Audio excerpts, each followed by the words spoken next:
fill in the time while people are. So I'm, for those I don't know, Judith Green, Professor of Sociology here at Exeter, and formerly I was Director of the Wellcome Centre that's hosting this event. The Wellcome Centre, as the name suggests, was a Wellcome-funded centre for cultures and environments of health that had a remit for interdisciplinary research on health and well-being that was also engaged. So part of the remit was working with the public's professionals, practitioners that had a stake in the research that we're doing. So this event, thank you, Martin and the organisers, is just kind of spot on for our kind of remit, really, with that mix of disciplines and mix of activists and researchers and other stakeholders in the topic of everyday mobilities. So I'm absolutely delighted to be chairing the first session. It's just saying to Emma earlier, I really like a workshop where I haven't got to do any of the work. I just kind of come and enjoy people's expertise and don't have to do a paper myself. But this is absolutely spot on for my area, given much of my research over the last 10 or 15 years has been around those intersections of social science and public health. So I've done quite a lot of work on everyday mobility. So this really is, I'm looking forward very much to the papers this morning and the rest of the workshop.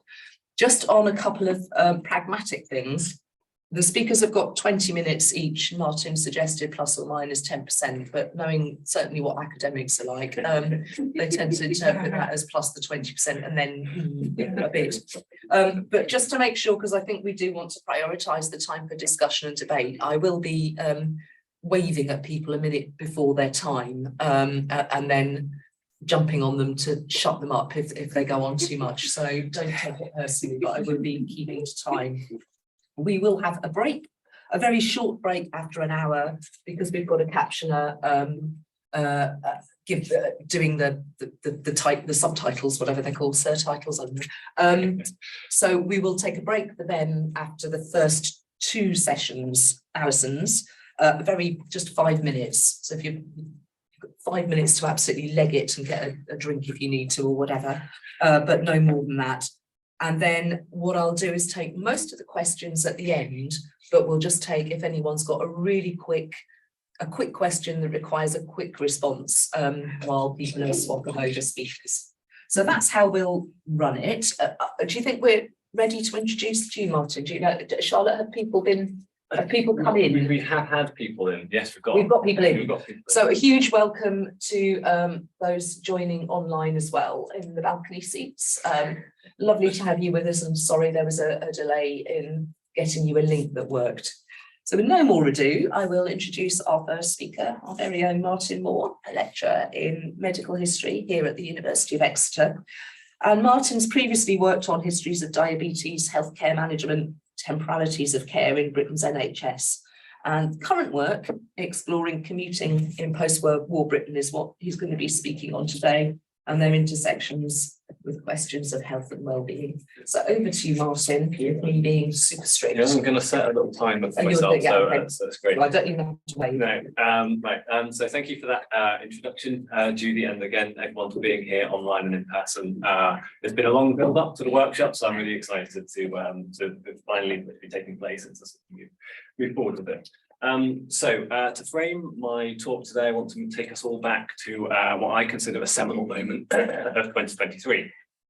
So it's September, and after a year-long wait, the BBC released 20 new episodes of their hit TV show Hey Dougie onto the iPlayer. So if I can just, there we go. Now, for the uninitiated, Hey Dougie is a TV show for 2 to 5-year-olds, and it focuses on the life of the squirrel clubs. This is an activity group for anthropomorphic animals led by this beautiful dog in the middle called Dougie. Now, what's this got to do with anything, you might ask? So crucially for my purposes, amongst those 20 episodes was the commuting badge. Yes, that's it. So in this particular episode, the squirrels discuss their different journeys to the clubhouse, and they mix everyday modes of travel like the bus with some more fantastic alternatives like a submarine. Now I'm going to sidestep the critical question, why does an octopus need a submarine? And instead I'm going to focus on this hippo called Rolly. So he explains how he commutes by bike, and this, he says, it helps him to kind of connect with nature and to help him keep fit. And the joke here, of course, is that Molly has no pedals, so it's his adult that's doing all the work, which is an experience made familiar to me if I just reduce this, just because I want to squeeze in a picture of my little boy, familiar to me by this little 3-year-old Shirker. So I start with Dougie as a bit of a cheap trick. I think, unlike this array of headlines, I articulate, I think, in an amusing way. There's been laughter, so I'm feeling confident of the ways in which questions of health and well-being are consistently embedded within contemporary discussions of commuting, even at the level of cartoons for children. So I'm a historian, that's going to be my final reference to anything vaguely contemporary, but it does kind of, I think, do that sort of, again, the cheap historian's trick of setting up historicization. So my paper today is going to aim to show how discussions of commuting and health have been not novel, but they're quite deeply rooted in British medical and popular culture. They can be found, I think, I'll suggest, as far back as the 19th century. And my job this morning, it will be to sort of survey how this commuting discourse has remained similar in some ways and changed over time in others. And I'll be particularly focusing on the period after the 1940s. However, I think before doing so, just to sort of set up my interest here, I'm primarily looking at how commuting, to use a technical term, has been framed in relation to illness. So this means I'll be looking at questions of which ailments and whose health is receiving attention at any given moment, how these discussions about commuting and health differ across different fields. So what's it in popular culture, what's it like in medicine, and what kind of cultural references and models of illness are being used to sort of discuss health in relation to commuting. So in that way, I will be in some ways surveying some of the health issues that have been related to the journey to inform work, but my particular interest is in how those discussions often seep in these sorts of anxieties about modernity and other sorts of political concerns that are emerging at particular moments. Okay, so because I love a pun, let's have a roadmap. It might be useful. So in a moment, I'll start with a short bit of social history of commuting in the sort of 19th, 20th century. I'll then trace the emergence and shifts of health concerns since the mid-19th century. And then I'll run out of time and hastily kind of conclude with some points about what this might mean for producing counter histories of commuting to the ones that I've set out. So we know that time is short, so full steam ahead. That will, I promise, probably be the last one. Okay, so when might we ask did commuting first emerge in Britain? Well, interestingly, for me anyway, the term commuter only really enters into British English in the 1950s. It comes from mid-19th century American transport ticket, but it didn't actually sort of become common currency until the mid-century. But we can, I think, trace back. Oh, hang on, I'm looking at all. There we go. I think we can trace back large-scale commuting to the 19th century, when we have processes of industrialization that are splitting increasingly workers' place of residence from their place of work. And by the early 1900s, we have the emergence of mass transport systems that are increasingly electrified and motorized in British cities. This was perhaps most manifest in London, where cheap bus services and new underground and overground railways transformed the city's geography by the turn of the 20th century. And this is a sort of tube map from the 1910s in the middle there, just showing the sort of extension of that tube network. And these services increasingly ferried men, women, and children of all classes to work from new suburbs, and often fueled by these sort of rural idyll images of places like Metroland. But we do see a similar process taking place outside of London. So instead of a tube, we have motorised buses and electrified trams in places like Exeter and Manchester, and they begin to supplement rail services in the 20th century. And so just taking Manchester as an example, between the 1910s and 30s, we can see how rail, tram, and bus networks are sort of increasingly linking older towns like Bury in the north with Manchester city centre, and then also housing estates in places like Wythenshawe and Altrincham connected up over that period too.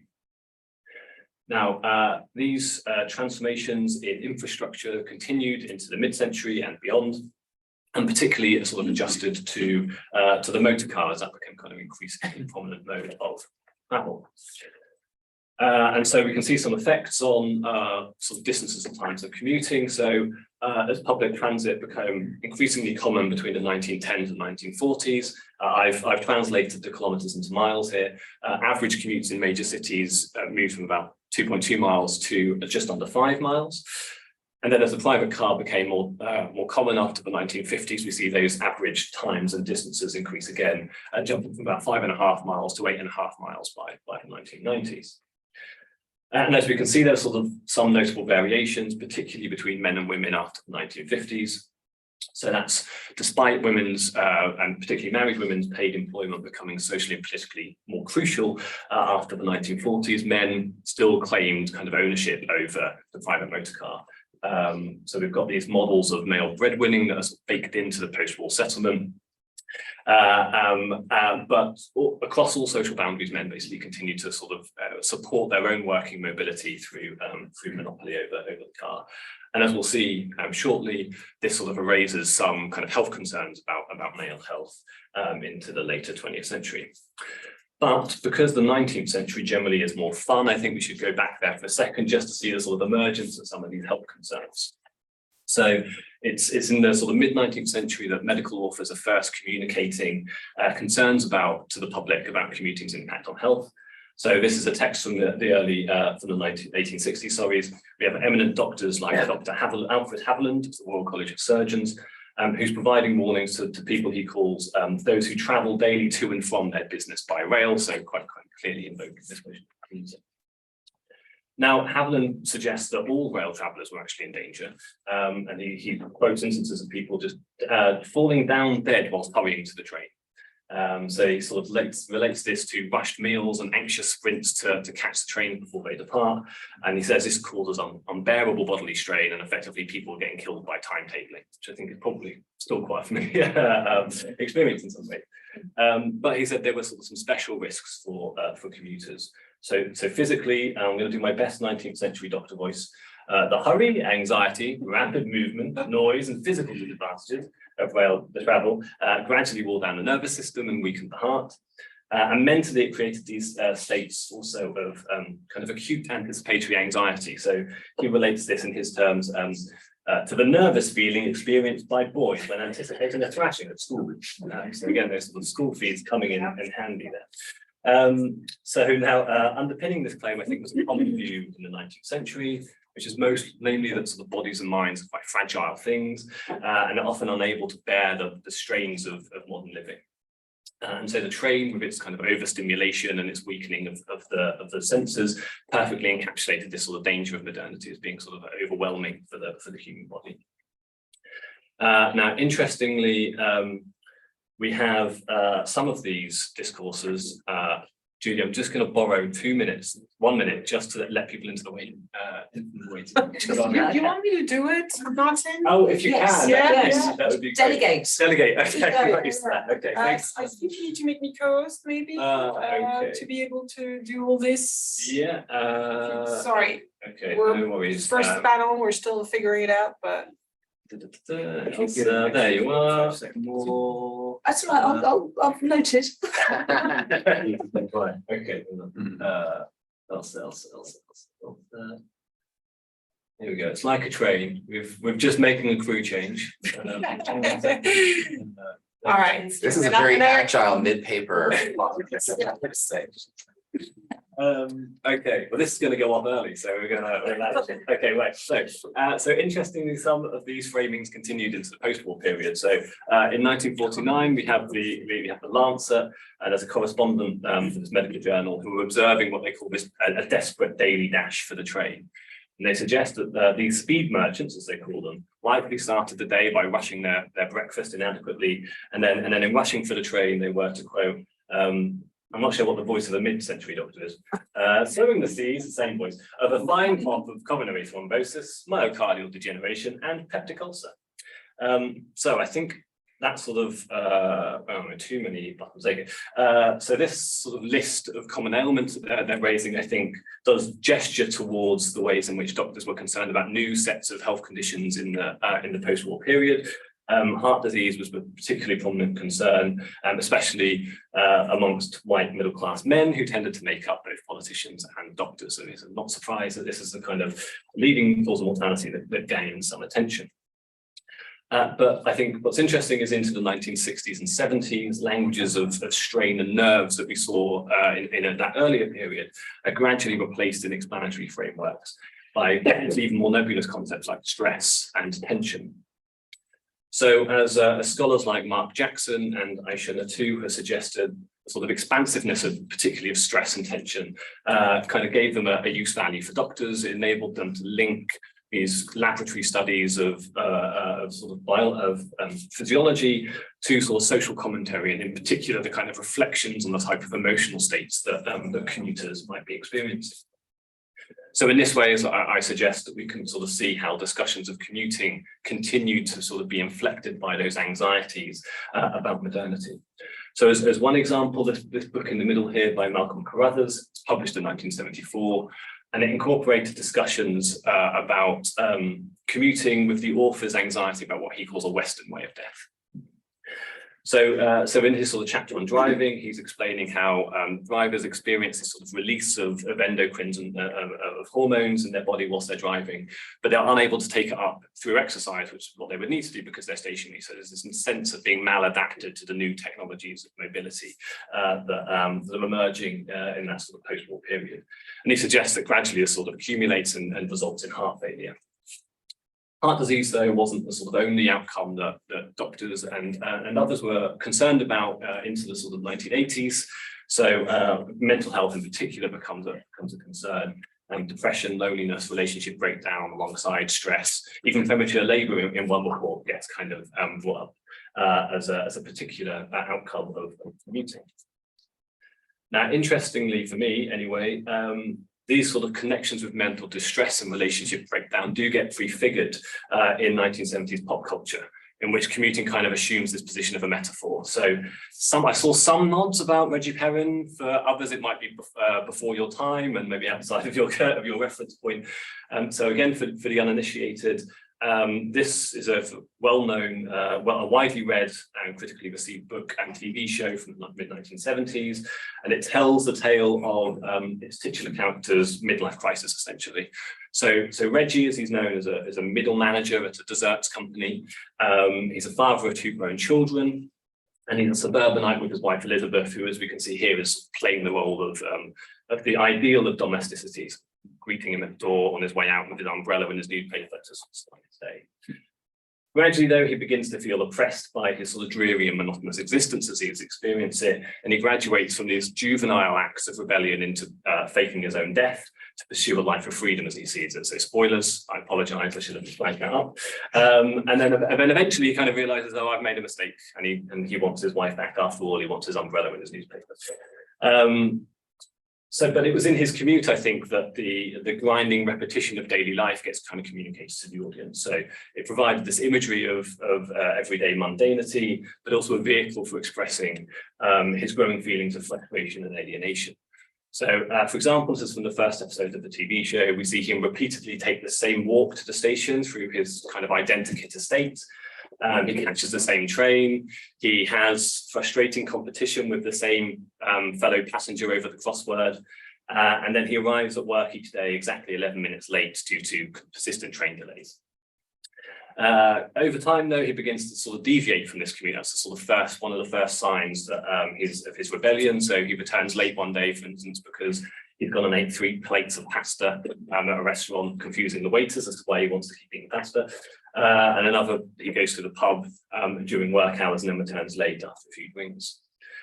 Also, I think signifying his deteriorating mental state, though, he kind of produces ever more bizarre reasons for his rail delays. So this sort of ends up being stolen railway lines and escaped pumas, being reasons for sort of VR not delivering them on time. And he actually uses the commuter to dream up how he's going to fake his death. So it's a kind of And then, finally, in rejecting this life of routine, I think you can see how Perrin is also rejecting the sort of key ideals of the post-war settlement. So he's rejecting the stable employment that he has, and he's sort of trying to escape this life as the head of a white heteronormative family that the post-war state had been set up to reproduce through things like an expanded social security and welfare service. Also, as Richard Hornsey notes in a really wonderful article, even commuting itself is kind of seen as part of this post-war vision for a properly ordered society. So it's a predictable, repetitious mobility that both links and demarcates the sort of space of work from the space of particularly heteronormative reproduction. And I think it's telling that that Perrin itself finds popularity at the point at which the post-war settlement is breaking down. So we have in the 1970s and 80s, the Thatcherite narratives of national stagnation, imperial decline, and it's at this point that that Nobb's representation of commuting, his sort of focus on constrained white masculinity, and his feelings of enemy and alienation, feeling stuck, kind of really get special resonance within British culture. Okay, so to summarize briefly and then move us into the final few minutes. So into the 1970s, we see an artistic, political and medical interest in commuting kind of converge regularly on issues that tend to affect white, male, middle class commuters in particular. And even sort of public health imagery around things that might be universal, like accidents, are actually centering sort of white male commuter, as we can see in this poster. However, the sort of 1970s and 80s also something of a turning point in commuting discourse. So during this period, we see new organizations and campaigning around issues of transport, urban space and health sort of emerge, and they intersect with commuting in different ways. So let's take a couple of examples before we finish. So we find organizations like Transport 2000, which was a lobby organization. It was a coalition of unions, environmentalists and conservationists who were opposing what they saw as an increasing pro-road emphasis in transport policy. And they were doing this national work, but also they had these local branches that engaged with councils over their transport plans.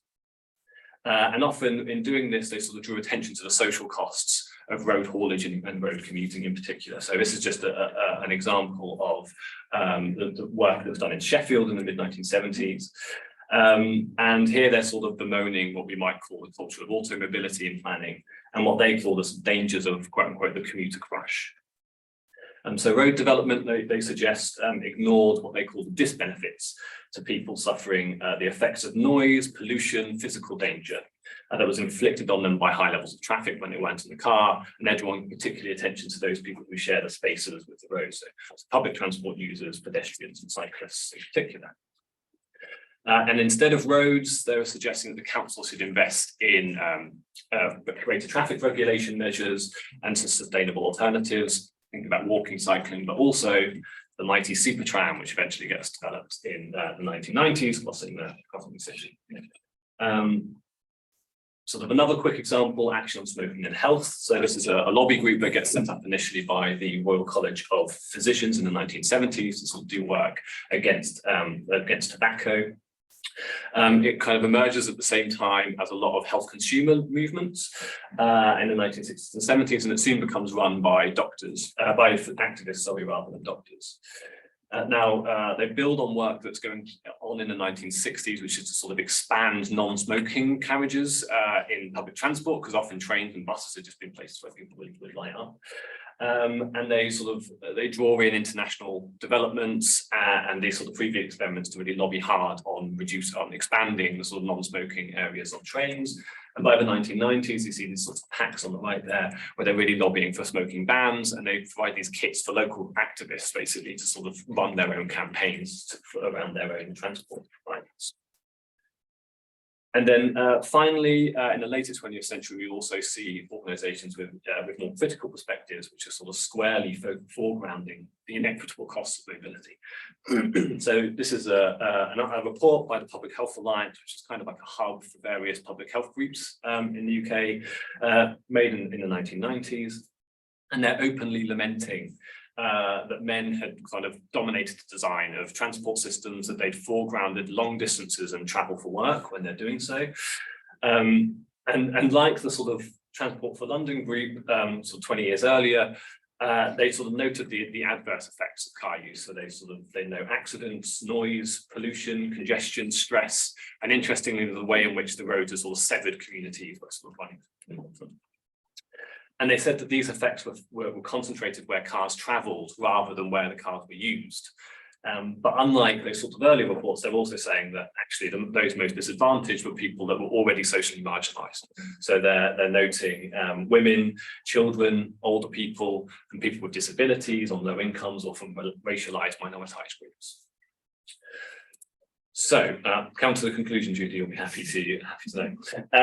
So groups like the Public Health Alliance and other campaign groups, I think they've produced frames of illness, if we're going to return back to that phrase, that position mobility for work differently to those artistic and popular medical cultures that we've seen earlier in the century.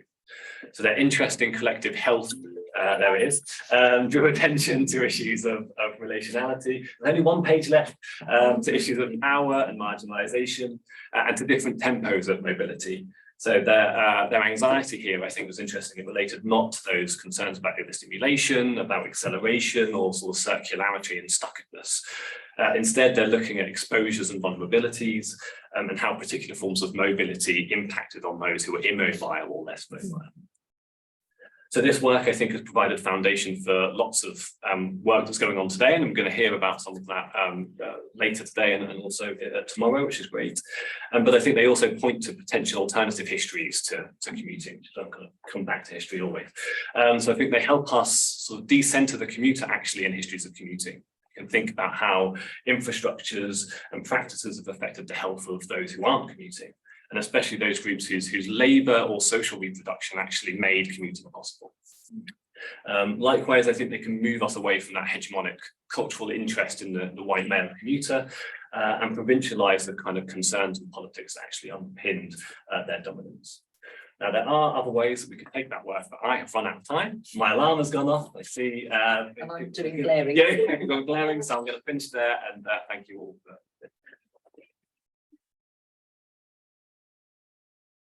Martin, that was, as ever, absolutely fantastic and brilliant. Can I just invite, if anyone has, while Alison is setting up her slides, has anyone got the briefest of brief questions? Otherwise, you can hold on to your comments and responses until the discussion at the end. So it's not a very inviting way. I know, but if Alison is set up, hooray! I will. I'll introduce. Alison, are you able to hear? And can we? Yes, I can hear. Can you hear me? Is that all right? Just to say that there are comments and questions in the chat, but we can keep that for later. Just hold on to those. Yeah. Thank you. Hold on to those comments and questions till the end. So I'm delighted to introduce Alison Stenning, who's a professor of social geography based at Newcastle University, interested in issues of social, spatial, and environmental justice in relation to streets, neighbourhoods, and children's play and mobility. And her expertise centres on geographies of children and play, particularly in urban areas and neighbourhoods facing particular disadvantage, and within and across the borough of North Tyneside. And until recently, she's also coordinated play streets across the borough of North Tyneside with community group Play Meet Street North Tyneside, and she sits on the board of the directors for Playing Out. Alison, fantastic to have you with us. Again, if you can keep to the 20 minutes, and I don't know what I'm going to do. I can glare at you remotely, but you'll know you're being glared at. I'll try very hard to keep to time. So wonderful to have you with us. Take it away. Thank you very much. And yeah, I'm very sorry not to be there with you in the room. You're quite a long way from North Shields, where I currently am, but it's nice to be here, kind of virtually. Anyway, I was like desperately kind of, as Martin was talking, trying to kind of both scribble down notes on his presentation, but also then trying to kind of flag some of the connections between what I'm going to say and what was coming up in Martin's talk. And I think whilst ostensibly they're very kind of different topics, I think some of those, I mean, the temporalities and those kind of... Can I just interrupt you for one small second? There's a little bit of a buzz on your speaker. Are you using a microphone? No, I'm just, yeah. It's fine. It's fine. Yeah, keep going. Yeah. Sorry. Okay. Sorry. I don't know what that would be, but yeah. So I lost my train of thought there. Sorry. No, it's fine. So yeah, so some of the, I guess, the temporalities and the kind of those wider contexts of I guess, of social change over the last 100 or so years, which framed much of what Martin was talking about, and I think in similar but also kind of different ways framed quite a lot of what I'm going to talk about today. And I've kind of pitched this very much as a kind of sort of reflection on a bunch, I suppose, of ongoing projects that I'm involved in. And I'm not going to specifically talk about a huge amount of kind of research. And it's a slightly polemic take, which perhaps is fitting for such a political day. And I hope to kind of, flag some kind of questions and things to think about, and kind of where we might go in thinking about children, families, play and mobility, I suppose, in the next few years, with a new government in a new political context. So particularly to think about those contexts and patterns of change that sit around children, families, play and mobility, to think about what becomes possible when play and mobility, children's play and mobility are possible, and with a particular focus on questions of social, spatial and environmental justice, and picking up on some of what Martin talked about in terms of the social costs and disbenefits of cultures of automobility, motor normativity, but also their wider social, political, economic and cultural context. For some reason my slides now aren't moving on. Okay, some of this is kind of relatively well-known context, but I'll just kind of flag this like as a starting point, I guess. We know that children's play and mobility, outdoor play and mobility have declined dramatically in a whole variety of ways over the last kind of 100 years or so. The declining presence of children and their play and their movement and mobility on residential streets, as a result of a whole bunch of social, cultural, economic and political shifts, which I'll talk about a bit more in a moment. We see repeated attempts to secure space for children, but what we see kind of as the overriding and dominant narratives is this decline of children's presence and kind of mobility and play on our streets and in our neighbourhoods and towns and cities. That children's license to play out without an adult is acquired at an older and older age. This survey here from Helen Dodd and her colleagues at Exeter, in fact, concluded that this has shifted from 9 to 11 in just one generation. And you can see here how few children regularly play out on their streets now compared to the generation that are over 65 and every generation in between. And that children's roaming distances, the distances that they're allowed to travel by themselves or with friends without an adult, are shrinking too with every generation. And I'm sure lots of you have seen this map here, which depicts this change in Sheffield. A lot of attention has been kind of focused in the debates about how and why this shift in children's presence on our streets has happened, what the causes of that are. And there's a lot of focus then on the late 20th century remaking of public space. This is a process of change that has gone on for at least 100 years, maybe 130, 140 years since the late 19th century. And a lot of focus has rightly been drawn to thinking about kind of the remaking of public space, and particularly the place of cars, motor normativity and cultures of automobility in that, as we see post-1930, particularly post-1950, a dramatic rise in the number of motor vehicles registered on the streets of Britain, and the impact that that has then on residential spaces as well as other spaces in the city and other kinds of social practices, as Martin discussed, and conflicts then arising between different kinds of mobility and different kinds of users of public space and different kinds of users indeed of streets and roads themselves. But we see this sitting kind of in a wider context then of new processes of planning and the increasing exclusion of children's play from our streets, often in response to the increasing presence of parked cars as well as moving cars, but also then moral panics about the nature and safety of public space. And those of you that are of a similar age to me will recognise the Say No to Strangers kinds of campaigns, which kind of reverberated through the 70s and 80s particularly. So we see this kind of looking over kind of the 20th century with a kind of, particular kind of moments of rapid change through the kind of the second half of the 20th century, these similar temporalities perhaps to some of what Martin was talking about, and some underlying contexts and cultures that kind of shape this alongside this these cultures of automobility and motor normativity, a reshaping of everyday life, a stretching of everyday relations, a shifting understanding of public space, and particularly the car kind of within it. But I want to talk a bit about some of those kinds of wider contexts and how we've seen a whole set of different kinds of contexts and structures, different kinds of infrastructures and practices coming into play in terms of reshaping and often squeezing the space for children's play and mobility in their neighbourhoods, on their streets and around their communities.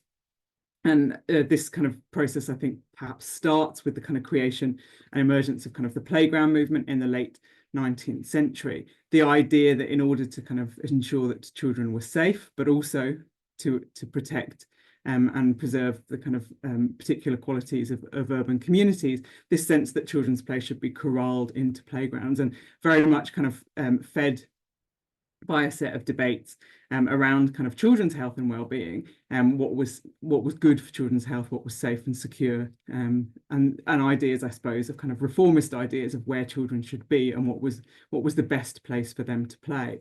But immediately then also kind of reactions against that, so kind of campaigns and movements to try and maintain and secure and protect space for children on their streets. And you see this coming through in the work of Colin Ward, who argued that actually the presence of playgrounds was evidence of failure of an urban environment. So we saw this kind of ongoing shift backwards and forwards, if you like, between the proper space for children to play and to move and to be in their neighbourhoods, whether that should be corralled into playgrounds or whether that should be allowing children to move easily, loosely, and not forced into those kinds of spaces. But we see that happening in the context of a whole set of wider political, cultural, and economic shifts, things like the labour market shifts, which Martin has already been talking about, those gendered divisions of labour, longer working hours, the commute, of course, playing a part in that as well, and the increasing participation of children in after-school clubs and activities as both parents or one or both parents or other carers were increasingly involved in working longer hours, in commutes, but also in women in the workplace as often as men, creating different kinds of cultures and different kinds of temporal practices in everyday life of children and their families. And then these kinds of shifts then reinforced by a kind of wider process of kind of neoliberalism and austerity, which I'll come back to talk about in a moment, and the devaluing of play, the squeezing out of kind of non-productive activities, the kind of increasing extension of kind of scheduled time in the lives of both parents and children, and switching then in and kind of feeding into these kind of shifting childhood and parenting cultures, and all sorts of stuff around kind of things like stranger danger, which were kind of flagged in the previous slide, but more generally about kind of achievement and education and all sorts of things which I can't go into in kind of too much detail here. But we see these kind of multiple shifts in multiple spheres that are absolutely interconnected and articulated with each other. And part of that then the emergence of screens, and there's been a lot of kind of very recent debate about how important or otherwise the emergence of screens as a space for play and communication and connection is in shaping kind of children's practices and the wider practices of kind of children and family life. I don't want to overplay it here because I don't think it's the most important. But what we can see is the kind of the cumulative impact of these kind of social, economic and cultural shifts, that fewer children playing out leads to fewer children playing out. So we kind of get this kind of constant kind of cumulative impact of kind of all of these different kinds of practices, the squeezing of public space, the dominance of cars, labour market shifts, shifting family cultures, and this wider political economy of neoliberalism, which is squeezing out different kinds of spaces and practices in our neighbourhoods and on our streets.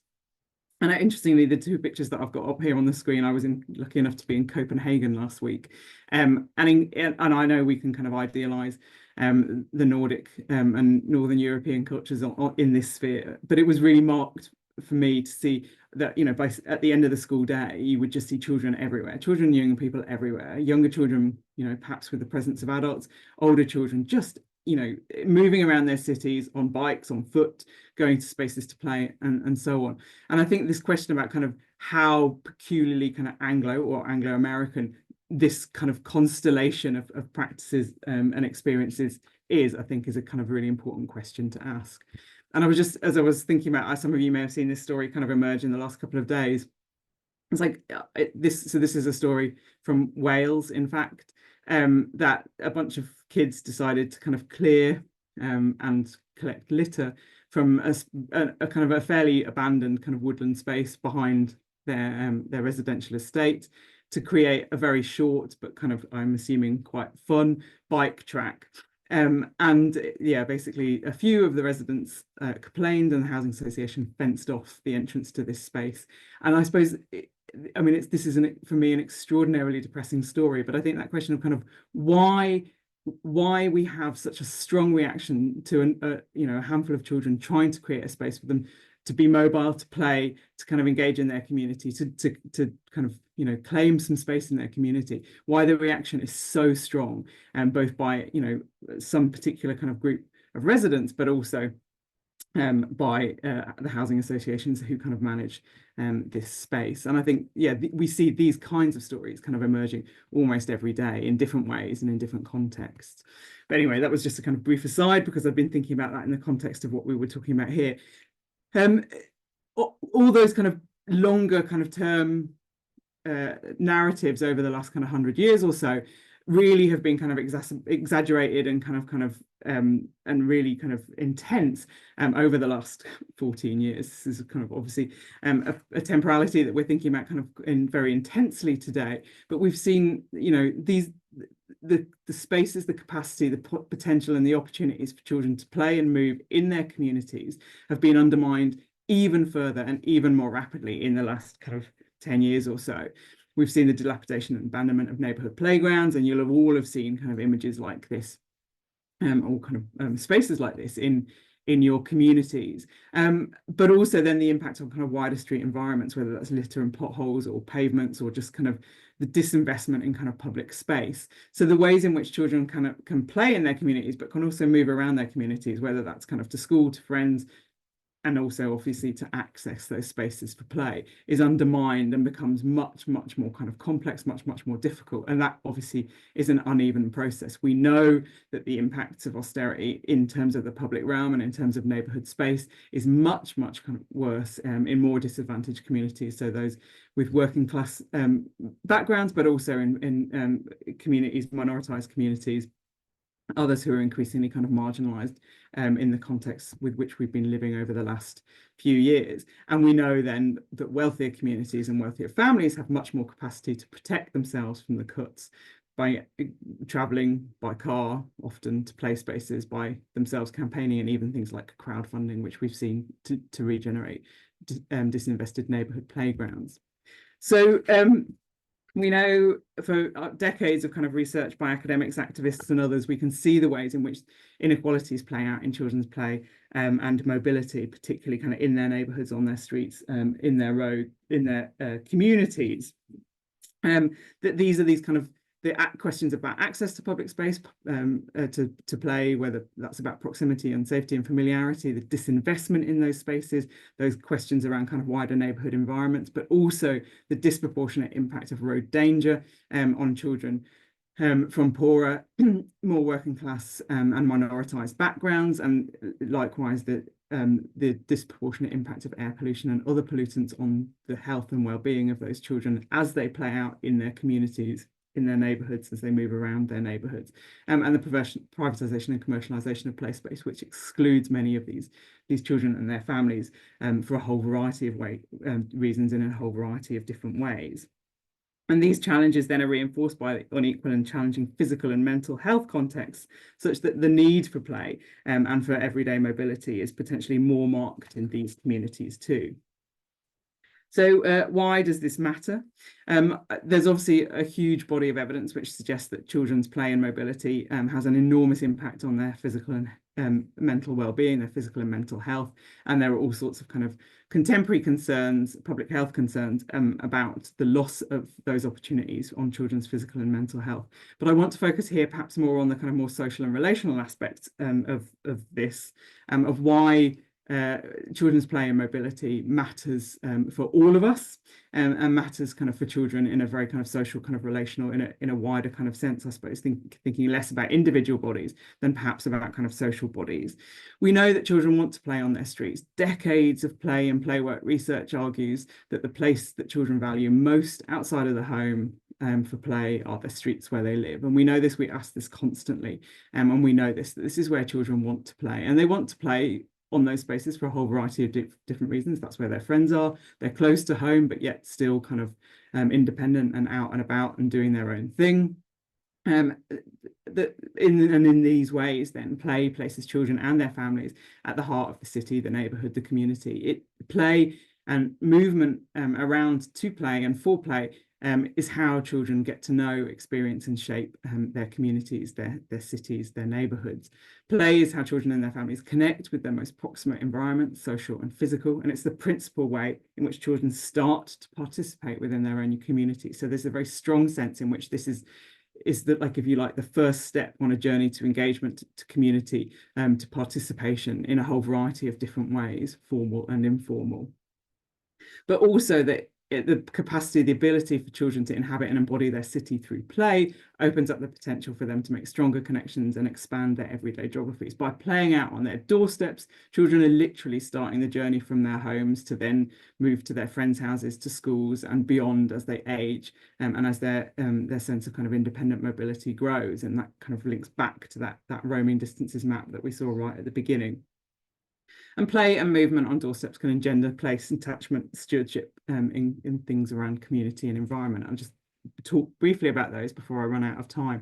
What I've seen in the research that I've been doing over the last few years is that children's thinking about and organising around and acting on an enabling space for children's play and mobility engenders all sorts of other kinds of social, political, cultural and economic kind of processes and contexts. That it starts an engagement with a set of kind of questions around kind of justice and connection and entanglement, if you like. So when we see children playing out increasingly on their streets, when we recreate opportunities for children to play in their neighbourhoods and on their streets, we see all sorts of forms of entangled play, that children are engaged in extraordinarily kind of minute, detailed and tangible ways with their neighbourhoods, whether it's painting on a wall, whether it's recognising seasons and weather, whether it's making connections to other more than human phenomena, or whether it's kind of just getting a sense of kind of what is and isn't on the street. And part of that then becomes children and their families noticing, documenting and exposing injustices, making connections and starting conversations and building collective action, not only around the possibility of play in streets and movement, but also more generally around things like air quality and bigger questions of, as I've flagged at the end of this list, car culture, the climate crisis and so on. That by reclaiming and reimagining the street, rethinking what our streets are for, we see these communities creating space for intergenerational action, conversation and thinking about these kind of bigger issues and campaigns. So there's an enormous amount of potential which emerges when we enable children's play and mobility, when we create a space for people to kind of be, connect, enjoy, rethink and reimagine their streets. This is about much more than just the capacity for children to play on their streets. It opens up a whole set of questions around social, spatial and environmental justice. So what do we do? And this is where I kind of like, this is, I guess, increasingly thinking about these questions in terms of the fact that we have decades of evidence which suggests that we know why children need to play on their streets. We know how we need to create environments in which children can play and move freely on their streets. We've got an immense amount of evidence from public health, from children themselves, from all sorts of kind of different angles and different perspectives. And yet we're still in this situation. We're still in a situation where people can kind of close off, a kind of pop-up opportunity, a kind of an informal opportunity for children to kind of play on their neighbourhood. In that example of the bike track in Wales, for example, we've just had, it's been foreshortened by the election, Department for Levelling Up Housing and Communities inquiry into children, young people in the built environment. 103 different people submitted evidence for why we need to rethink children's place in their built environment, whether that's for play or mobility or anything else. So we have all this evidence, yet nothing changes. We still end up coming up against these concerns. So I think where I'm kind of increasingly kind of trying to kind of engage with, and I'd be very interested to hear what people had to say about this, was that we need to acknowledge quite how political this is. We can't resolve this by just tinkering at the margins, by just creating kind of slightly nicer streets in a few places, by you know, by just saying, oh, play is important, we want to kind of support and enable children's play and mobility.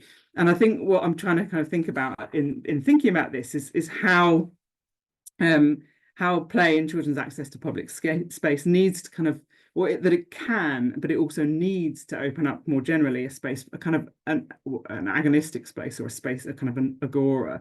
I guess that linking back to the kind of the suggestions that I made just now about what does happen when you create and we try and create a space for children to move and play on their streets, is that suddenly all of these kind of questions are opened up, and suddenly all of these conversations arise. And I think we need to focus more on those kind of conversations, on the conflict, on the different kinds of perspectives, on what happens, on what's challenged, on what kind of emerges and what comes into conflict when we try and reclaim these kinds of spaces, to enable more voices to be heard, to enable justice to be fought for. And I'm just at the beginning of kind of thinking about how I might do this and where it takes us. But I've just just read this book by Aaron Trammell called Repairing Play, which is a Black phenomenology of play. And it's an extremely challenging book, particularly as a white writer.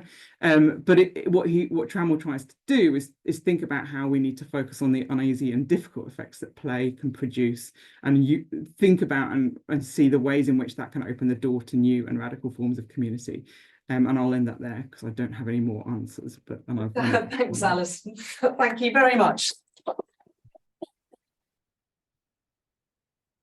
So to give the captioner a break, we're just going to take 5 minutes, and then we'll come back to Anand's talk then. So 5 minutes.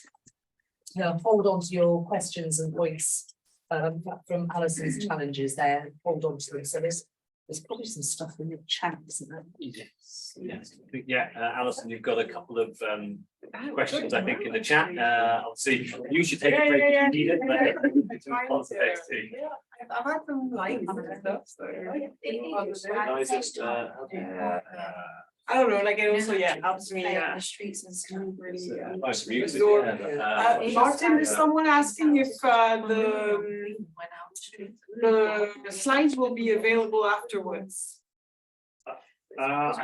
I mean, this is being The recorded. recording will be, yeah. Okay, so I imagine the slides will be recorded as a matter of fact, but otherwise I'm sure Alison can share her slides if you email her or tweet at her. She's at Alison Stenning on Twitter, and her email address is available on her Newcastle webpage. I did send my slides to Charlotte, so I'm very happy for them to be shared. Thank you. Thanks. Right, I'll mute the room and then we'll come back inside.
But When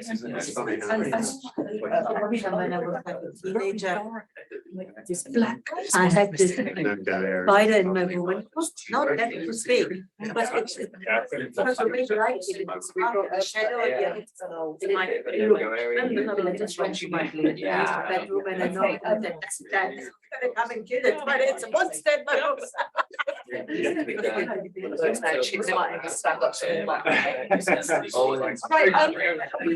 can start in the interest of time. I think we're waiting for a couple of people to come back, but in the interest of time, we will make a start on the final talk this morning. So if catch it was it last. so people are sorry, excuse me. I know this is a workshop, but also, so we'll make a start with the final speaker. As we said earlier, we'll run 15 minutes later than the programme, so we will have time to discuss the first two presentations and announce at the end. So I'm very pleased to welcome Anand Jani, who's Research Fellow at the Heidelberg Institute for Global Health in Germany, as well as the University of Oxford here in the UK. And his focus is on understanding how we can improve population health by addressing the social determinants of health. But prior to these research positions, Anand worked in Europe and the Middle East to help healthcare systems redesign their systems to focus on more value-based healthcare. And Anand originally had a PhD in immunology from Yale, so that's kind of A little bit all over the place. entertaining route. And medicalisation of mobility, I can't believe all these papers are just right in my interest, so I'm very much looking forward to it, and I'll give you a glare at 20. Yeah, cool. Thanks. Could I actually just be just as much that way, just because of the camera? So that we can. Right. Yeah, sorry, Right. sorry. Yeah, cool. Right, my talk will be a little bit different from the first two, a little bit more healthcare oriented. So we start off with a definition of medicalization. Making medical, or more specifically, a process by which non-medical problems become defined and treated as medical problems, usually as diseases or disorders. And this is usually in the interest of pharma companies and diagnostic companies. So the more diseases you have, the more cash they can have, because they can actually implement their interventions. And so you create all sorts of conditions and diseases in the medical profession. It's also beneficial for researchers as well, biomedical researchers, because they get all sorts of grants. So if we look at the National Institutes of Health, about 97% of the research grants that are funded via the NIHR are actually for interventions. And they're usually not looking at health promotion intervention, they're usually looking at diagnostics and actual medications. And maybe you guys know, I don't have this audience, but you know, if you're having a new medicine that comes to the market, it usually takes about $1 billion for a drug to come out into the market. So there's a lot of money in medicalization. And to some of the points that were made before, you know, why is it difficult for children to play out on the streets, etc. This is some of the work that we've been doing as well.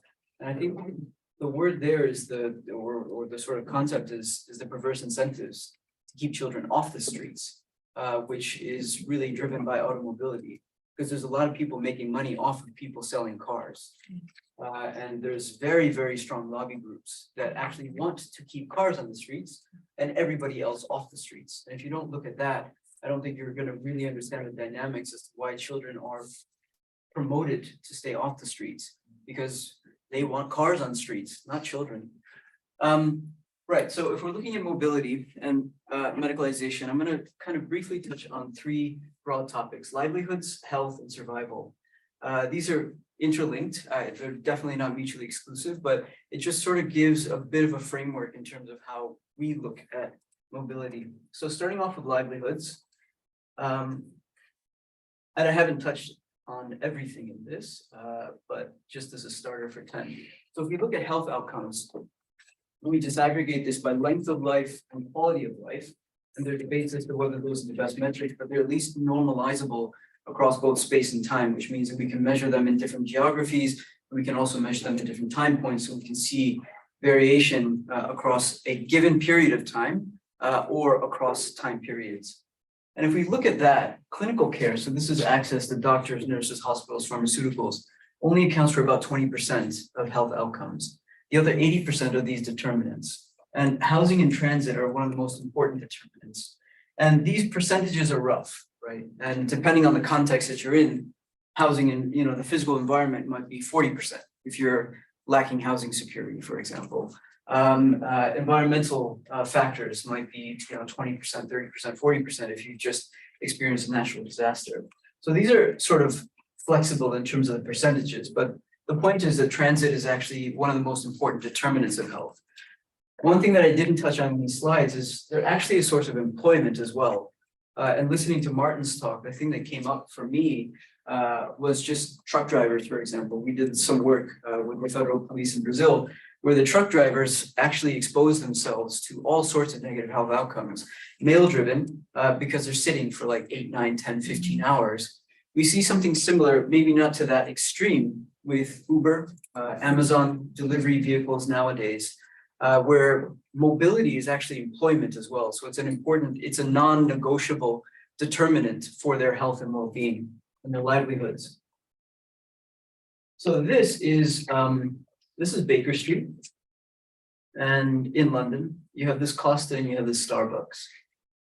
And the reason I brought this up is because if you go to either of those, or any of the cafes in central London, the likelihood that anybody working in those shops is able to live within an hour or even hour and a half radius of where they're working is going to be fairly low, because central London is so expensive.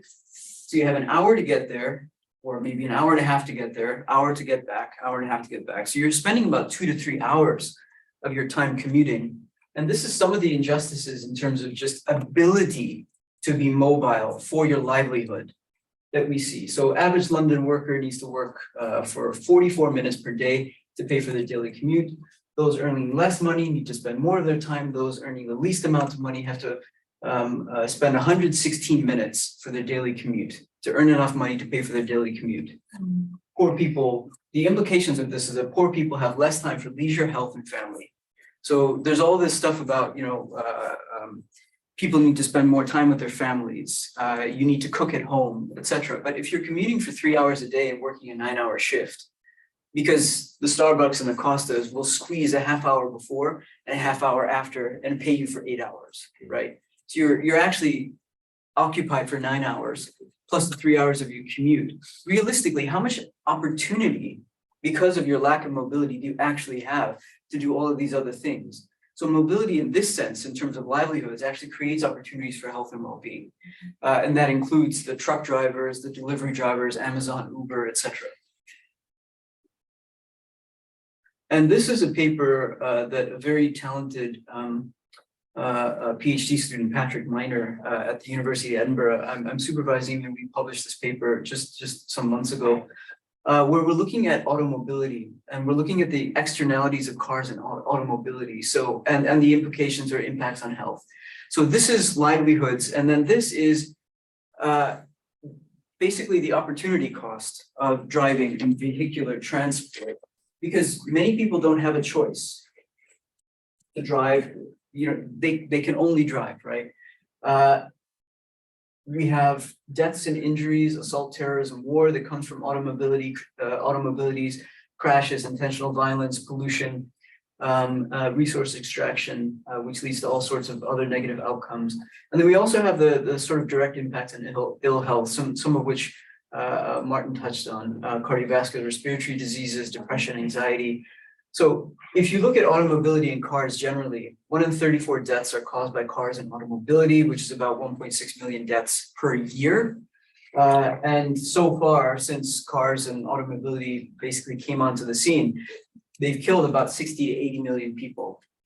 Now, again, this is where the lobbying comes in, and this is something that we're working on for Patrick's PhD. Because now the rhetoric is around the combustion, so what we want is cleaner vehicles.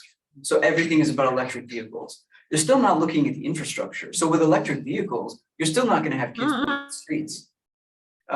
You're still going to actually have people sitting down for, 2 hours or 3 hours actually commuting back and forth. And what they don't look at also with the electric vehicles is the life cycle. So what actually happens at the end of life for electric vehicles? They're actually much less recyclable from a circularity perspective than combustion engine vehicles. They're also heavier, which means that the PM 2.5 that comes from them because of brakes and tires is actually worse than the combustion engine vehicles. But rhetorically, now across local governments, across this country, we're having charging points put up everywhere. This is the solution to, this is net zero, blah, blah, blah. This is the sort of rhetoric that we have. And the car companies, the car manufacturers, the folks that have an incentive to do this are very strong lobbyists in terms of getting this integrated into our infrastructures. So that's livelihood. Now we look at health, and this was touched on already. Anybody heard of Jeffrey Rose in this audience? Jeffrey Rose? Yeah, Martin, yeah, vertical and Judy. Okay. So Jeffrey Rose was an epidemiologist at the London School of Hygiene and Tropical Medicine. And in 1985, he wrote a seminal paper called Sick Individuals and Sick Populations, which is available open access by OUP.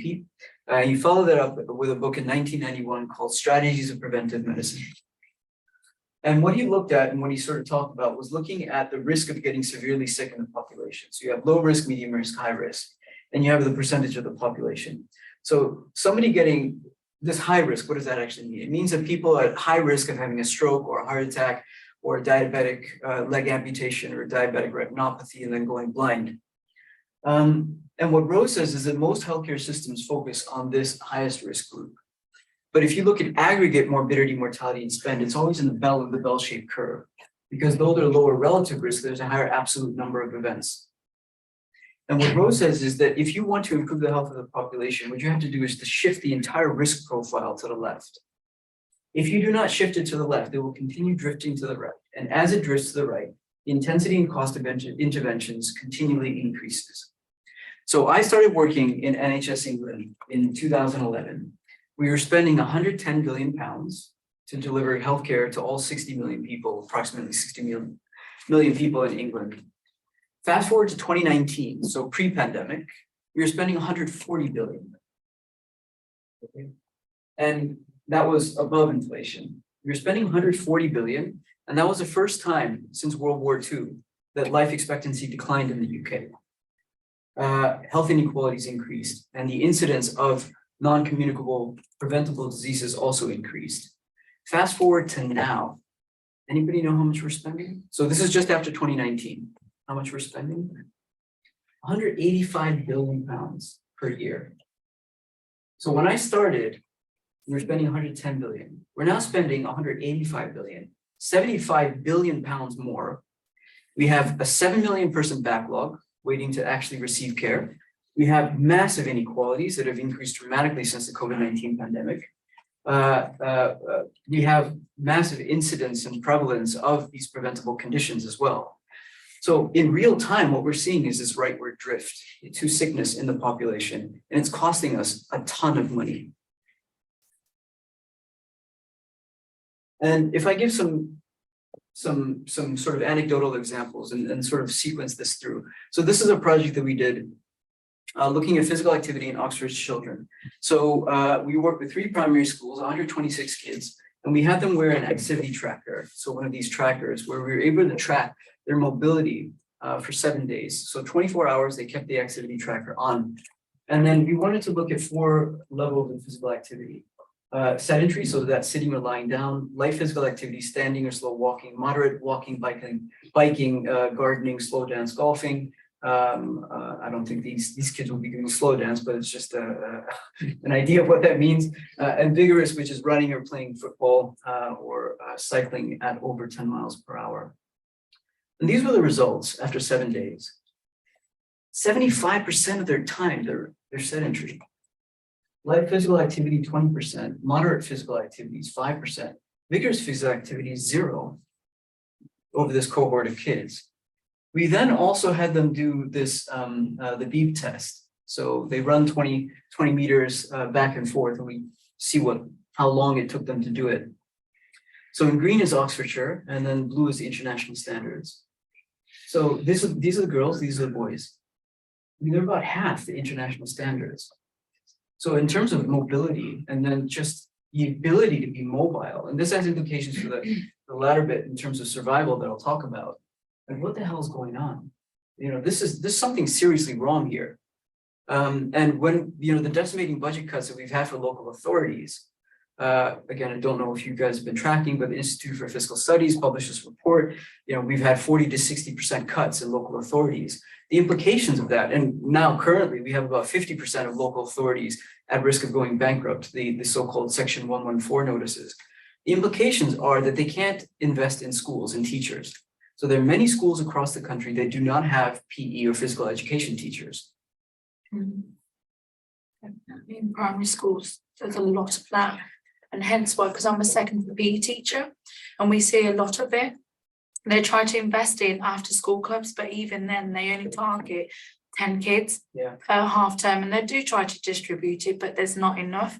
And going back to what you said about that comparison between our kids and the international, if you look, because I play for Great Britain basketball, we only have training once a month. And Hungary, who we played up against in the World Championships and the European, they were training 3 times a week because the government was supporting them and funding them. We were funding our own flights, accommodation, and our own training, and we had to, you know, sorry, Jen, hold it. Yeah. Sorry, Otherwise, we're going to be out of. Sorry. But yeah, no, you're so right. But I'll go quickly. So our rightward drift to sickness in real time. NCD, so non-communicable diseases, type 2 diabetes, high blood pressure, overweight, obesity, cardiovascular disease, 75% of all diseases. We spend about 700 billion euros. This is across Europe and not converted to euros, so we can normalize. And that's about 70% of the 1 trillion that we spend across Europe on healthcare. 700 billion euros per year. In England, that figure is 126 billion. So out of that 185 billion, we're spending 126 billion pounds per year of taxpayer money, that's our money, on completely preventable conditions. And we have our basketball team having to pay for their own flights. Overweight, obesity, you know, globally, the impact will be about 4.32 trillion by 2035, about 3% of global GDP. One of the things that we've been working on is something called social prescribing, which is this modality of intervention where we're basically trying to get people more socially active, more physically active, etc. And social prescribing, won't read the definition again, just in the interest of time, but includes sports, physical activity, leisure arts activities, activities focused on health, education, skill development. Since 2020, we did this work through Oxford for NHS England. We created this observatory tracking the use. So this is some of the clinical informatics work that I've done with our colleagues, tracking the use of these types of interventions across England. So we have about 25% of all GP practices in England covered in this data set. And what I just point to is the physical activity referrals, which is about 3 million. So this is in 2021, that financial year, so April 2020 to March 2021. And we had about 3 million physical activity referrals. Now that might sound like a lot, but it's nowhere near enough, because we had, if you look at the instances of social need, it's about 15 million, right? And here we only have about 4 million of these non-medical interventions being given, of which physical activity referrals are one of the biggest. I won't go into this in too much detail, just in the interest of time. There's a bunch of different models that we can use in healthcare, where mobility is a critical factor in terms of the intervention. So this is, again, medicalization of mobility, potentially in a good way, right? Because we recognize as healthcare professionals that mobility is important. How do we get people more physically active? And this is an intervention that we're giving. So this is not, it's medicalization, but not driven by pharmaceuticals or diagnostics. What we're trying to do is to get people more physically active. And there are examples and really great instances that are evidence-based of where we can integrate physical activity into interventions and actually deliver benefits for the health of the population. Now, the last bit that I'll talk about is mobility and survival. Sounds a bit dramatic, but this really sort of focuses on the demographic transition of population aging that we're facing in the global north more generally. So life expectancy has increased dramatically. in the 20th century, in the 21st, maybe not so much in the 21st century. It's actually mostly just post-World War II. The increase in the number of 60-year-olds, 2017, we had about 1 billion. By 2050, it's expected we have about 2 billion. And this is largely driven by those determinants of health: improved living standards, housing, education, transport, etc., lifestyle changes, improved healthcare. And this is sort of touted as the most important social transformation of the 21st century, because all these older folks will basically drive the transition of our societies, urban planning, urban design, what's on offer, what the people with money in the economy need. And aging, if we look at it as a process, the two broad pillars, again, kind of a simplification, but you have biological factors, so molecular and cellular damage, health conditions, decreased ability to cope with changing life circumstances, as well as social factors. You have life transitions, retirement, loss of spouse or partner, behaviors, sedentary behavior, sort of commuting, sitting at your desk for 8 hours a day, and your personal beliefs and social culture about the role of aging in your society. So in some cultures, older people are not valued. In some cultures, they're revered. And that has a real important implication in terms of where they fit within society. There's no strict linear path for aging, and chronological age is not necessarily a determinant of your ability to actually survive in society or thrive in society. And when we're looking at resilience or autonomy in older age, the resilience from an aging perspective is coping with the changing life circumstances. And there are two broad things that we can look at: activities of daily living and instrumental activities of daily living, all of which require mobility in some way, shape, or form. And all of this is essential for survival. So activities of daily living: ambulating, grooming, toileting, dressing, eating, instrumental activities of daily living: managing finances, looking after yourself, shopping, managing transport, telephone, email, hobbies. And when we're looking at our population generally, what we have, and this again ties into mobility and what we saw with these kids being sedentary so much, the social environmental risk factors, car ownership, manual labor, transitioning to desk work, and having predominantly a services-based economy now in the global north, internet where you're just sitting in front of a screen for God knows how many hours a day, socially driven inactivity, we decrease our muscle mass, we have more pressure on our bones, we gain weight, and that leads to these vicious cycles of just not being as mobile as we were. So you lose your muscle mass, you gain 5 kilos, 10 kilos. Now, when you stand up and go to walk, your knees creak, and you have that pain, and so you're like, oh, I better take it easy. So you sit more, you lose more muscle mass, you gain more weight, and you get this vicious cycle of decreasing mobility, which decreases your resilience and autonomy and increases chances of dependency. And disability and social care is the result of that. So disability in under 18s, we have about 5.8%, jump to 65 to 74-year-olds, it's about 45%, over 85 is about 84% of our population are disabled. And if we're looking at the help that they need with ADLs, activities of daily living, or the IADLs, you can see the numbers here. And there's also kind of a weird inequality distribution where the most deprived in our population, they need twice as much help. So the 65 to 69-year-olds and the most deprived will 41%, 42% will actually need help with their activities of daily living and their IADL versus the least deprived. And this costs us currently about 28 billion pounds per year. So there's a real price tag and real strong implications in terms of mobility for all three pillars of what we're looking at here. And if we just go back to medicalization of mobility as a concept, last slide, livelihoods, health, survival, I would say that mobility sort of goes here, but we have to have constructive mobility. Otherwise, it's just going to continue driving us to the left, to the right, sorry, where we have increased disablement and increased costs in our societies. That's it.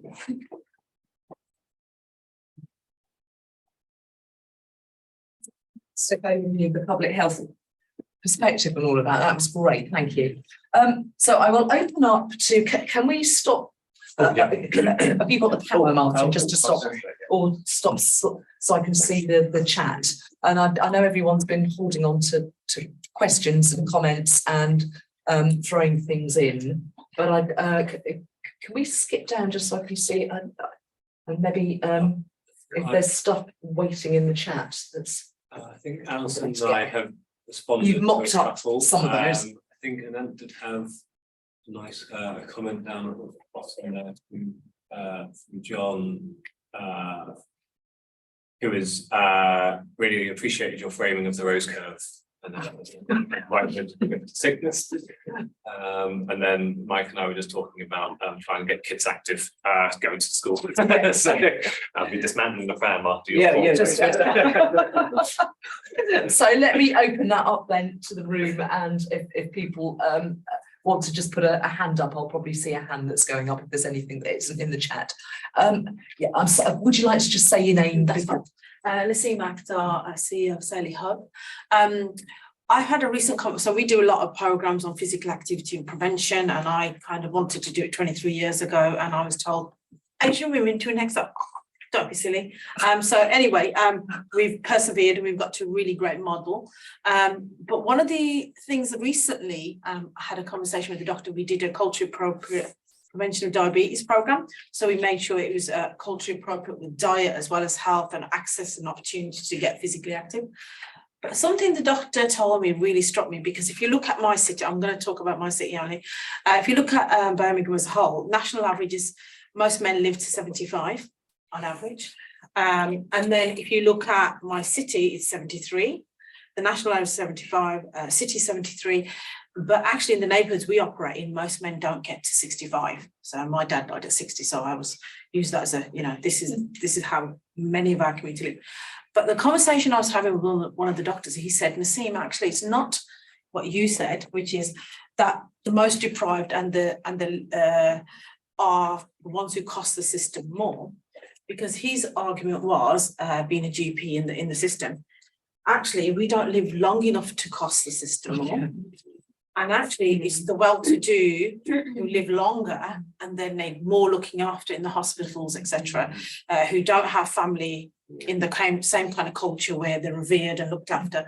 And so he said, actually, it's the white British males who have this habit of living longer. And he said that they are costing the system more. So even though we are used as this kind of mask to say deprived people are. Yeah.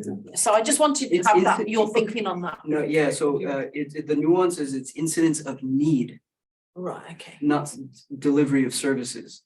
So there's a high proportion of those folks that actually don't get services. That's unmet need. You have these massive inequalities. So in Oxford, city centre versus 2 miles east, where you have the more deprived populations living, people there die 9 years younger. And we have access to 80 GP practices, 3 world-renowned hospitals. But despite that, they still die 9 years younger. It's because of the determinants.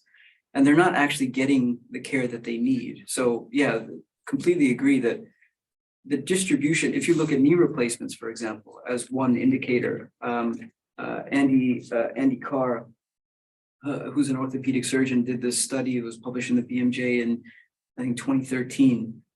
In the least deprived populations, if you normalize for need, they get 3 times the number of knee replacements as the people in the least deprived populations. So again, you've normalized for need.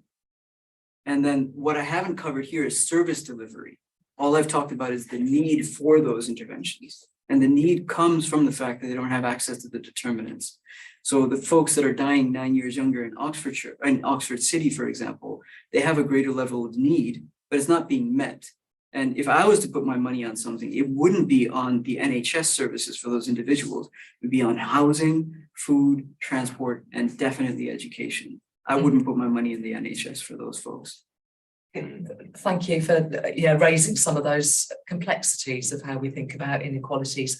Was there is it Tina? Yes, Tina. Yeah, thank you so much for all the talkers, wonderful talks. I would have a question to Alison and then one to Martin as well. So Alison, can you hear me all right?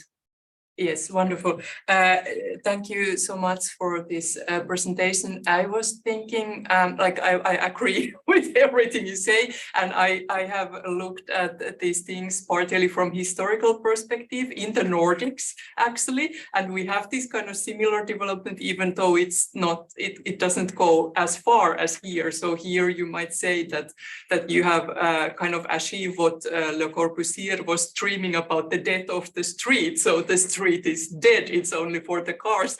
But do you see there like what one could call pockets of persistence? Like, are there existing play cultures on the street that we could kind of build on? Because it's always more difficult to just create something that isn't at all, not there at all. So is there some play on the streets? Well, you showed us this example of these children who had created this bicycle track in the woods, and how to support these kinds of activities that exist somewhere there. Well, should I ask right away also to Martin, or maybe? Yeah, and if Alison, while Alison's thinking about her response to that. Okay, and to Martin, I was thinking about like what kind of role does the occupational health play and the actors there? Because I know just from Finland that in the post-war years that was like a really big thing, and also somehow traffic safety partly like comes from there. So was it something that was important, like in discussing community?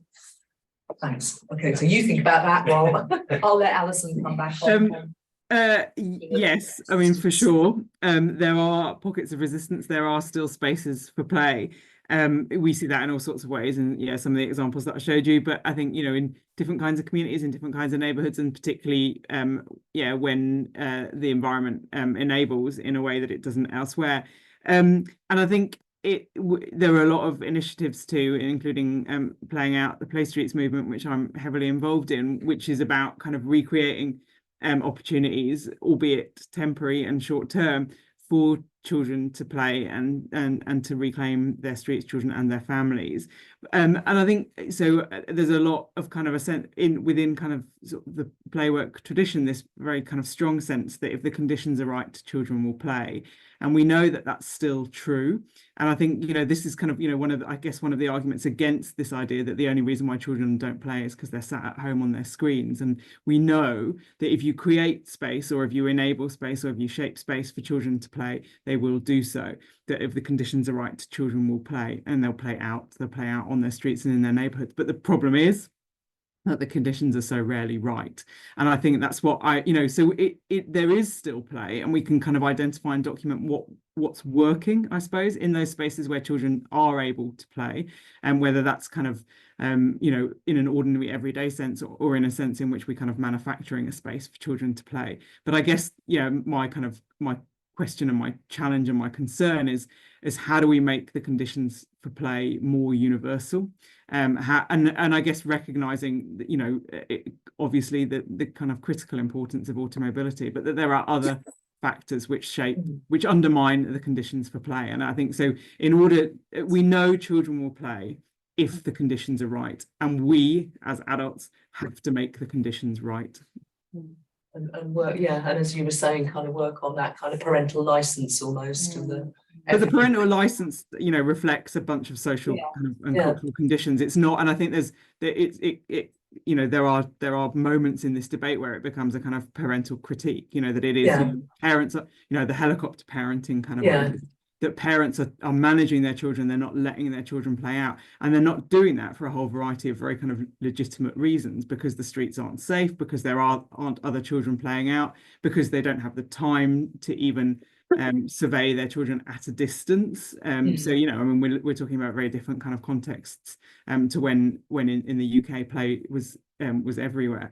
And I think it's interesting thinking about kind of like, so I've been interested to hear about your kind of your historical research and reflections. But I think, one of the things that really, really struck me when I was in Copenhagen, and it was very brief, I'm not going to claim any kind of like, any real strength for these kind of observations, but there was this real sense of trust that the communities trusted children to play and to be in those spaces, and, to be legitimately there. Sorry? And that was a safe place. Yeah, so they trusted the children to be in those communities, and they trusted communities to, you know, to not threaten those children in any way, you know, whether that's kind of socially or physically.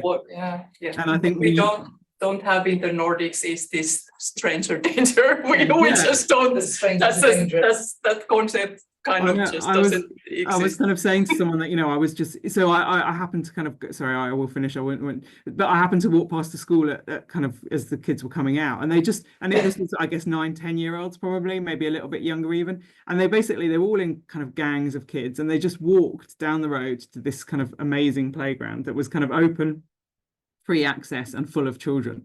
And I was saying to one of the Danes that I was talking to, it's like, you know, that just doesn't happen here. And they were going, well, why? And they just couldn't understand. It's like, well, we don't have neighborhood playgrounds for a start, and if we do, they're rubbish. But we don't have the communities and the spaces and the kind of cultures in which we would just enable children to leave school by themselves at the age of 8, walk down the road, go to a playground and hang out for a couple of hours.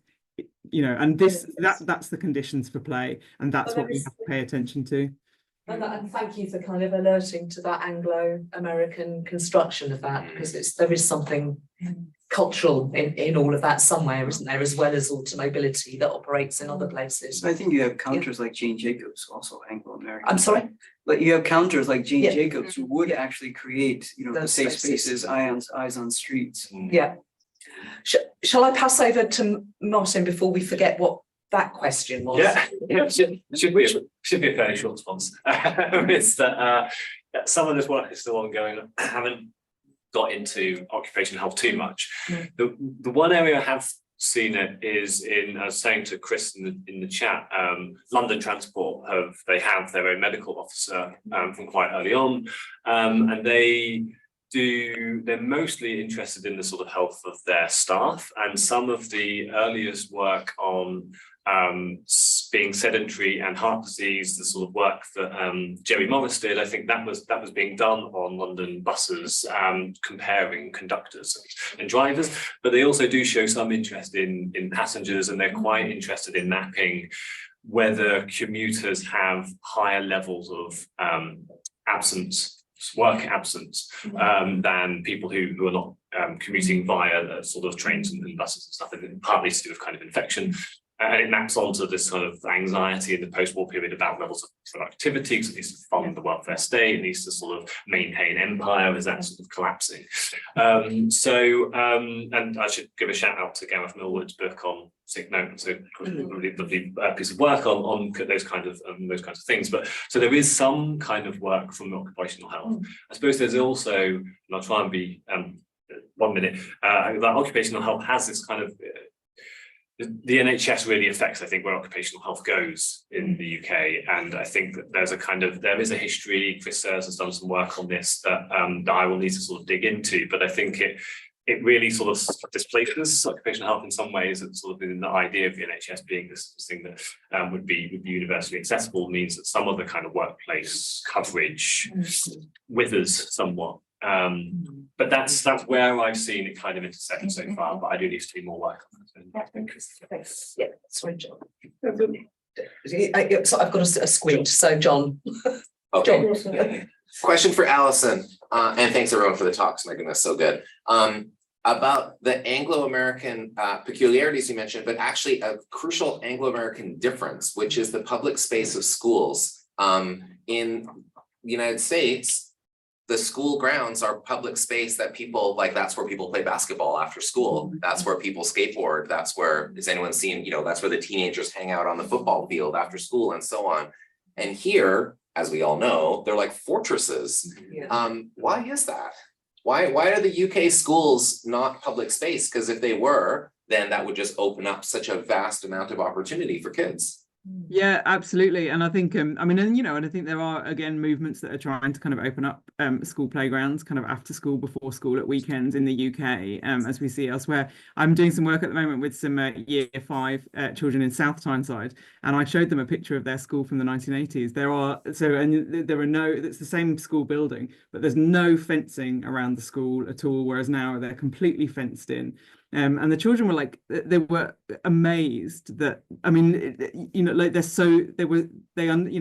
experience of school is to be fenced in, and they were utterly amazed that you know, 20, 30 years ago, actually it's 40 years ago now, isn't it, that, you know, their school was open to the community and open kind of like, you know, and again, I suppose there's this question of kind of trust, isn't there, this sense in which people, and I saw again this in Denmark all last week, you know, like children's playgrounds spilling onto the pavement, them being open after school, as you say, for kind of children to play in, young people to hang out in. And I think, you know, I mean, I don't know, I haven't looked into this in any great detail, but for me, it does seem like it is this question of kind of trust and how we believe that people will behave in playgrounds if we let them play out. Questions of kind of liability, this is the thing that's always kind of thrown by schools, and I think it's just a fallback. I don't think and I think this is probably what schools have been told to do. I don't think there's really a kind of sense of autonomy amongst school managers that they can open their spaces without, you know, going through kind of numerous like obstacles and processes of kind of administration and stuff. So, but I think it's a really, really key issue, because I think you're right. These spaces are often right in the heart of communities. It's where children are, and it's where children would hang out, you know, would happily, I mean, you know, my daughter's now, she's in secondary school now, but certainly at primary school, she and her friends would happily have hung out in the playground for an hour and a half after being let out of school to carry on playing, but we were kicked out every day. So yeah, I think it's a really important question, and I suspect it's part of this kind of, yeah, you're right, there's a difference here between the kind of Anglo and American experiences, but I think this sense in which that, you know, managing space, kind of risks of space, liabilities, concerns about kind of, but also probably also about, you know, the undermining of school staff. We've heard about that already today, and, you know, that there aren't staff available just to hang out and to kind of, you know, to maintain the space as kind of an open space, or to close it at the end of the day, or whatever. So I think it's probably also then about those kinds of questions around education and austerity.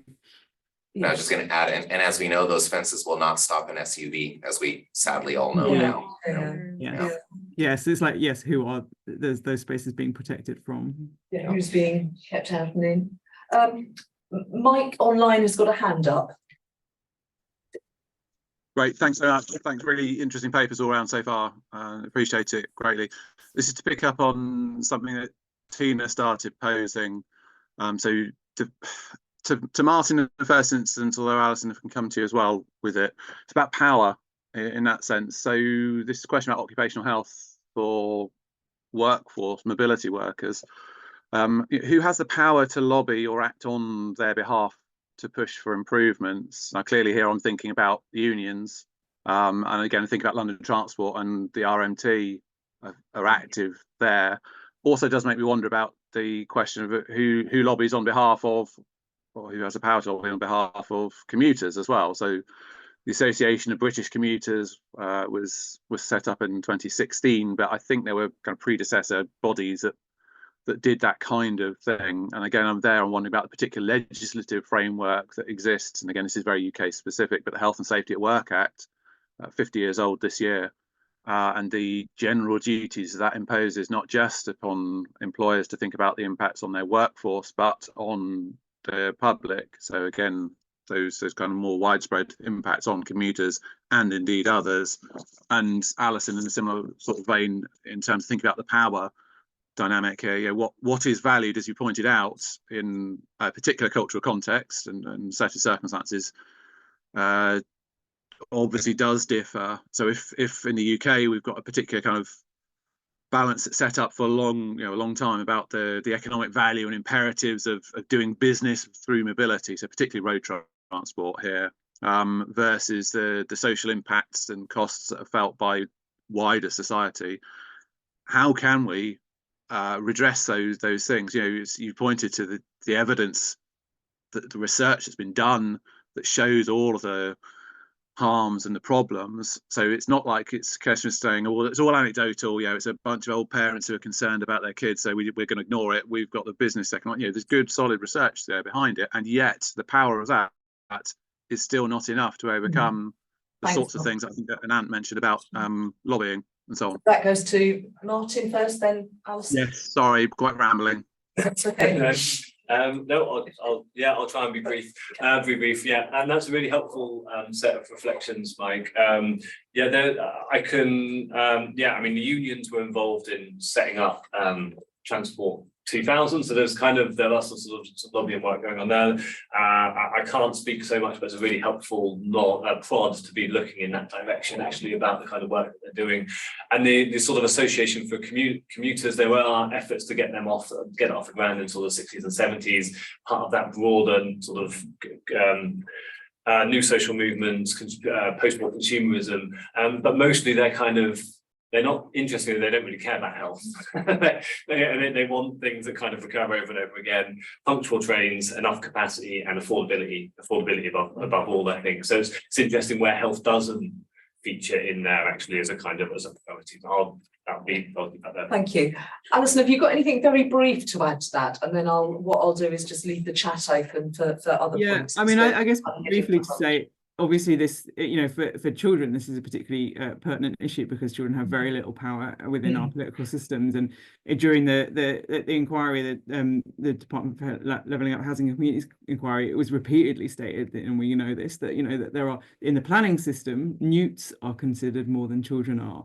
And so there is this kind of sense in which children don't have a voice in the planning system or any other kind of bits of our political system. They obviously have advocates, and there are a number of very big and kind of well known and children's organisations. We have a children's commissioner. We don't have a minister for children and young people, but even the children's commissioner and those children's organisations, because they're so caught up, understandably, in dealing with things like kind of child poverty and some of these really big kind of material political questions that play often slips down the agenda, and it's very difficult to find play, particularly in manifestos, for example. There's a lot of reference to health and well-being and physical activity, but not to play, and it doesn't really feature in things that kind of the Children's Commissioner is doing, for example, although the former Children's Commissioner is just starting a commission for play, and Longfield, sorry. So yeah, there is hope, but it's very it's difficult to see where those voices get heard.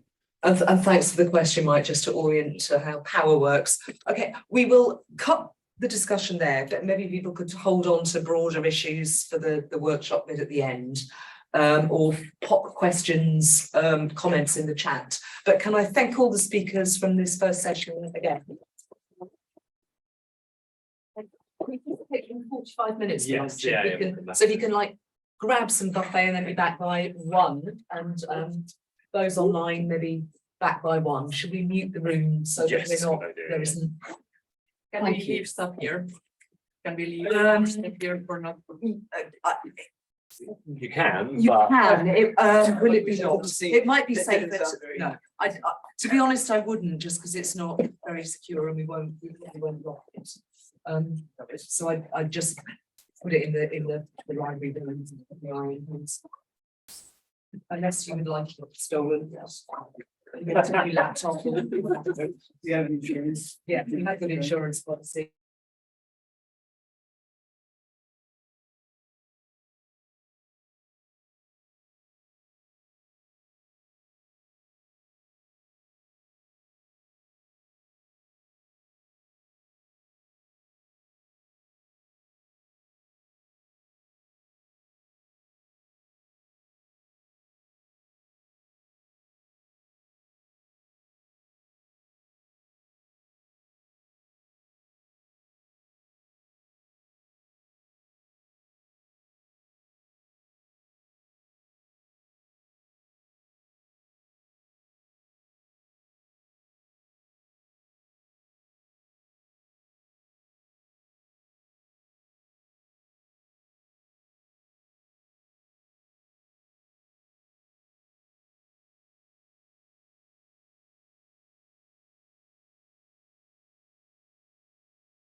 Hello.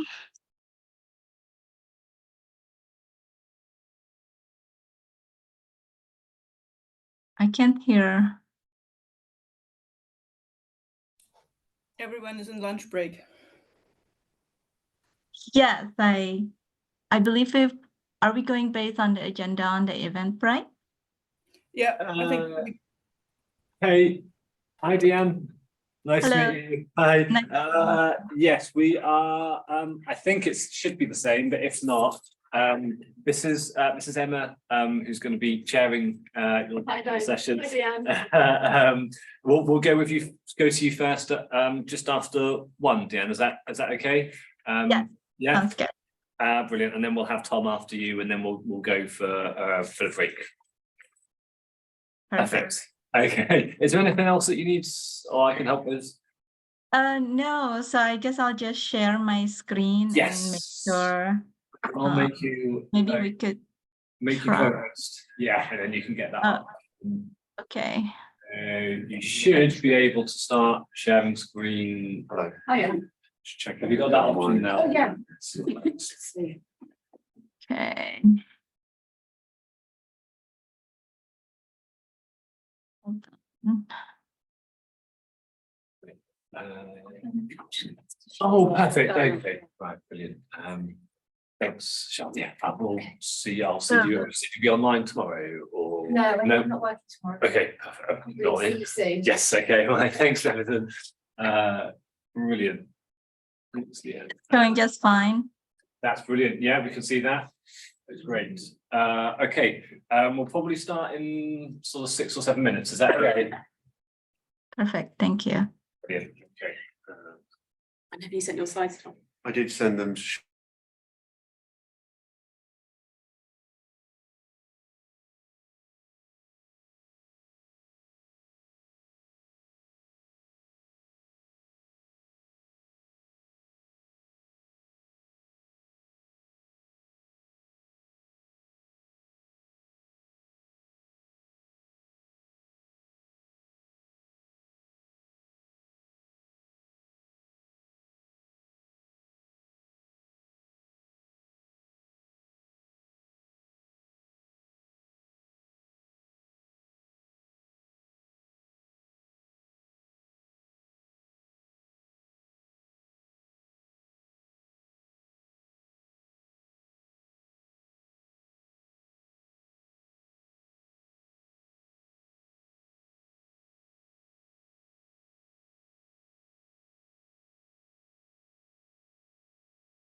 Okay. Hi everybody, welcome back. We're going to pass over to the session in a second. I just wanted to let people know who are online that we have a fabulous captioner, Anna Bailey, who's captioning the event today. If you just go down, if you want closed captions on, we can go down to the bottom of the Zoom, and there should be a kind of option to turn that on in the toolbar. And just wanted to thank Anna for the great work that you've been doing today. And with that, I'll pass over to Emma. I'm Garnet. I'm based here in Exeter in the geography department, and lots of my work has been looking at air pollution and public health knowledge and response to it. So it's kind of interesting to see it pop up in various forms in the presentation so far. And this next section, we're looking at hearing from speakers discuss issues relating to environment and mobility, which leads nicely on from the last session, I think. And in this session, we're hearing from two speakers looking at questions of justice, mobility justice, and access to land. And the session's an hour, so we've got two 20-minute presentations followed by a discussion. So like last time, I think it'd be great to have the questions towards the end, so we can have a discussion across papers.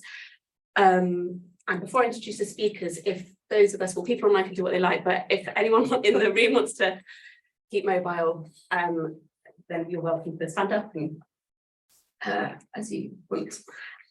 So I think we're going to hear from the first speaker is online, and this is Professor Dian Nostikasari, who's an assistant professor in the Environmental Science and Sustainability Department at Drake University in Iowa. And I think it's quite early there. She engages in interdisciplinary approaches to making stronger connections between the environment with civic engagement and other dimensions of the lived experience. Her recent collaboration includes utilising youth-led community walks and digital narrative cartography of largely immigrant and refugee families in Iowa for environmental justice. So Diane, if I can hand over to you. Hi, everyone. Well, thank you, first of all, for the opportunity to kind of share with you some ideas from a paper that is co-authored with my colleagues, Dr. Nicole Foster and Lauren Craig today.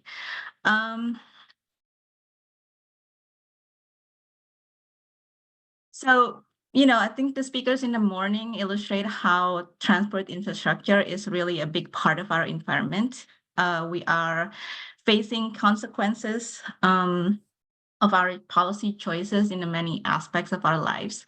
So much of the scholarship on mobility justice and space draws on the notion of right to the city. And this research, whether it focuses on critical mass bicycle rides, research on children's right to mobility, freeway protests, and the role of occupying infrastructure for social movements, there's often this connection between protests, appropriation of space, in order to produce and make visible different knowledges and experiences.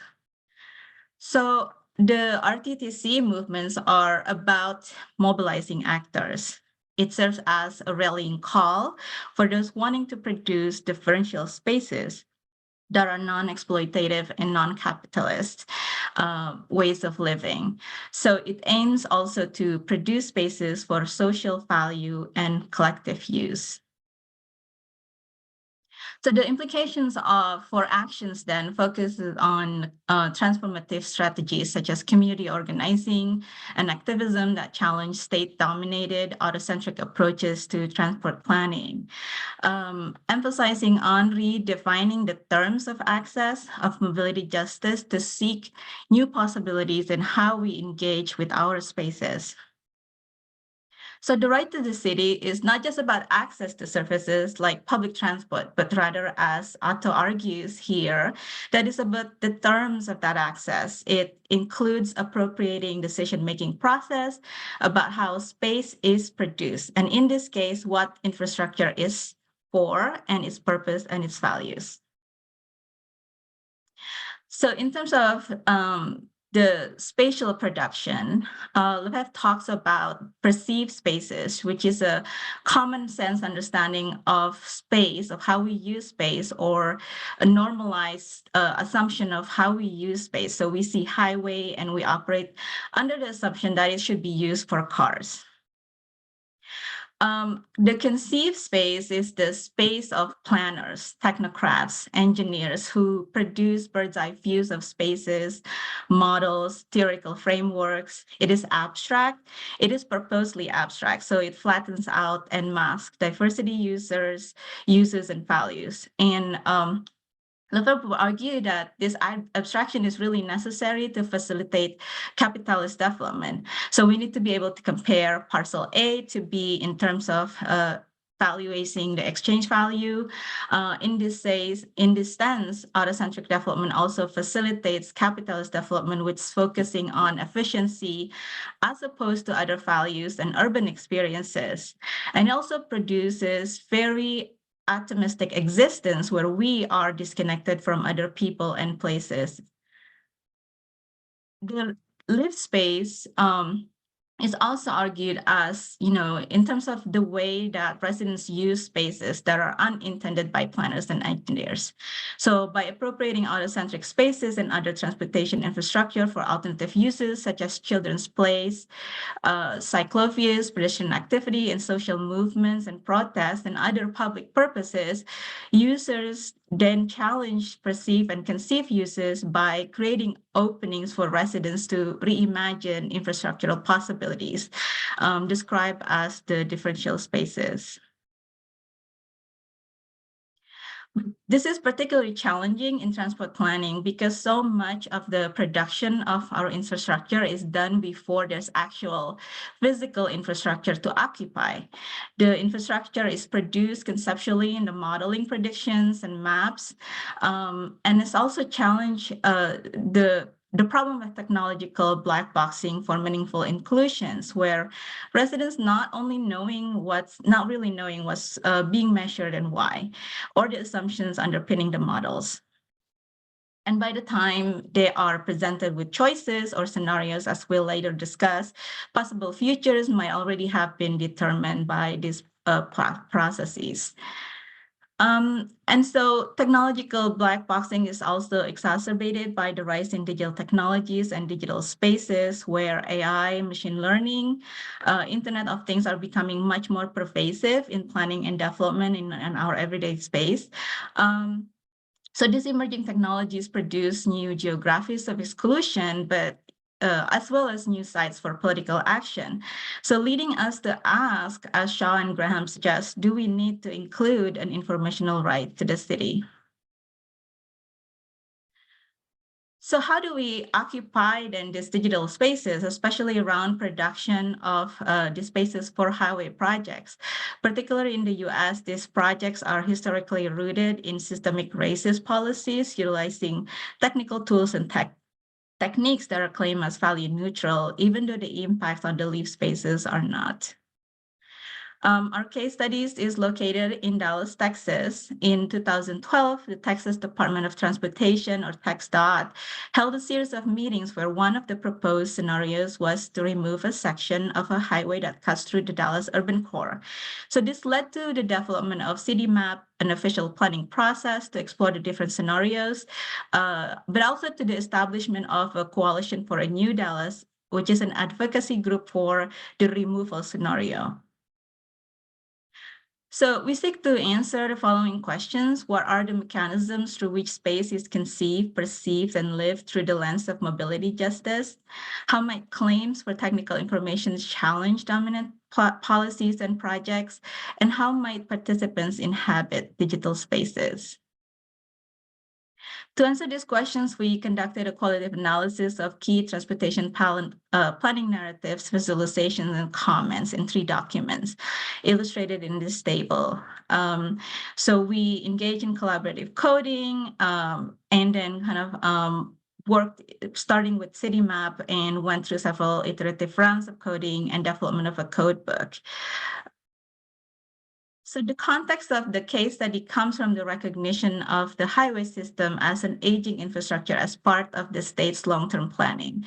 For those of you who are not familiar with the Dallas-Fort Worth metropolitan region, it is absolutely very much autocentric, and many indicators for the region's environmental justice analysis show persistent spatial patterns of inequality between South versus urban core and North Dallas. So for example, these patterns are visible when you overlay a low-income and non-white population, as well as other indicators such as the lack of car ownership. So our findings suggest, and we look at in terms of all these scenarios with City Map, which is the state planning documents, it relies on tools and metrics such as modeling to be considered as the best way, right? To emphasize on the desire to be perceived as objective. While there is a strong recognition of these diverse interests and attempt to capture them, it's very hard, they recognize the difficulty of working with the subjective experiences of how people use or wish to use these spaces. Recognition of equity and inclusion is not really embedded though into what is being measured. So we looked at the visualizations through maps and images. So this is just one of the 3 scenarios that was offered in this document, where you can kind of see the selections of tools and indicators, as well as the dominant narratives in producing these conceptual spaces. Each scenario is presented to the public with metrics developed by tools and techniques like cost of delay, vehicle miles of travel. Very much traditional transportation approach. So how does the Coalition for a New Dallas respond to City Map, right? And how do they challenge this? They started with asking the question, can the surrounding roadway highway network accommodate the additional traffic? So they try to situate the highway within the context of its positionality with the surrounding infrastructural networks. And offer alternative metrics to challenge the balancing between regional and local interests, and this narrative that our infrastructure space is not going to be able to accommodate future needs.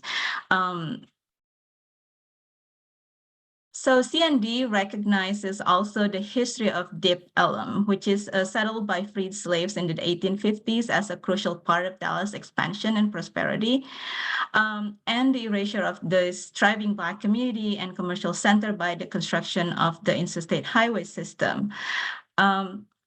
This narrative is really prominent and weaved throughout some of the discussions around competing interests and the need to address inequality, particularly for South Dallas region as a result of systemic racism and kind of potential consequences of removing their access to urban core by removing this segment of the highway, because this is mainly one of the many ways that they go through jobs and services in the city, in the urban core. They also begin by challenging institutional knowledge by specifically targeting 4 blind spots, in the modeling process, by providing illustrations and visualizations that are more people-based scale and all seemingly better to capture lived experiences. They arguably claims an informational right to the city by challenging the dominant epistemic knowledge of, how the planning process was conducted. But at the same time, the CND case is also an example of digital conceptual spaces that might result in other geographies of exclusions, where groups also challenge this idea, but also they have resources. They are a coalition of business owners, professionals, and new urbanists, and have the tools to occupy these digital spaces by offering these alternative approaches. But their narrative still kind of revolve around producing abstract conceptual spaces, albeit differently, that is geared for capitalist development. So indeed, there was quite a concern about the real agenda underlying the call to remove the highway. As many residents expressed, this may not even be about reknitting the neighborhoods and improving quality of life. Rather, it might be a land grab for developers. It's just kind of a lack of mistrust in the coalition itself. With that being said, perceived space, which is the kind of the common understandings of how we use space, are still quite very strong in many comments by the residents, suggesting that Dallas should keep the status quo by arguing that different communities have different needs. In particular, South Dallas residents feel that they need the segment of the highway and that they have not been heard. So often the comments were tempered by uncertainty as to whether the highway should be removed or not. As we can see here, residents explain that they're not professionals, don't have the knowledge to make decisions, but they are questioning and challenging the process. And our findings also highlighted the quality of these experiences as that people really want people-centered place, producing openings for lived differential spaces here. So they also describe embodied experiences with concerns around safety, health, and a desire to think more holistically regarding quality of life. So the whole process have opened up a whole new discussions about how do we use our transportation spaces.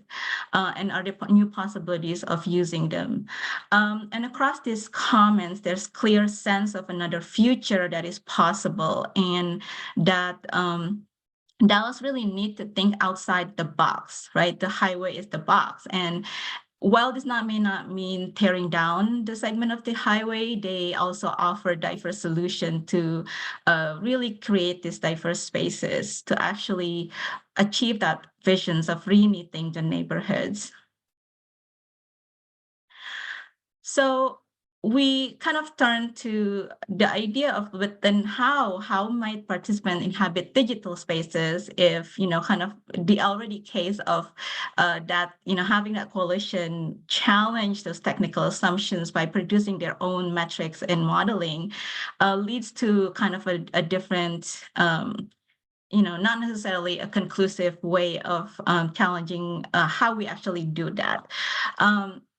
So despite these clear tensions regarding the relationship between the highway removal and equity, we actually do see the Dallas case study influencing a Stop Texas I-45 initiative in Houston, which is another city in Texas. And, interestingly, we find the case in Houston quite differently in how they occupy digital spaces. So this is a much more grassroots approach where they produce digital spaces by visualizing how the expansion of the highway would result in the seizure and demolition of surrounding buildings and expanding the scope of the project beyond the actual physical infrastructure space of the highway by showing potential displacements of residents, businesses, and communities. So the inclusion of neighborhood homes, streets, and property as infrastructural elements and displacement metrics similarly claims an informational right to the city, allowing citizens to assert, what Selton refers to as infrastructural citizenship over contested transportation spaces. So they measure impacts in the way that quite differently than the CND case. Why, as illustrated here, you can kind of see that they use a storytelling process to highlight the diverse uses and values associated with spaces threatened with displacement. And in doing so, they challenge what kinds of knowledge should be valued and used in projections by making visible this very real cost of the project should it move forward. So we further see these strategies in the way they map these spaces and the surrounding areas, which emphasize the value of these places through diverse stories.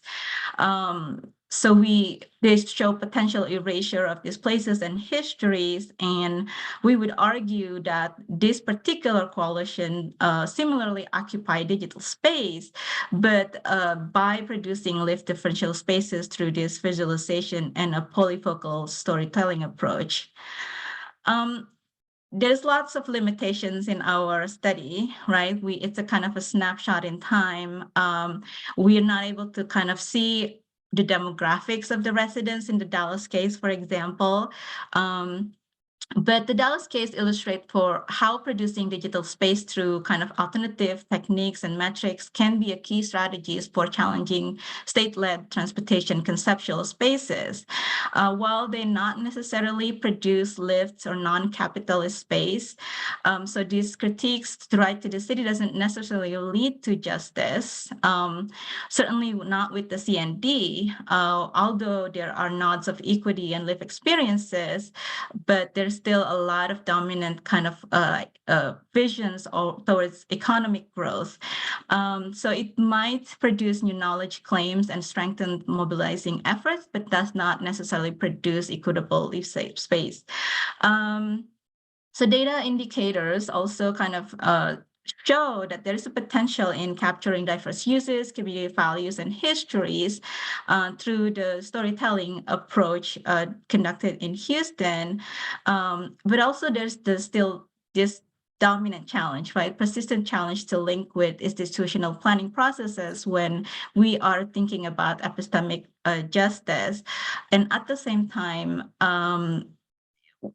the Houston case is still ongoing, so there isn't any decision yet. We're not able to kind of talk about the policy outcomes in Houston case, but the Dallas case seems slightly more successful in their effort to stall highway development. Just last year, the city council gave the state of Texas permission to pursue funding to build one of the scenarios, which is not to completely remove, but also to still pursue possibilities for complete removal. Whereas in Houston, the State Department basically just say, you know, we accept what we plan for, or we take the money away. So we can't really say anything conclusive right now about the impacts on policy in that case. With that, I think that's thank you, and looking forward to the discussion. Thank you so much, Deanne. You've made my job very easy. We're perfect, on time. We actually have time, but if there's any clarifying questions, I guess we have time for one of them before we hand over to the next speaker. Otherwise, we can save them for a bigger discussion. Yeah, that's it. Great, thank you very much. And over to our next speaker. So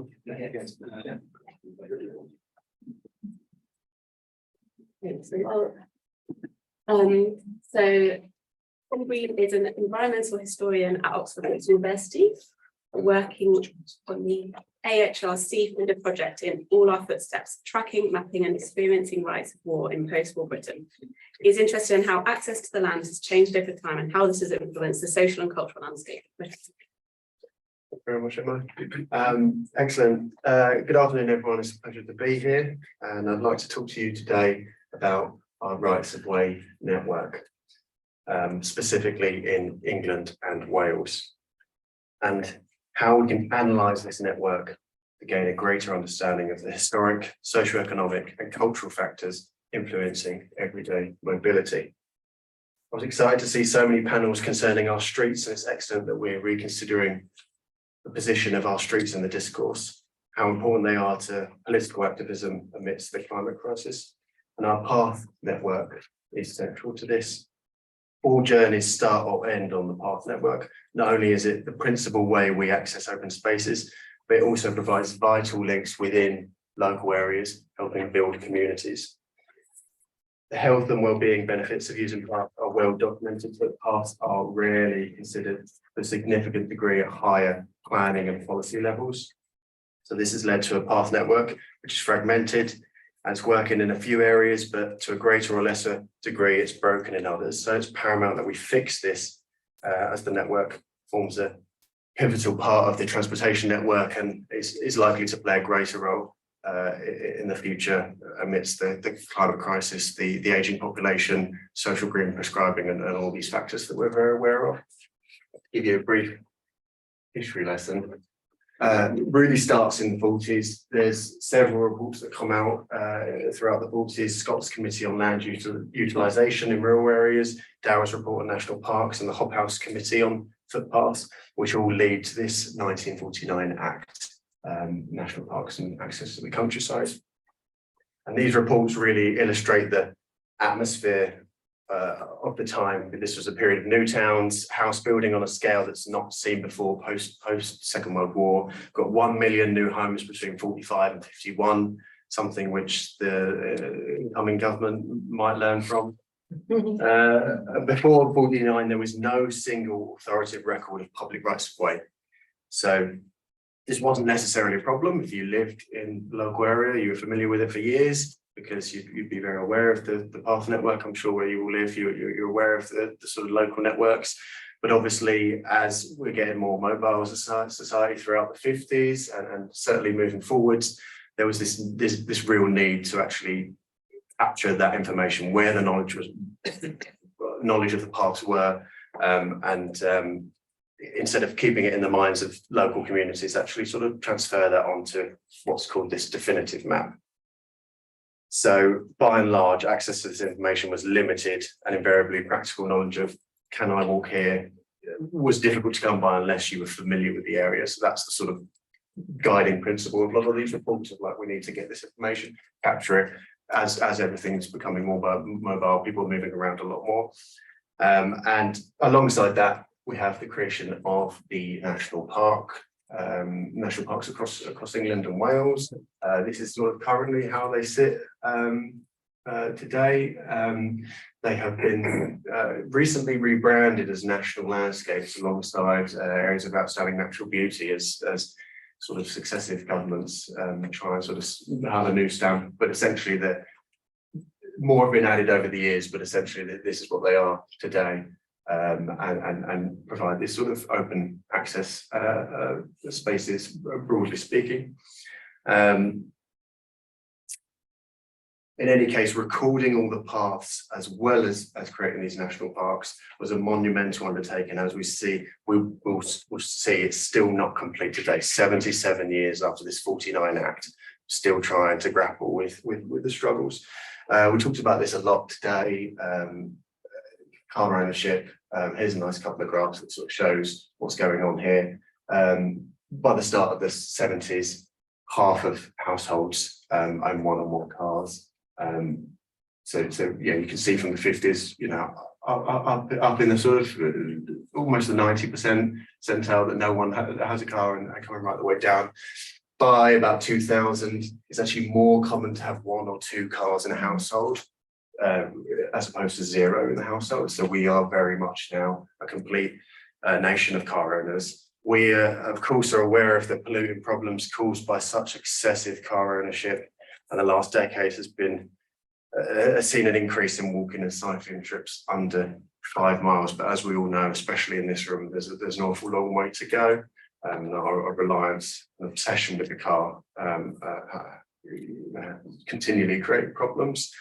And the path network is sort of in the background. It's been continually providing this alternative method of transport, and still provides the principal way that open spaces are accessed. Here it is. This is the path network in England and Wales, and what I sort of grapple with every day, trying to dissect this and understand it. 221,000 kilometres, or 135,000 mile network. For those of you who want sort of old money. Which is unique in the world. And I think often you fall into the trap sometimes of say, oh, you know, this isn't good, we need to improve things. But actually, this is unique. No other country has a network like this densely packed, that is sort of all maintained. And that's the sort of pivotal point that I want to get out in front of at the outset before I sort of dissect it. But yeah, really, really unique, and really something we sort of should be proud of.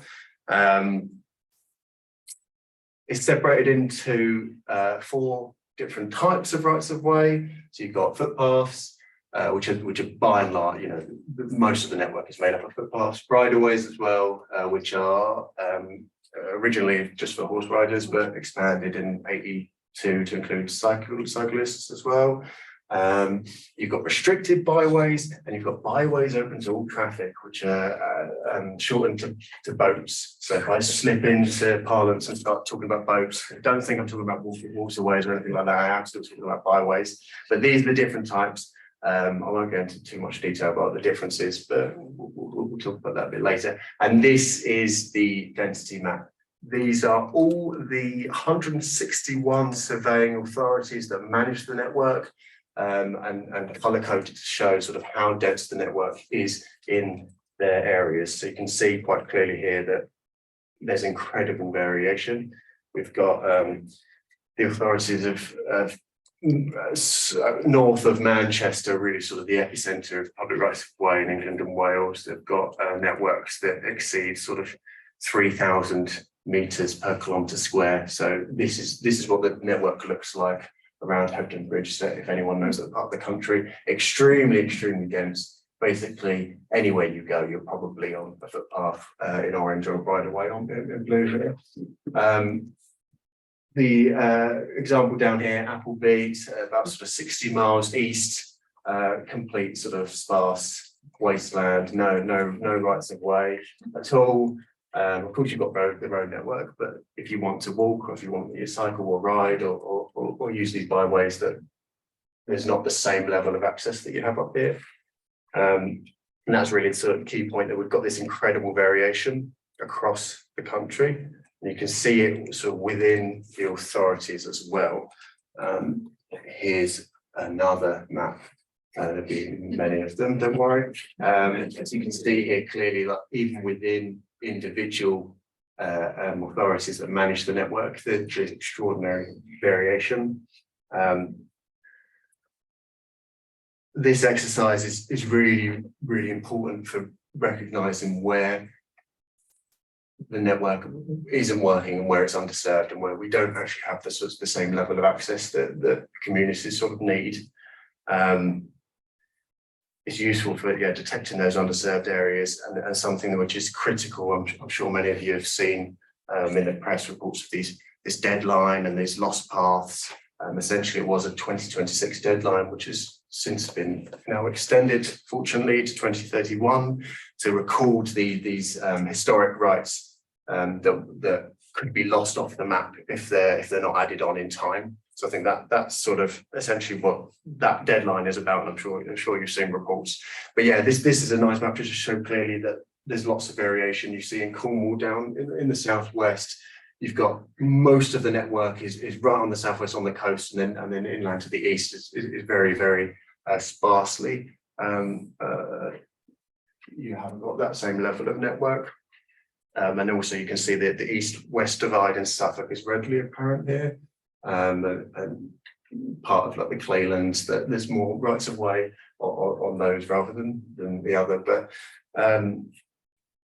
it's equally surprising the differences between authorities. I didn't expect to see the clear difference in the Devon-Somerset border over here, or the Herefordshire-Worcestershire border, for instance. So it's clear actually that this density, this map that we've worked hard over the last 77 years to create, doesn't actually maybe reflect actually the historical network or the environmental or cultural factors that have influenced where these routes are.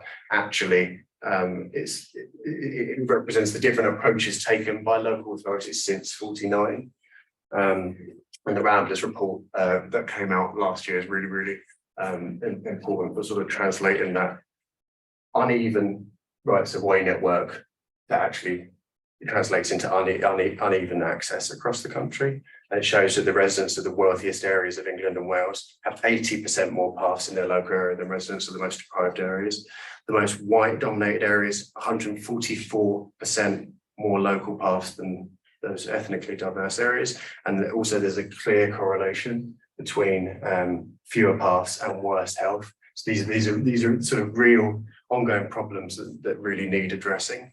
One of the, just focusing on byways, because I think it's the best way to sort of show you quickly how this plays out.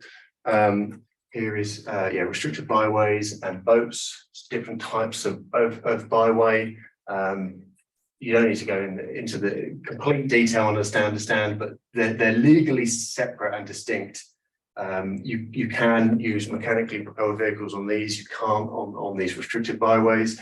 And that's going to be important because actually when you actually dig in and look at the network, here's part of Wales, the biggest county, Powys, you see that the boats dominate completely in this central band and don't really exist to the north or the south. When you overlay the old pre-74 counties, Radnor, you see that it sort of lines up with the pre-existing network, and that's really a result of just like what they were recording at the time. You see here, that's the restricted byway network. So you can see that it's sort of diametrically opposed. If you have a lot of these types of byways, you don't have the other. So this was really quite apparent in a lot of areas. Hampshire down to the south, you see it as well within an individual county, within individual districts. You've got East Hampshire here having a huge amount of votes, and Surrey as well. And then we see the restricted byway network almost completely the opposite, that if it doesn't exist in this district at all, and it does in these other ones. Why is this important? Because well, actually it goes to show that the differences in the path network aren't this result of any of these sort of historic factors. They're actually just a result of what the local authorities did and how they've tackled the problem in the last 77 years since 49. What I've sort of termed this byway problem illustrates this perfectly, because the rights of way statute and policy has developed since the 50s, and we've ended up with scenarios which functionally identical routes, historically, same sort of history to them, what could be termed green lanes, you might have heard of them. I recalled you can drive along them in here, but you can't in these areas. So they're legally quite distinct, which I think is quite important. Let's take a closer look at how that plays out on the local level. It means that you end up with dead ends, paths changing status of borders, different types of rights of way which don't align on the boundaries with different authorities. So yeah, lots of like right of ways that change into a different type of route, and this I think just leads towards that heightened confusion of the public that don't understand what right of way is, don't understand the differences, and are just trying to get out walking or trying to get out cycling, and this is sort of creating an extra barrier, particularly between different areas. One other example of this, North Yorkshire and Leeds. Similar cases of routes just dead ends on borders and this sort of thing, and authorities not sort of talking to one another. But again, it's not, it's often because there's budgetary constraints. Just zooming in on Wetherby here, because I think this is important. So often you think about footpath, you think about the rural area, or you think about the countryside and going for a nice walk on the usually grass or whatever. Actually, the urban environment, I think, is sort of so often overlooked. Closer look at some of these footpaths in this area. This is the aerial of this of Wetherby, and you see here these footpaths leading across here. I've just got some Google Street View. Apologies for this, but quickly sort of identify. Okay, this is this footpath in the north of this cross section, and this is important because this is on the map and it's going to be protected as a footpath. Because once a highway, always a highway is a legal maxim. So the decision to include it actually is really, really important, because then this area is sort of protected from development, and you'll have this network, this local network for the community.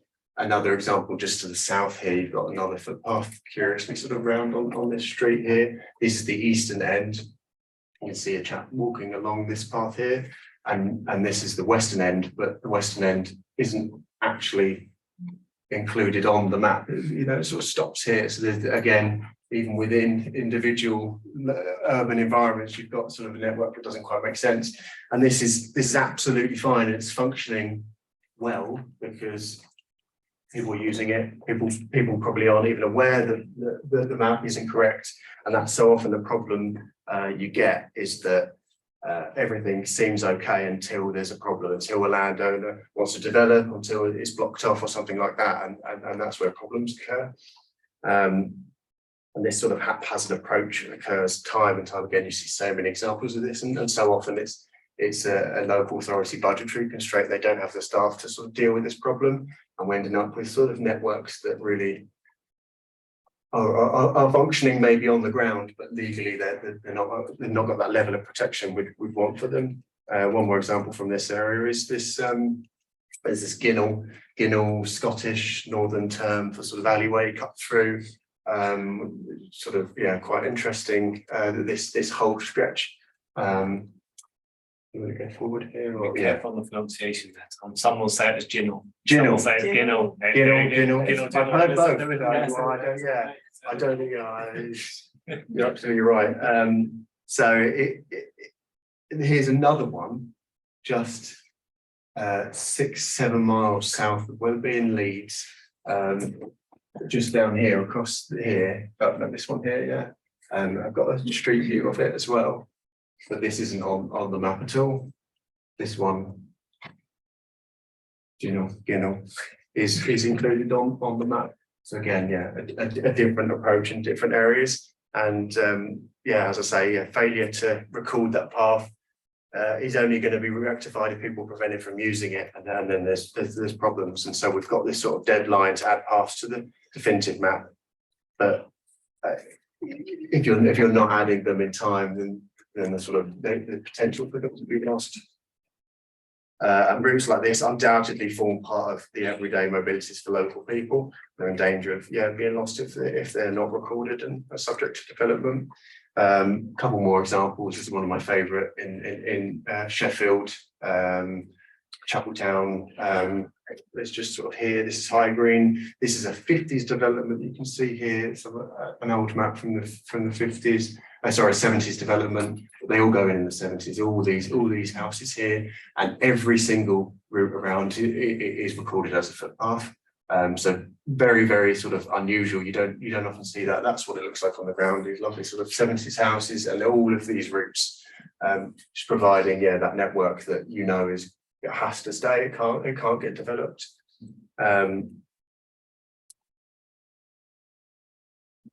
Quick look at Cheshire, just as a sort of overview of bigger, broader sort of issues, and this one is just a quick one because you hear it so often.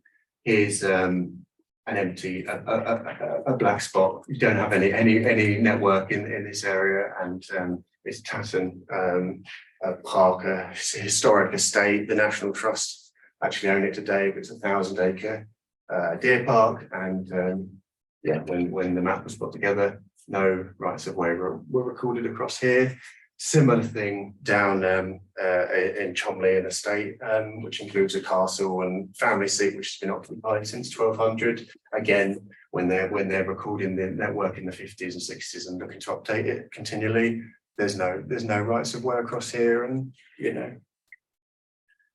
none shall accrue. So it's very much like the land ownership is also sort of an underpinning to this, and you see it obviously a lot more starkly in the rural and instead of the urban environments. Tom, just warn you, you're coming. Yeah. Last slide. Brilliant. Here, back to this map. The definitive map is telling this story. What is and isn't recorded shows us the inequalities in society, and it's extremely poignant that we're today is an election day, because we can see how much policy has affected the path network and continues to affect our ability to travel from place to place outside of the car. So thank you very much. Thank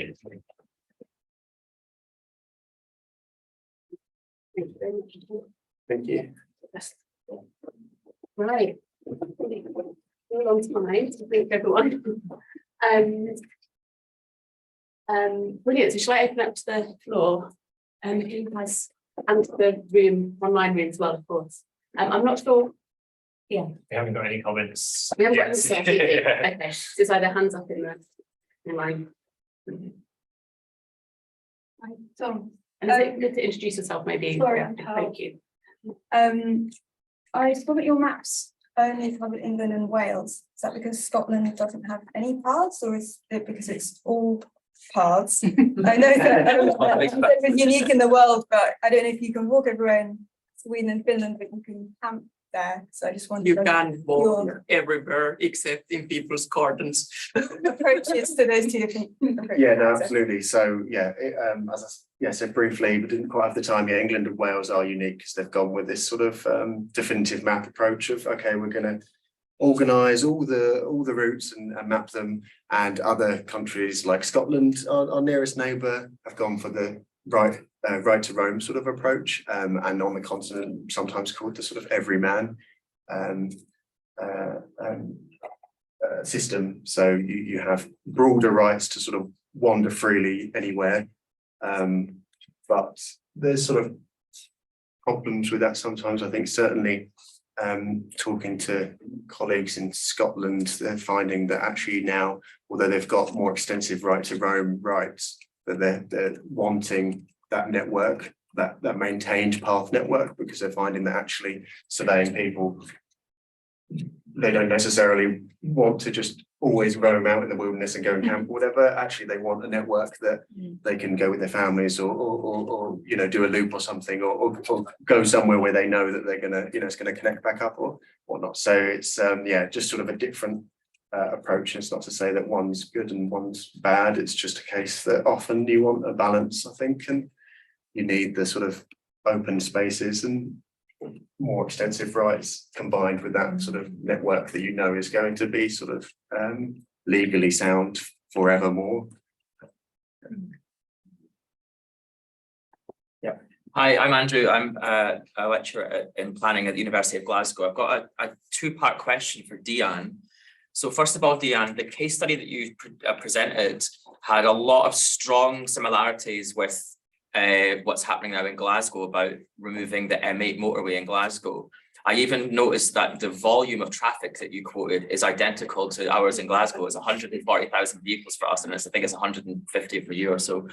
So my two-part question is, firstly, I was really impressed with your argument about the legitimacy of knowledge and challenging. You used the phrase the dominant epistemic, knowledge, and you had this map, and that's exactly what my conversations with the local government and have been, that we need to present a neutral, unbiased, case study, which I just think is just nonsense, because it's inbuilt with so many normative values. And so but I think that they're feeling they want to do that because they feel politically threatened by their constituents, because in Glasgow you have the culture wars have come to Glasgow as well, and so we have this real anti-environmental pushback. So I'm wondering, my first question is thus, what was what do you think was the relationship between the constituents in I couldn't remember if it was Austin or if it was in Dallas, and the sort of politicians. My second question is about scale. So you mentioned that the state of Texas gave funding to do more research, and they kind of went over and above the city. I think it was, I can't remember if it was Austin or Texas in that case, but we have a similar problem in Scotland as well, where the Scottish government in Edinburgh does not want to take on the institutional risk for Glasgow, even though the highway is a national highway. So I just wanted, so that's quite a long-winded question, two-part question, sorry. Thank you. Can you clarify the second question again? My question was basically, what do you perceive to be the kind of main scalar tensions between the state of Texas and the cities? Okay. And you're talking about scale as the as in the state versus the local, like different levels of governance. Okay. So I graduated from the planning programs in the region, which means that a lot of the people who kind of graduated from that programs then later practice as kind of planners in the cities around the region. That's then kind of the pattern of most planning schools in big metropolitan regions in the US. So Dallas-Fort Worth is I think still the fourth largest metropolitan regions in the US. It's really still fastest growing. And I think your questions around kind of legitimacy of knowledge and ethics and relationship with constituents kind of come into play. When we think about planning ethics, first of all, right? I still have I would hear anecdotes from planning professionals that my colleagues or who used to be my classmates who would talk about deliberately not talking to the public that has like very explicit views of a particular position because they don't want to be seen as kind of leaning towards a particular decision when it's very contested. So this is kind of very much kind of the I feel like still kind of an attitude in terms of the idea of neutrality and objectivity that we must keep as kind of professionals when we're kind of dealing that, which is why this is particularly challenging in transportation planning because it's large scale and decisions are made way before the cranes or the project even starts to happen. So often the public who are able to come or who are invited to public hearings really is not engaged in kind of the process in terms of visualizing these scenarios. In the Dallas case, the CND is a coalition of business, leaders, architects, planners who are very much kind of, who are very much for the idea of maybe somewhat of the new urbanist planning, right, in terms of kind of walkability and scale. And so they have this knowledge of what's going on before the public hearing process even starts. So there's the kind of that layers of inclusion into the information. It's very interestingly, and public hearings do tend to get challenged, very contested once people started asking about the models, because it is viewed as this very much, already kind of a normalized tool in a way in large scale infrastructure planning. So, but coming back to the relationship between constituency and kind of the residents with kind of their policy makers, I think in the Dallas-Fort Worth case, you can kind of see that, there is the different levels of constituents who are very active in mobilizing. And those, because they have stakes, they are business owners, they are planning professions, they know people, they kind of are able to kind of mobilize a little bit more towards stalling the decision. So it started in 2012. The decisions has been stalled until last year. And the project hasn't already, necessarily begin yet to materialize. So you can kind of see the timeline that it takes. Whereas in Houston case, the relationship is a little bit more, I guess, seen as oppositional. Because it's much more grassroots approach. There's a lot of kind of focus on mobilizing, also using, mobilizing residents that are non-English speaking, for example. There's really much more deliberate attempt to kind of like really show that this is the will of the people, right? And in the Houston case, the city of Houston is the biggest city in the region, and is actually the one that is also kind of like somewhat wants to have more conversation with the state government about how do we move forward with the highway expansion project rather than just kind of designing it as it is. So the path to challenging this decision, though they kind of really started with this grassroots mobilizing and polyfocal storytelling approach, they actually move towards a legal process, right? Kind of suing the decisions under discrimination. And it's still kind of, I think, ongoing depending on executive, the people who are managing the transportation departments. And so I guess that comes to the questions about the local, regional, and different levels of government, because in the US, you have a between the local and state, you have a regional government, which is a voluntary government coalition. So it's the metropolitan planning organizations is actually a body of voluntary governments of the city that is actually recognized because they do distribute federal monies through the state, through the different local cities around the region. But at the same time, they're also voluntary, right? So their decisions in a way, or the decision that is made by the different local government officials that are within this voluntary body doesn't necessarily always sway kind of like or conform to the decisions of the state government, which has a lot of say. And so, I think the dynamics between the local, regional, and state governments can vary across region. I'm in Des Moines metropolitan regions right now, which is a much smaller region and a much less diverse constituents also. So there's not much, mobilizing movements in terms of, highway infrastructure projects, and which that also doesn't happen as much as well. So that's what I would say about kind of the different scales and scope and how the decisions are being made. And again, it can be very challenging in terms of, how do we get to institutionalize decisions that are people oriented. And when on kind of the presentation on pathways, I picked up on kind of like that.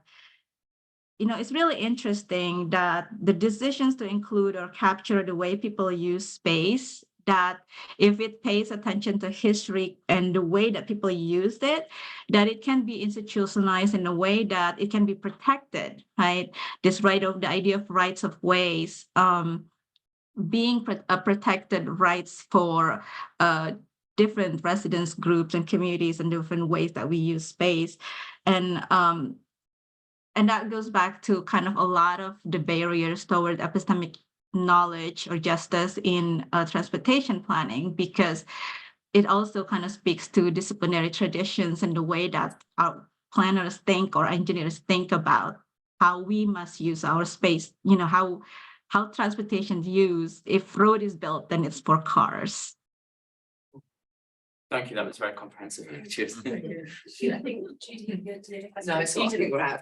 we actually started a bit late, so I think we've got, is that all right? Or do you Yeah, have I think like we a can couple Down down? in a. You sure? And was it Elsa online and then John? I think that also. No, I think that was a Oh, mistake, yeah. sorry. Why did I see your name? Oh, it's your thing, sorry. Yeah. Do you have a? Oh, that's why. No. Okay, so should we just have one last question with John and then?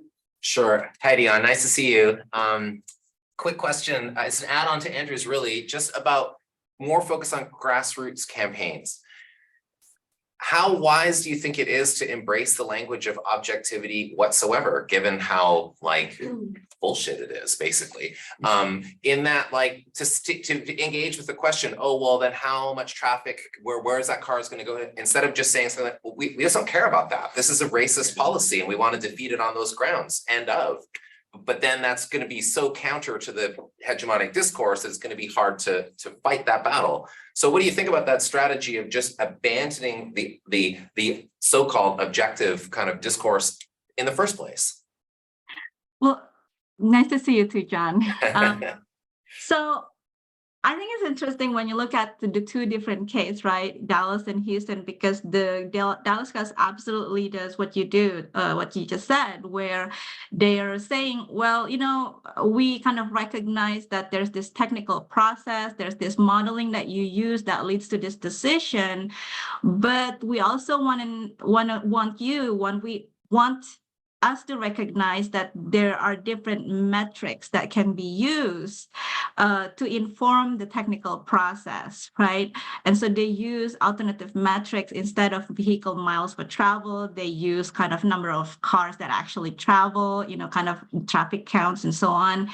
And I think it doesn't necessarily mean they kind of agree with the idea of objectivity. I think it's most towards of okay, here's a different way of thinking about it, and if you're like really valuing technical processes, so this is the way that the same very similar approach but with different metrics could lead to different conclusion, right? Whereas in the Houston case, it's absolutely the way you also phrase it, right? Like, this is how we want, this is the space that we historically have been used, this is the potential displacement that can happen. We really do not want to see kind of this the erasure of these communities and history. So there's already kind of like a very strong stance in the beginning, but also I think as the process unfolds throughout this year, so it starts, maybe 6 years, 7 years ago, and still ongoing right now. The challenge becomes to, okay, we just want to have a conversations about the value, right? The values, how can we come to the table to talk about the values rather than this imposed top-down approach by the state planning departments. Thank you. Brilliant. Thank you so much to both our speakers, Diane and Tom. That was a really brilliant session. And I think we've got just over 20 minutes for a break before coming back for the third session.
Hi, Martin.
Preston's saxophone playing.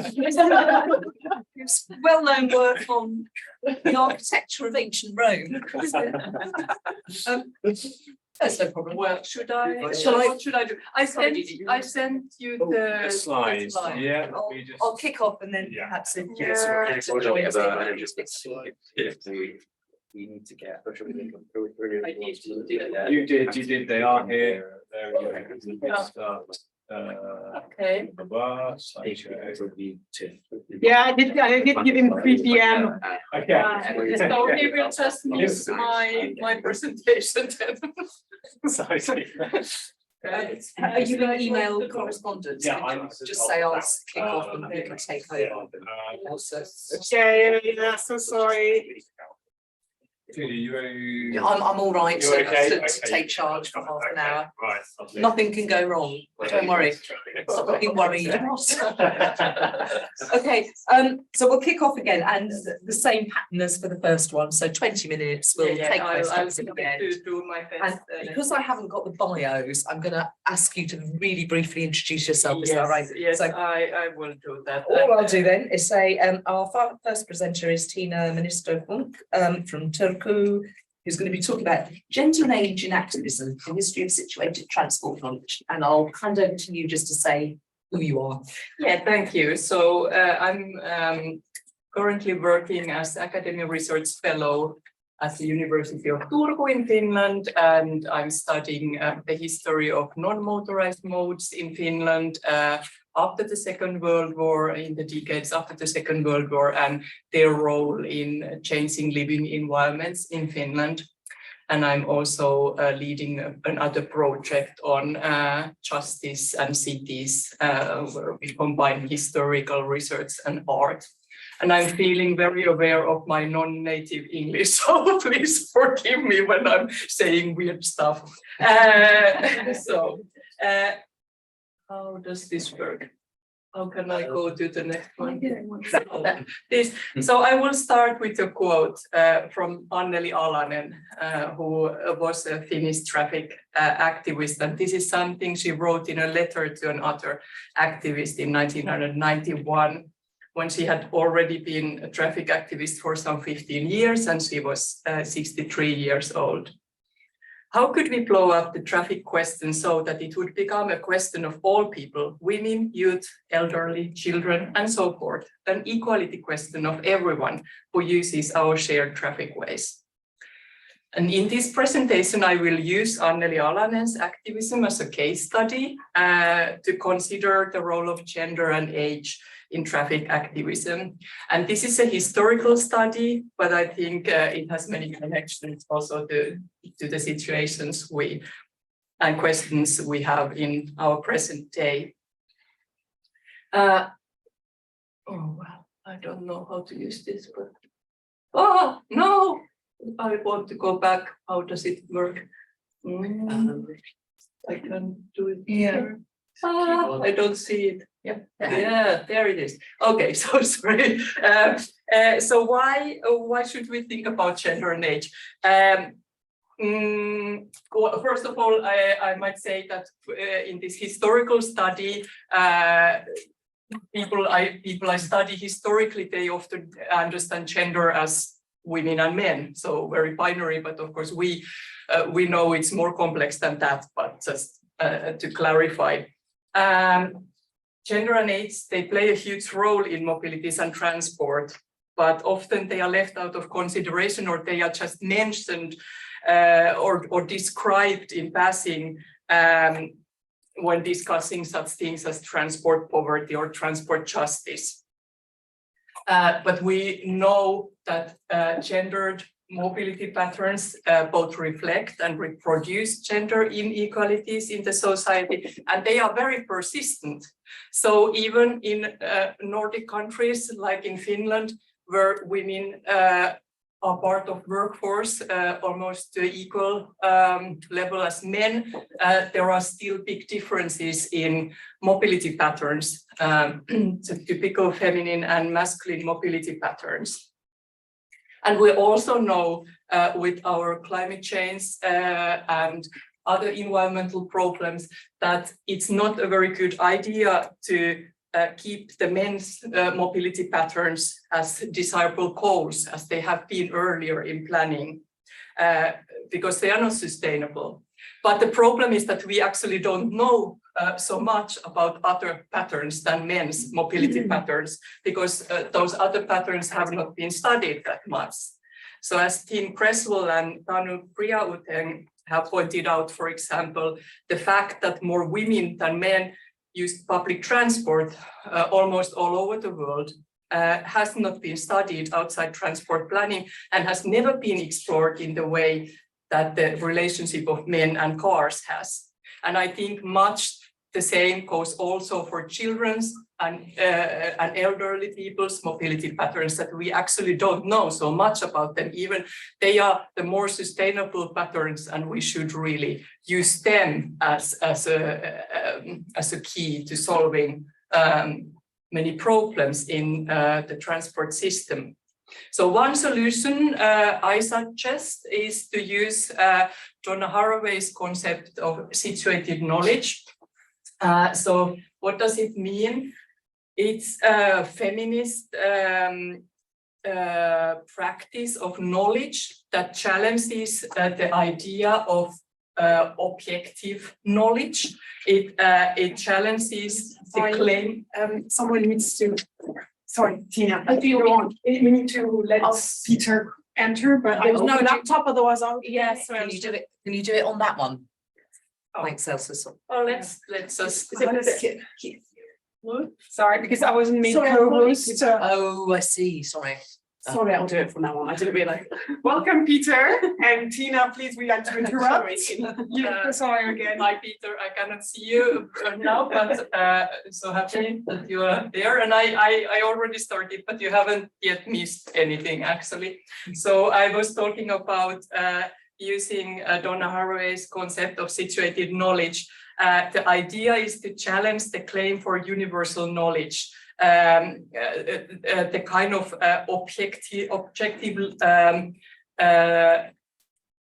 way of seeing the world that is actually not possible. Because there, if you say this knowledge is universal and true for all, you are seeing the world from above like a card. This is the card trick that Haraway talks about. But actually, all knowledge is produced in specific place and from specific perspective and from specific bodies. So to acknowledge that and to make that visible is what situated knowledge is about. So it makes visible whose knowledge we are talking about. So this actually links nicely to the Texas highway battles. Now, let's see if I can do this. No, I still cannot. So this is just an example of what a big role gender and age play in mobility. So this is the very first passenger traffic study made in Finland, 1974, and you cannot read it, and then it's in Finnish, but these are men, these are women, and these are children. And although Finland only basically started to motorize in the mid-60s, we see that already in the mid-70s, men make majority of their daily trips by passenger car. This here is car, and women only a very small amount of their trips. And we see that children actually move around the most and use the widest variety of modes. So it really plays a role, and we should be aware of that. But despite of this, even in the traffic activism,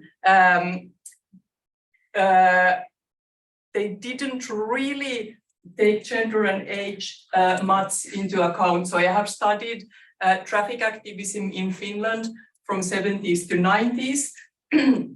And I have found out that often it seems that they wanted to replace one universal view of transport, so that of the planners, by another kind of universal view.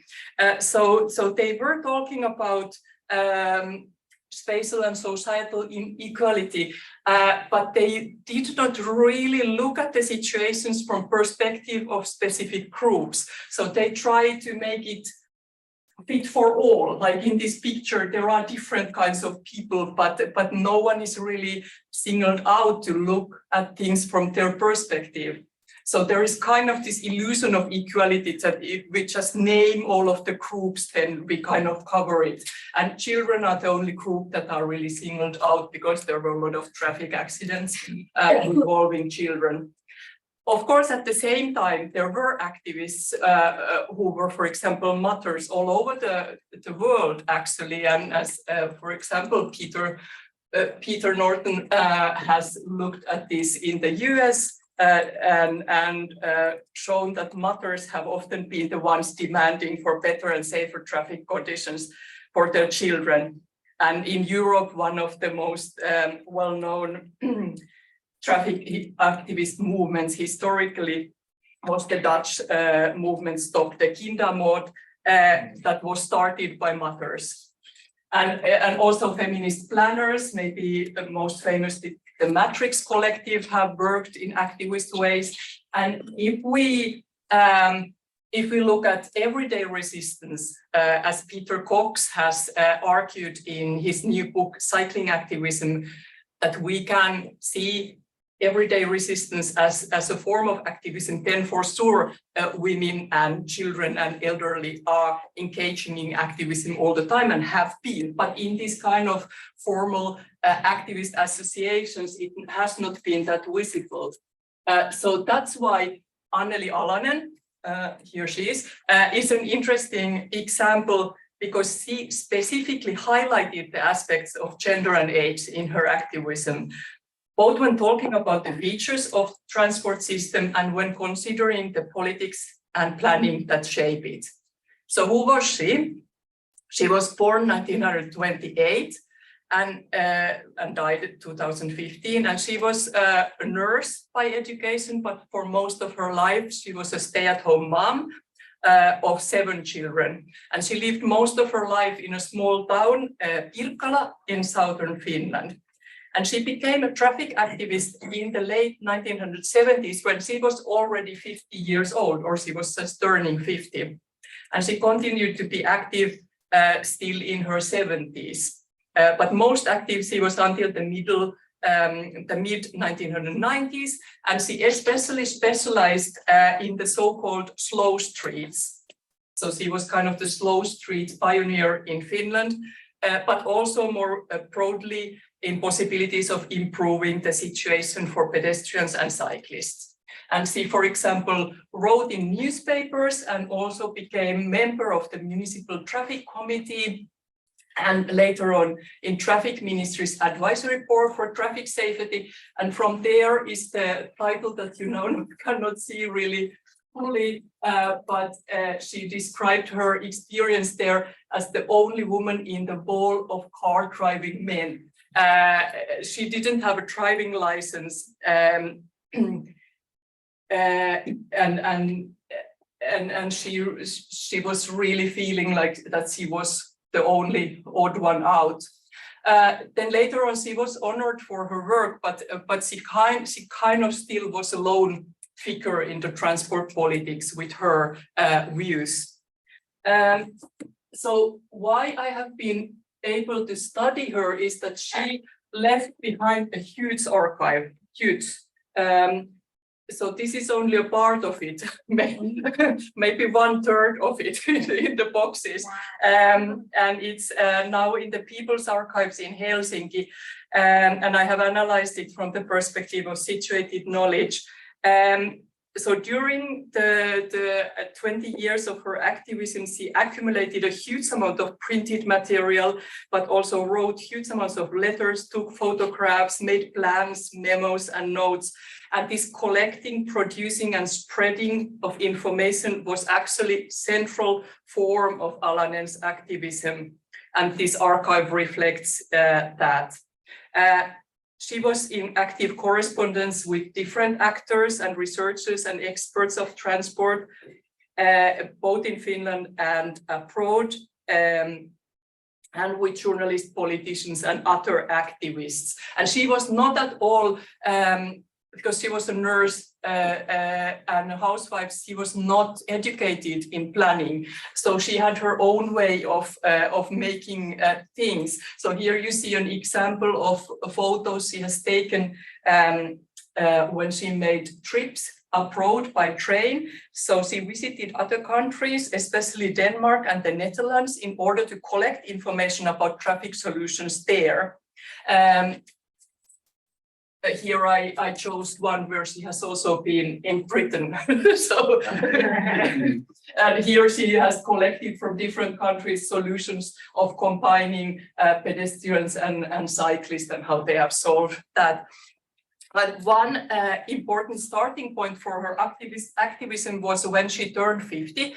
She made a trip alone to Denmark to celebrate her birthday, but also to collect information about local slow street solutions, because she wanted to argue for a slow street in her own neighborhood, where she was the chairwoman for the homeowners association. And when she came back and they tried to make this slow street happen, it turned out incredibly difficult to achieve, and there was a lot of resistance from car drivers. And practically this experience made Alanen into an activist for not only slow streets, but also for everyone who was slow on the street. So for pedestrians and cyclists, but specifically for children and women, walking with children or pushing prams and strollers, and for elderly, as well as wheelchair users and so on. And often Alanen positioned herself in transport questions as a mother and a person without a driving license. And she highlighted how traffic looked different from these positions than from behind the windshield. So this is how she brought up her situated knowledge and experience of traffic.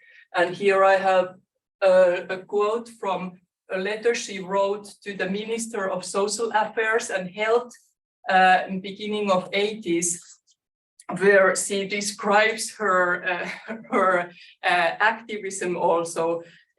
She writes, "I write too much and to too many, but often in vain and getting frustrated.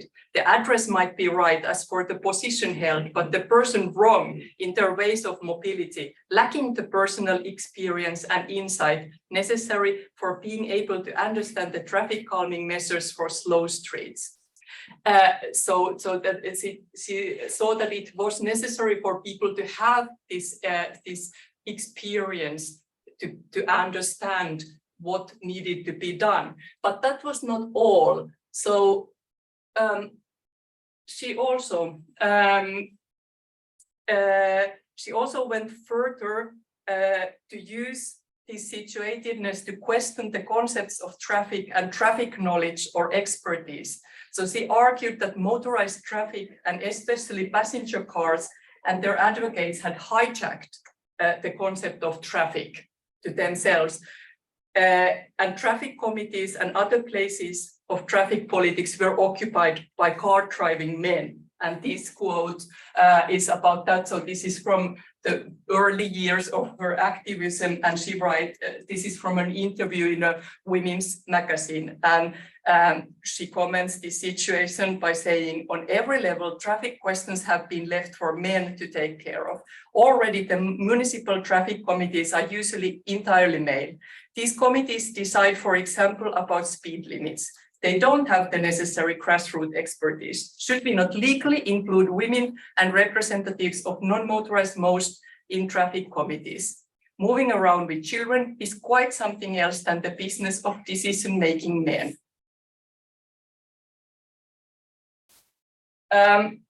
So Alanen argued that if we don't take into account this knowledge of all these other groups, outside of the car driving men, we lose a major source of traffic knowledge. And she called these people of the roadside the real experts of the street, because they spent the longest time on the street, while the car drivers were just flying by. So her message was not only that different groups of people had different experiences of traffic, but there were different ways of knowing about traffic, and only part of them were included in official traffic knowledge. And slowness was actually a source of expertise. And by highlighting gender, age, and intersecting categories, such as different levels of ability, Alanen practically wanted to redefine traffic as a concept.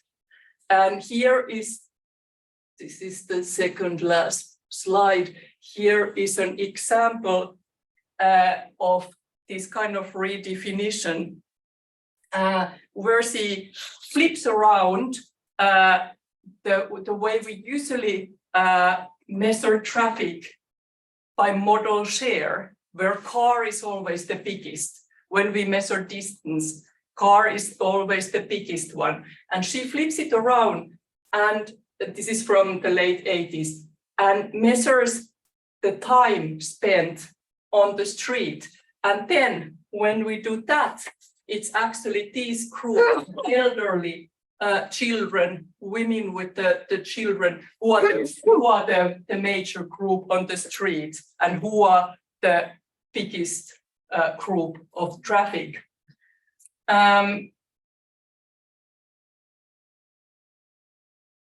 So to conclude, Mimi Scheller has said that in order to achieve mobility justice, we need intentional inclusion of the excluded in decision-making and elimination of unfair privilege. And as I see it, this is exactly what Anneli Alanen tried to do.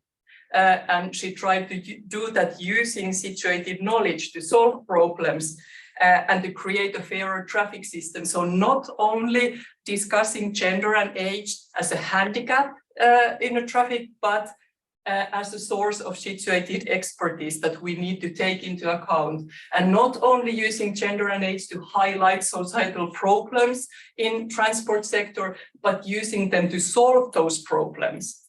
And we know in this age of crisis, environmental crisis, that actually men and masculinities, sorry, not all men, are the problems that need to be changed. And I think one way of doing this is to make use of situated knowledge, like Anneli Alanen showed us.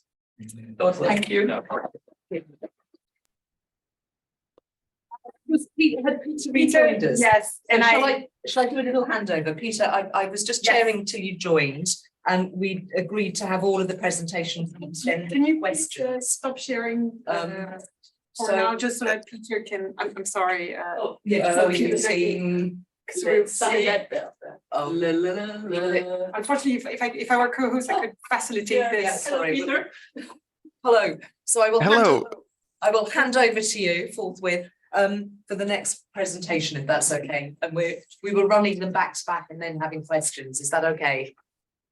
This sounds fantastic. Hello, it's such a pleasure to be with you all. I just love what this group has to offer. I love the title of this session, Age, Gender, and Mobility. I feel I began, Tina, it's so good to see you all again, and especially Tina. I began as a mobility scholar without that title as a child and as a teenager and as a young person, trying to negotiate a world designed by people who had lost their connection, even though they had all had it, with what it's like to be a child or a teenager or a young person getting around your own community. I think I think we're all agreed that we'll have a conversation and questions and comments after all three presentations. And so if it suits you all, I will introduce what I believe is the next speaker. Silke, is that the plan? Okay, great. So Silke Zimmer-Merkle is a historian at the Institute of Technology Futures at Karlsruhe Institute of Technology. She studies the history of technology and mobility, cultural history, and the history of ideas. In her current research project, she is studying the history of children's mobility.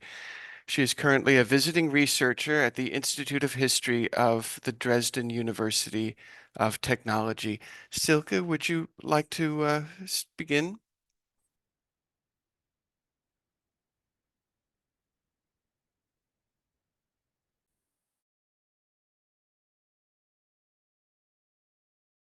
Silke, I think if you're there, you can share your slides. You have the co-host power.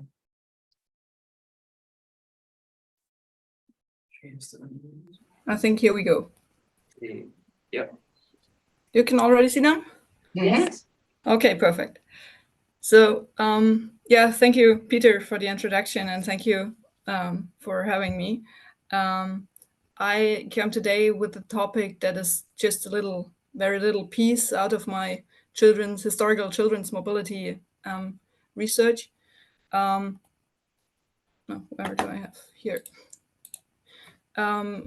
Just a very brief outline. I will first say something on adultism, because, well, it showed up somehow to me as a relevant topic for the research on children and mobility. And then I will give some examples of adultism in traffic education literature, and then talk about why it is perhaps problematic, or why it should be a topic in children's mobility research. I try to keep track of time a little. First of all, what is, I don't know, I'm looking where my notes are. Here, my notes. Why adultism as a perspective? Well, normally I start my presentations and we are now seeing your notes. Is that deliberate? No, actually not. Thanks. Although that's okay, we could, yeah. We're back Wait, on the presentation. yeah, wait, I can shares fix this. that. I am having too many screens here Yeah, it's so that I can have everything with me. So now you don't see them, is that right? we've got the presentation now. That's great. Perfect. Now I don't see you, but okay. Yeah, normally I start my presentations and I have to address the question of why children as an object of research and why this could be important, or why not. And the reason that this has already to be addressed is already an adultist point. Yeah, why children are important. If this question has to be answered, we're already in the middle of the field of adultism. So now I will start with some very short definitions. Bell 1995 defined adultism as a systematic mistreatment, and this is a word that became very known in the adultist research because only, except for prisoners and few other institutionalized groups, young people are more controlled than any other group in society. The essence of adultism is disrespect of the young, and this is one definition that is very often referred to, and we see it is already kind of connected to activism for children. Another defense by Alanen, it's not the same Alanen, I double checked, we just heard about, is children's agency is inextricably linked to the absence of power that those positioned as children have to influence and dominate events in their everyday world. We already see that there's a question of power, and Markey lately put it with reference to other definitions. Adultism is a socio-political order determined by childhood and adulthood. In this perspective, adultism is not an opinion of individuals based on irrational prejudices. Sometimes definitions go to prejudices, but a rational social order resulting from concrete strategic decisions within a generational order of mature adult elite. Precisely in its contradiction, the concept of childhood and adulthood plays a central role in the representation and structuring of the social world in which, with reference to the ideal adulthood, childhood becomes controllable. And again, we're in this control discussion that probably is also important for when we think about traffic.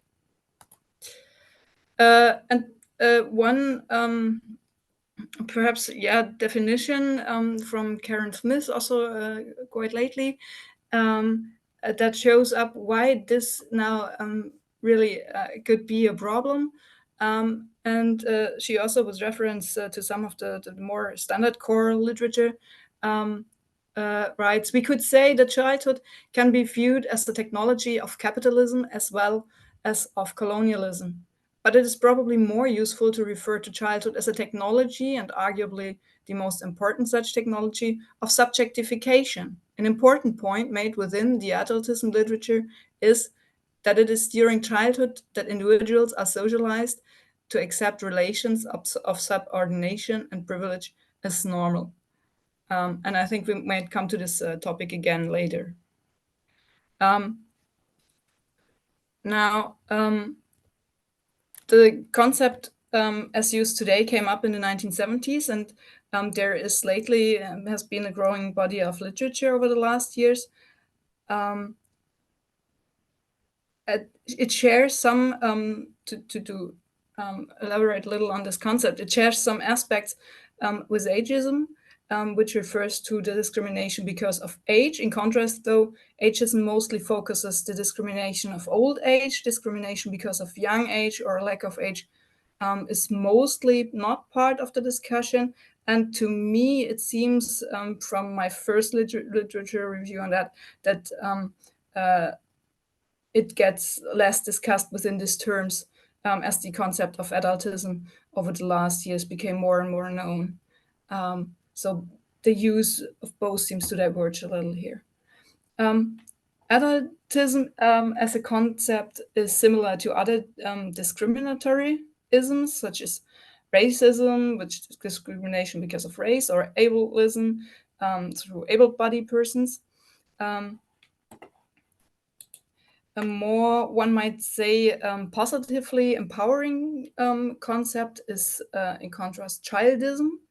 And the wording here is comparable to like feminism, for example. And the literature, though, perhaps astonishingly, seems not strongly interconnected between these two concepts. At least not to as far as I could see up to now. Childism is an activist approach, soliciting for support of children and their needs and rights, also in the literature. And adultism is as well not merely a scholarly concept, but also often intertwined with activism as well. So adultism is a problematic concept or form of discrimination because it is very often overlooked, even by intersectional approaches that have the aim of including and highlighting the multitude of discriminatory practices a person can face. Adultism is overarching and influences every part of children's life worlds and all aspects of their lives. And it's likely the first discrimination every child, every person faces in their lives, not only in modern Western societies. It might as well be the most formative experience, as it is not the first, but perhaps also this discrimination, but also the discrimination the less contested. While discrimination because of race, class, or gender, to name but few, are similarly deeply rooted in our societies, they at least are partly or sometimes often objected through individuals or even through the majority opinion, even if it might perhaps feel differently for the individual. I wonder if Zeke is moving slides, but we're not seeing it. Yeah, no, I'm just moving now because I'm now going to show you something again. Okay. So now So just some more reflections on this term of adultism and the concept. And now why some examples of it in graphic educational literature. I took a few works from the around 1960s to give some examples of where we can find it. How are children being addressed in this kind of literature? Very often in the 1960s, they're already directly addressed. Dear children, very often is how they are addressed on the first page or first pages somewhere. It is written for children already, but it is a very paternalistic approach that has somehow that makes very obvious that it is educational literature. Yeah, in this picture we can already see that most likely the child made a mistake, and an adult is at the same time rescuing and probably even punishing the child. And we also see that in other books that they might talk about, stories of interesting experiences and adventures, but still it is educational literature, and it makes this very clear. And it also makes very clear that this is a topic that children have to learn. So What is the motivation behind this literature? Sometimes they make it quite explicit. This has to do with growing numbers of accidents, and has to do with changing the idea that probably because of this number of a growing number of accidents,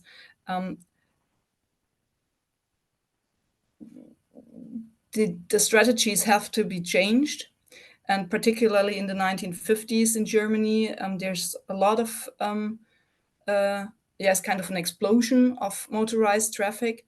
And so strategies that might have worked beforehand do not work anymore. There have been a lot of educational materials for traffic education already in the 1920s and 30s. But now in the 1950s and 60s and 70s, there is again a very growing number of these materials as it becomes more and more a topic in society. And this, just to note, is very much in line in what Peter Norton writes about traffic safety. This is mostly very similar to what we can see in the US. So what is the motivation? Number one is the growing number of accidents, and also perhaps a changing view on children in streets. This is a point that is not so much there in the 1960s that we are talking now, but this will become more a topic in the 1970s, where children start to get lost somehow in the public, because they are more and more not part anymore of public spaces.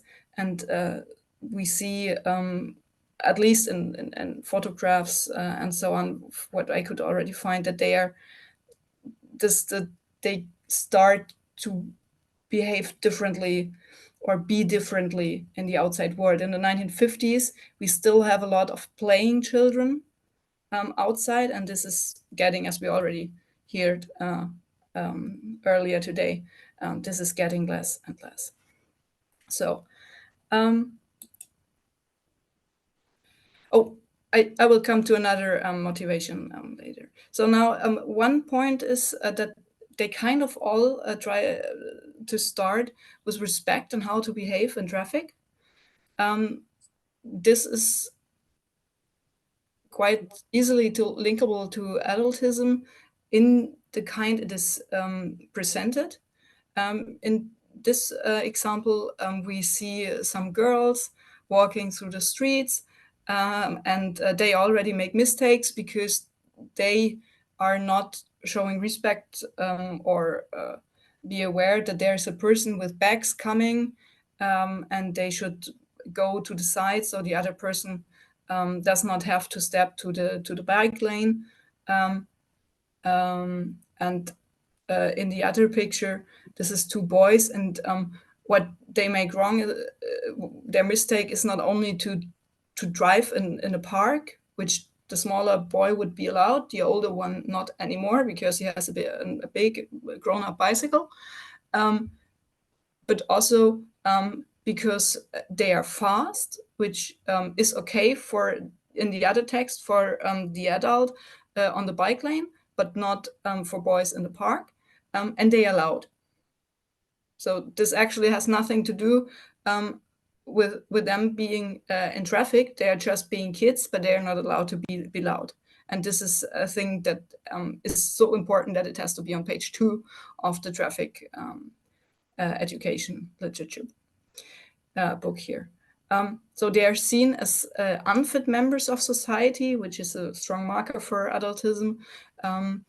They are the ones who have to show respect, and they are even the ones who have to make up for others' behavior, because the woman could easily step on the bike lane if the the person on the bike wouldn't come that fast, because they actually talk about this person being fast on their bicycle, and they have to make up for others just with their behavior.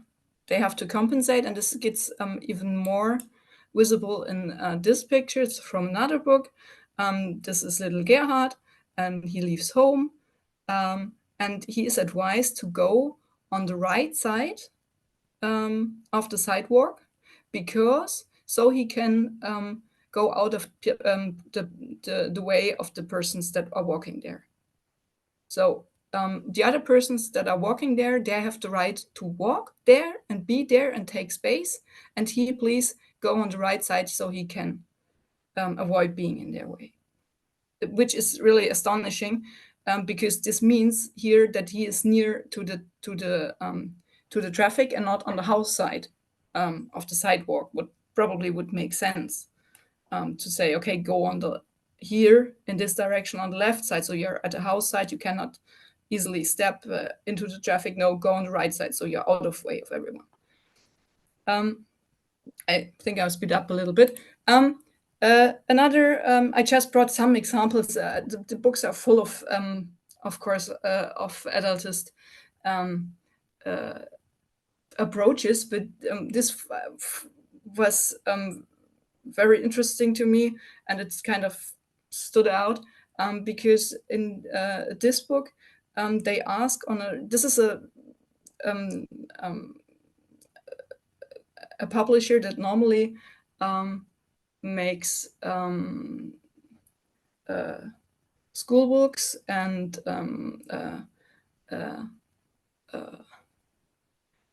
oh, now I'm missing the word. Well, however, they give a lot of information, so they are not so much into this storytelling. They're more on giving information on traffic. This all inside of telling little stories, but they have a page, a double page, with numbers of accidents with children, and this is many accidents in the 60s. They ask, so when do accidents with children happen? And their answer, this is unironically what they write: whenever they can play outside, from April to September, on Saturdays from 5 to 7 p.m. And they also write on this side, doesn't this make you think? This is a kind of very direct victim blaming, and there's also only the accidents that children have in traffic, not that they have it as passengers in cars, and not any other numbers of accidents in the street. It's just the ones that children playing children are having. And talking about victim blaming, there's also ageism in it, because there is then on one page they show an accident, and this is an old man who doesn't look. And besides that bill probably being a little more direct portraying the situation than it probably would have to, they even not say whether this guy is dead or not. They just ask, is he dead? Nobody knows. They bring him to the hospital, so it might be he's still alive, but we do not know whether he will make it. This shows aspects of ageism in the other direction as well. So it's not only adultist, it's also ageist. Yeah, and this, I didn't even know how to put it under what title, because this is from the introduction, and they say, we very much hope, this is what's written there, I just had it translated it, we very much hope that as soon as possible no more children will die on the roads. And this is also part of the motivation, of course, but it is like, okay, children die, you now, guys, little girls and boys, read this book, stick to what we tell you, and then we hope that no more children will die on the roads.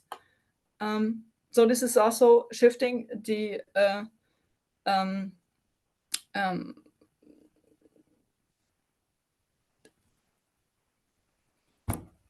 I'm lacking words today, sorry.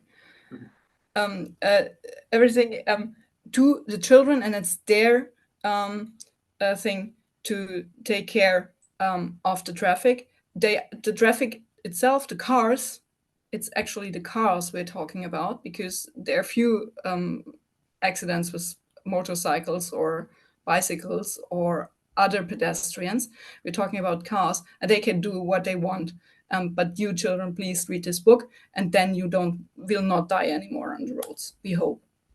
So you already probably see why this can be problematic. So one thing we already heard in the introduction is the socialization.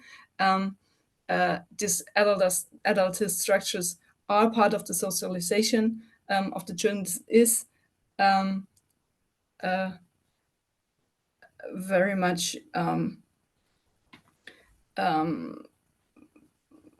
forming their behavior. There's a big centrality of the car, of motorized traffic. You might see it in this picture over here. There are so many people that walk by foot, and they have so less space, so few space on the street, and there's so much space for motorized traffic, and this is just what children learn to be normal. And this literature also perpetuates the image of child as unfit, and has a whole field, an important field of the life of the 60s, life outside, life and streets, and they are addressed as to be unfit, but they also might see it and feel it themselves, the children, that they are not made for this life in traffic, and that traffic doesn't take care of them, and that it's on them to take care about. This is just a few. This is why I didn't give more points, because we're already running late, I thought so. But this is just to give you an impression why this is problematic, and to finalize it. Adultism is a socially accepted view and treatment of children, and viewing children as deficient, as growing into full adult persons, only to be as malleable, as in need of being molded, kind of, is the social norm.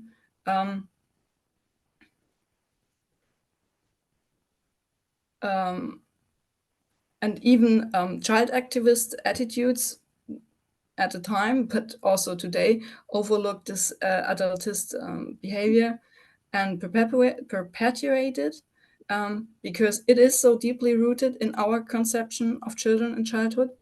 And the fact that the young have to respect, follow, and subordinate their elders is still a little question trait of all in our modern societies. And I know I've handed over the chairing, but Silke, could you wrap up, or we're going to be really yeah, short? I mean, the last sentence I wanted to say is in traffic education,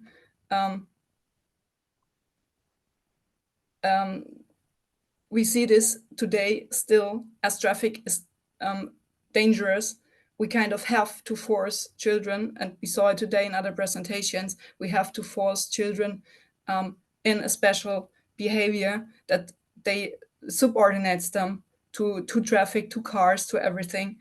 And we very often don't even question it. And that's it. Thank you. Thank you. Thank you so much, Silke.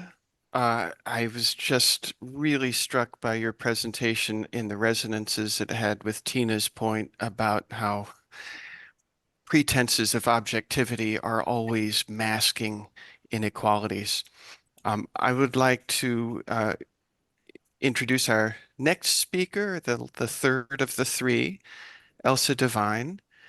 Elsa is an assistant professor in history and American studies at Northumbria University. Her first book, Sand Rush, The Revival of the Beach in 20th Century Los Angeles, won the 2021 Willie Paul Adams Award, of the Organization of American Historians. Elsa studies environmental and urban history, including sustainable mobilities, environmental justice, gender, sexuality, and the body. Her talk in the title that I have for it is "Surely the Time Has Come to Abolish That Barbaric Twice Daily Ritual, Performance, Politics, and Pollution on the British School Run." Elsa, would you like to begin? Lucy, do you have co-host privileges? Yes, I do. What's the problem? That Elsa doesn't at the moment, I don't think. Can't share her slide. Can you make her co-host? Yes, I can. Elsa, you. Or if you have my slides from later. Thanks, Lucy.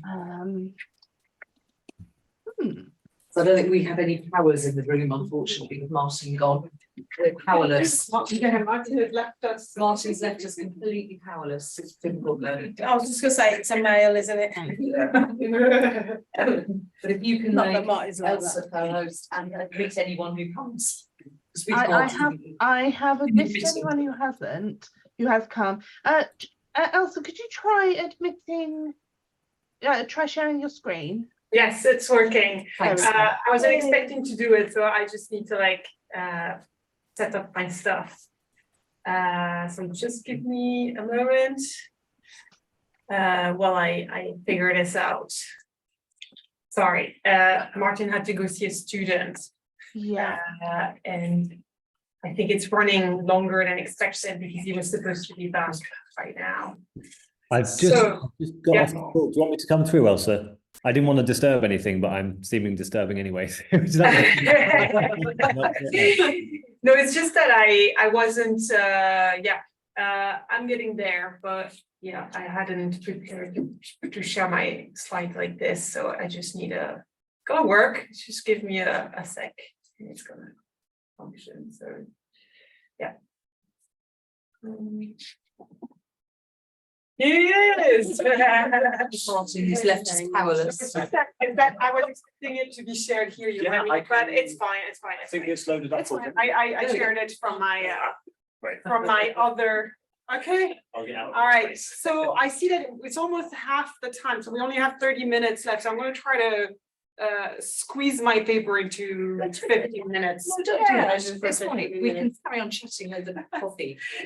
So I'm going to be talking about the school run, and like Peter said, I originally am a historian of the US, first of all, not of the UK, so apologies here. And I'm an environmental historian. So what I'm going to be talking here about air pollution, etc. I'm new to mobility studies. It's really only been a year, and actually I haven't touched that paper, so apologies for those who already heard the paper, because I've been working on other parallel projects, but still it's so exciting to go back to that paper. And of course, I mean, just the origin of that paper is the fact that I started taking my child to the school just near like literally 1 minute from my home, and I was just gobsmacked by the level of car-centric and cars and pollution around the school, considering how small the catchment is for the school. I was very surprised and annoyed, and I wasn't the only one. In fact, the school run is clearly very much hated by the British population. It has had for a long time. Think about how 30 years ago, this journalist, Margot Norman, was already wondering in the columns of the time why parents and children were enduring that deadly crowd through clouds of poisonous gas. Surely, she reflected, the time has come to abolish that barbaric, twice daily ritual in private cars, with all its consequences for ill health, ill temper, and wasted working hours. We have definitely not abolished it. In fact, British parents have doubled and trebled on it. The figures speak for themselves. 68% of 5 to 10-year-olds walked to school in 1985, and only 54 did 10 years later, and the decline has continued steadily since then. Although there's reason for hope, because as you can see in the latest National Travel Survey in 2022, the numbers were showing a slight reversal. Now, it's such an iconic British parenting experience that in typical British fashion, it has provided plenty of joke fodder, especially in TV. So just like Martin, I'm also going to start with a BBC TV show. Is it BBC? Yeah, I believe it is. So in Motherlands, the first scene of the pilot aired in 2016 showed Julia, the stressed out working mother, flouting traffic rules to get to school on time. And remember, this is a show that is premised on relatability. So the idea was really, yeah, it is how it is, isn't it? So kind of giving delinquent parents a sort of pass. This is really what life is, right? When you get your kids on time. So how do we get there? Why has the car-centric school run become a hallmark of British everyday life? Well, in answering this question, I can of course turn to all these factors, these shifts that we've talked about, and I don't need to like really list them all. Rising car ownership, women's increasing participation in the workforce, of course, the built environment, parental choice in education, a big one for specific to Britain, decline in public transport, stranger danger, etc. But as a cultural historian, I was struck by the fact that these factors, as much as they are important, they don't explain everything. They don't explain the culture of the Chelsea tractors, the Volvo culture. We were talking about it over beer yesterday with Ed, the yummy mummies, the obsession with car status, that is with the performance of class and parenthood at the school gates. And here, allow me another popular TV reference. Some of you may have watched Beckham, the documentary released last year about the soccer player's rise to global stardom. There's a moment, the scene was really big, where they ask Victoria Beckham about her background, and she says that she's really working class. And David Beckham passes his head and says, "Be honest." And she says, no, be honest, what car did your dad drive you to school? And eventually she relents and she says, my dad drove me to school in a Rolls Royce in the 1980s. So it became a huge hit, this scene. It became like the inspiration for a Super Bowl ad. And, you know, here was Posh Spice. Remember, we're talking about Posh Spice, trying to claim the mantle of, you know, working class toughness, only to be exposed by her own husband. And the fact that she was specifically driven to school, you know, Beckham makes this note, you know, in such a status signifying brand, Rolls-Royce, held particular significance because there was this illusion in the scene that other parents, other pupils would have seen her arriving in that car, and that would instantaneously place her family at the top of the school's run, imagined motorized hierarchy. So as this example shows, performing class at the school gates has been tied to mode of transport at least since the 1980s when Victoria Beckham was going to school. But what does that mean for air pollution then, which all experts agree is the biggest health environment problem in the UK, contributing to 48,000 deaths each year? How did it become part of the British culture wars?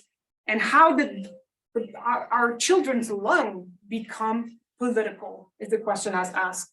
So here, to date, as a historian, social and cultural historian to date, what I've been really focusing on is the press. So I've been using in particular the term school run, you know, as a way to kind of like track when this became a problem, when congestion at the school gates became a problem. I've been also using, you'll see, motor car ads, and also, of course, policy reports from governments. So where it starts really going all wrong is in the late 80s. But in fact, the moment when it's you see the rise in the number of times school run is used is not because things are getting worse, it's because people are trying to address the problem. That is then when new labor really starts implementing new policies. And then it gets even worse in the 2000s when the London congestion charge is introduced. The new labor initiatives do have an impact, at least from that very rough data, in the sense that for a while there's a bit of a plateau happening, but then it goes up again. Very quickly, I want to talk about the 1980s then, when things start to go wrong. One of the first article I found The first instance of the school run being used in the press is in 1988, when the Times described the grueling schedule of a mother of two who drove 52 miles a day and was, I quote, a slave to the school run. Here we're talking about a very elite type of mothers with children in private schools. So that still kind of like seems a bit of a marginal case. Nonetheless, by 1990, this is an important benchmark, because this is when a report by Meyer Hillman, John Adams, and John Whiteleg is published about children's decreasing independent mobility. This is like a really important landmark on mobility. It's called One False Move, based on this very famous public safety campaign. And I found actually the language used by Hillman and his colleagues extremely powerful, extremely in a way contemporary.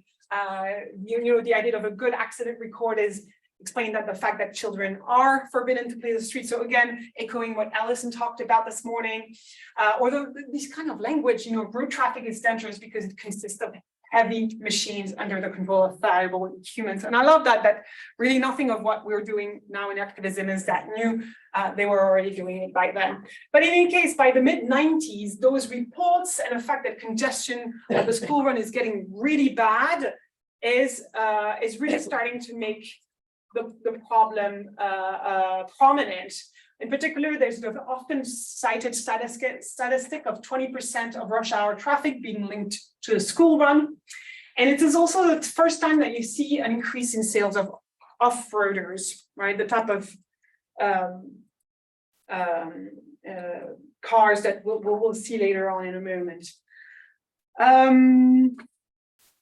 So the four-wheel drive, etc. These become around that time the vehicle of choice for the school run, and to the point that one journalist claimed that it had entered our national mythology. Loved by middle-class children, whom it offers a grandstand seat on the school run. I'm not sure this is actually true, but this is how it was discussed in the media.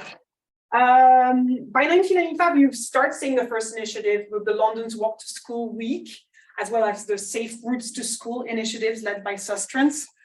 And also around that time, you see the number of children killed or seriously injured on Britain's road up by 8% compared to 1993.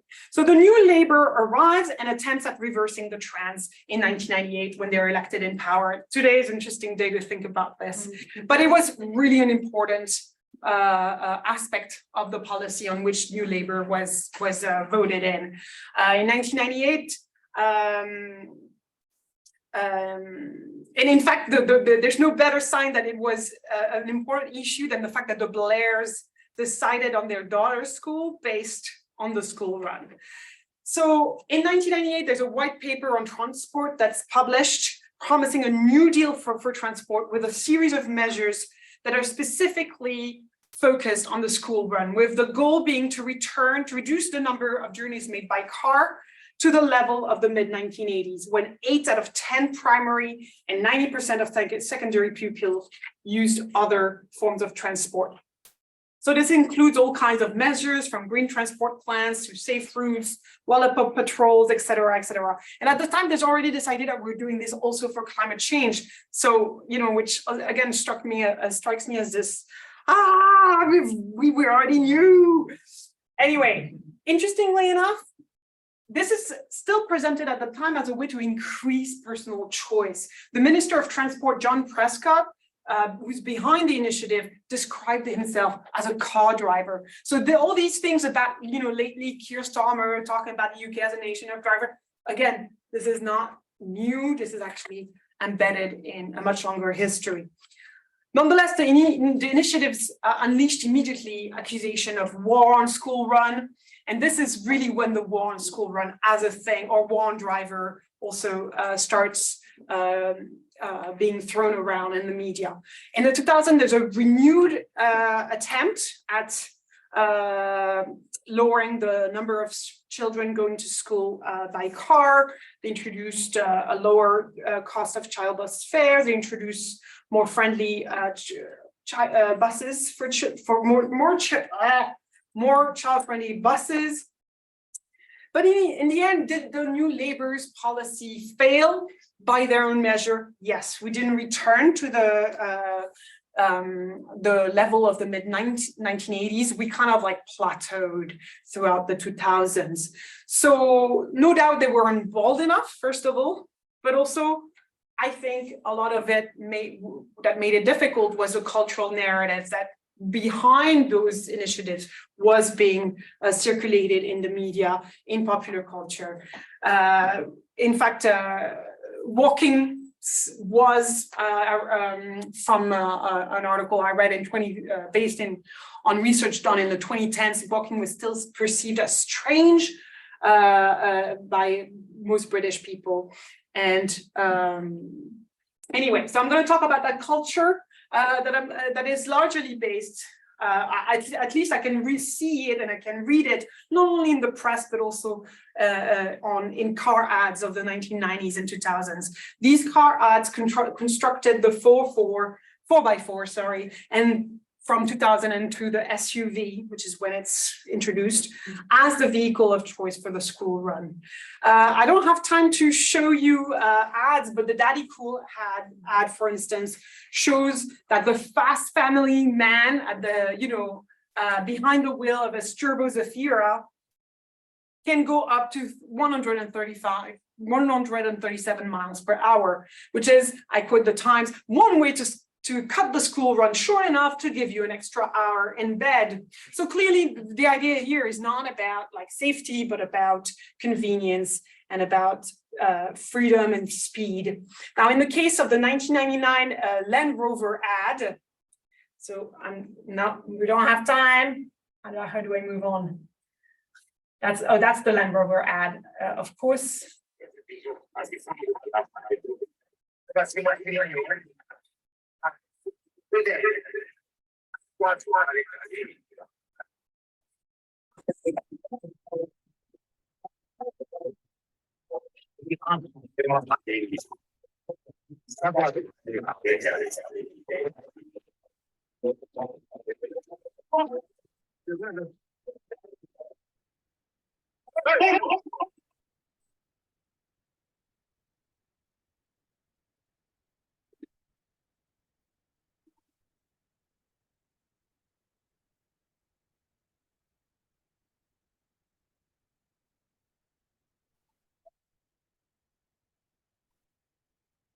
So this is a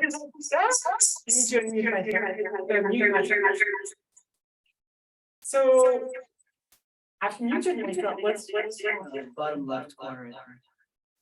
Come on. Bottom left corner. I know why. That's because I needed to turn off my. Okay, so this is a take on the. This is inspired by a scene from Born Free. About a lioness born in captivity who's then released into the wild. So really this was explicitly about picturing the Land Rover, the vehicle of choice of many school-run moms in North London, as being dangerous, not meant for the city, in fact, a threat to anyone around it. The very wildness of the car was its main asset. Now, of course, it's humorous, etc., but nonetheless, it gave the moms behind the wheel this reassurance that they'd be seen as predators in the urban jungle of Britain. Now, another stereotype that I really would like to explore more, but for today, I'm just going to very quickly tell you about it, is the sexist stereotype of the bad female driver on the school run. Now, this is part, of course, of the feminization of driving, which occurs in the 80s and 90s as more women enter the workforce, and which, according to some commentaries at the time, transformed the act of driving to the point that it was losing, I quote, the metaphor of leadership and dominance, and takes on the aura of yet another service that a female so altruistically performs for the male and the family. Interestingly, the bad driver, the SUV female who is nurturing and predatory, this very sexist discourse is then deployed against John Prescott's initiatives to decry indeed those attempts at lowering the number of cars at the school gates. So the harassed school run mother is then used, as you can see, by those pro-car people to reframe women as victims of active travel policies. All of a sudden, these are feminist icons whose heroic efforts to do it all are thwarted by John Prescott's lunatic policies. I love especially the Theresa May. We always want a little Theresa May quote, as protecting women and moms. Anyway, the conclusion here is that there's a lot of talk about daddy cools, about Land Rover, school moms. We see them a lot in the discourse at the time. What we don't see so much is walking and cycling parents.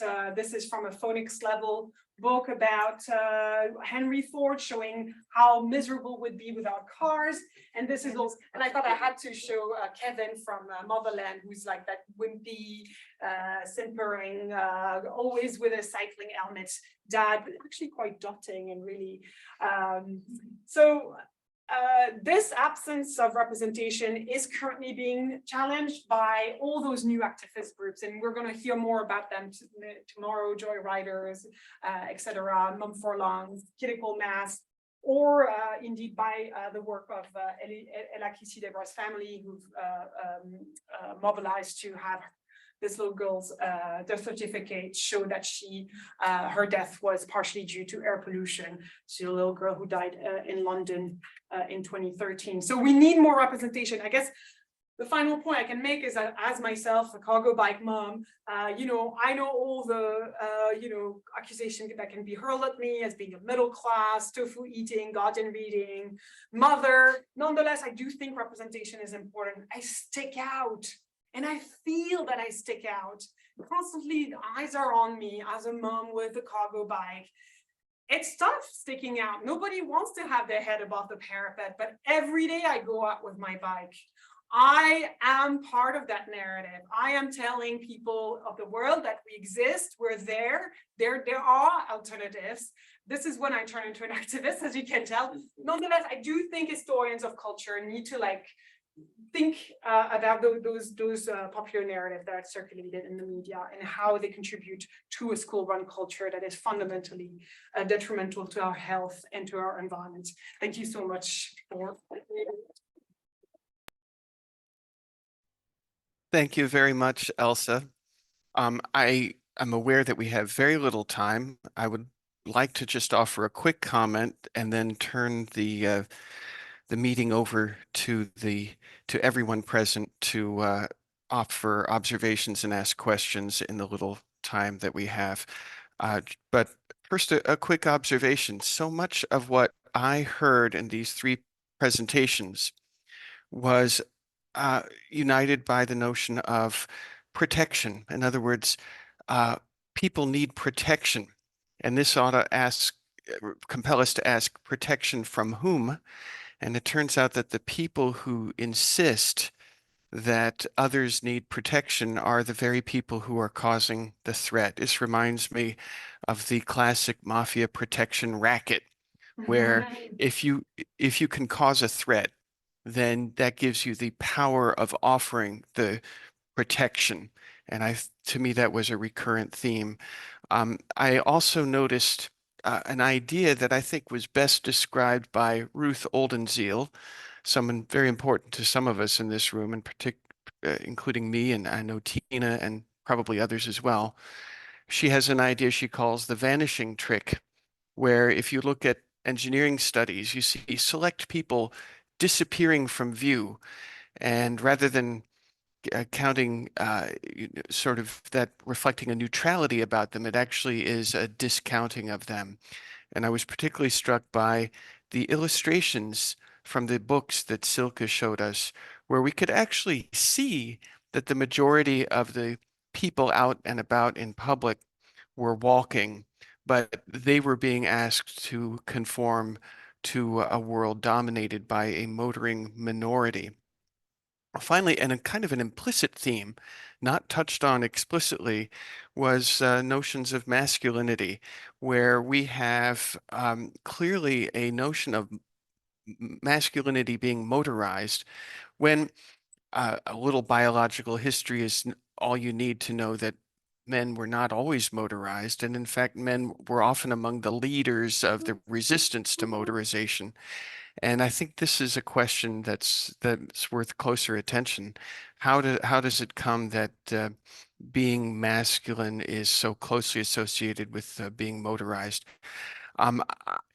With so little time left, though, I just want to thank Tina, Silke, and Elsa, and invite everyone present virtually or in person to offer their questions or their comments. Thank you.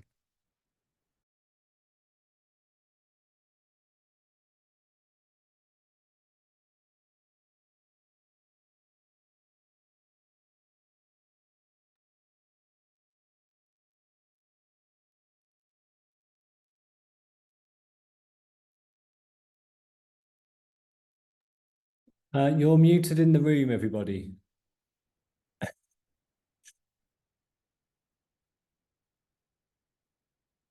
So if you just need to, use yeah.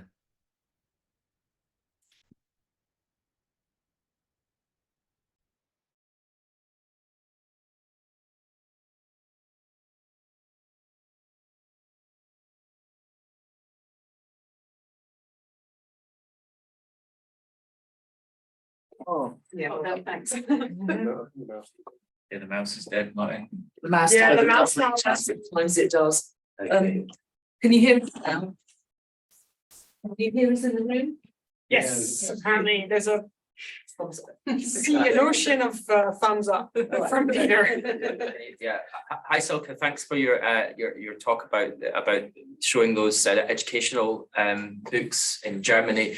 I was thinking about the sort of the behind the scenes or the underlying political motivation to make those books, because I was thinking about, you know, the German economy after the Second World War and its focus on automobiles and rebuilding West Germany through cars. I just wondered if there was some kind of link to, you know, trying to forge some kind of like auto culture in Germany, and the connection to those books.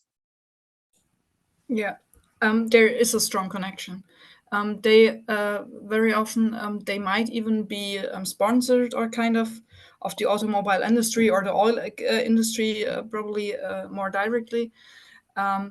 A colleague of mine, Rolf Ulrich Kunze, has a nice little paper where he compares two books between Western and Eastern Germany in the 1960s.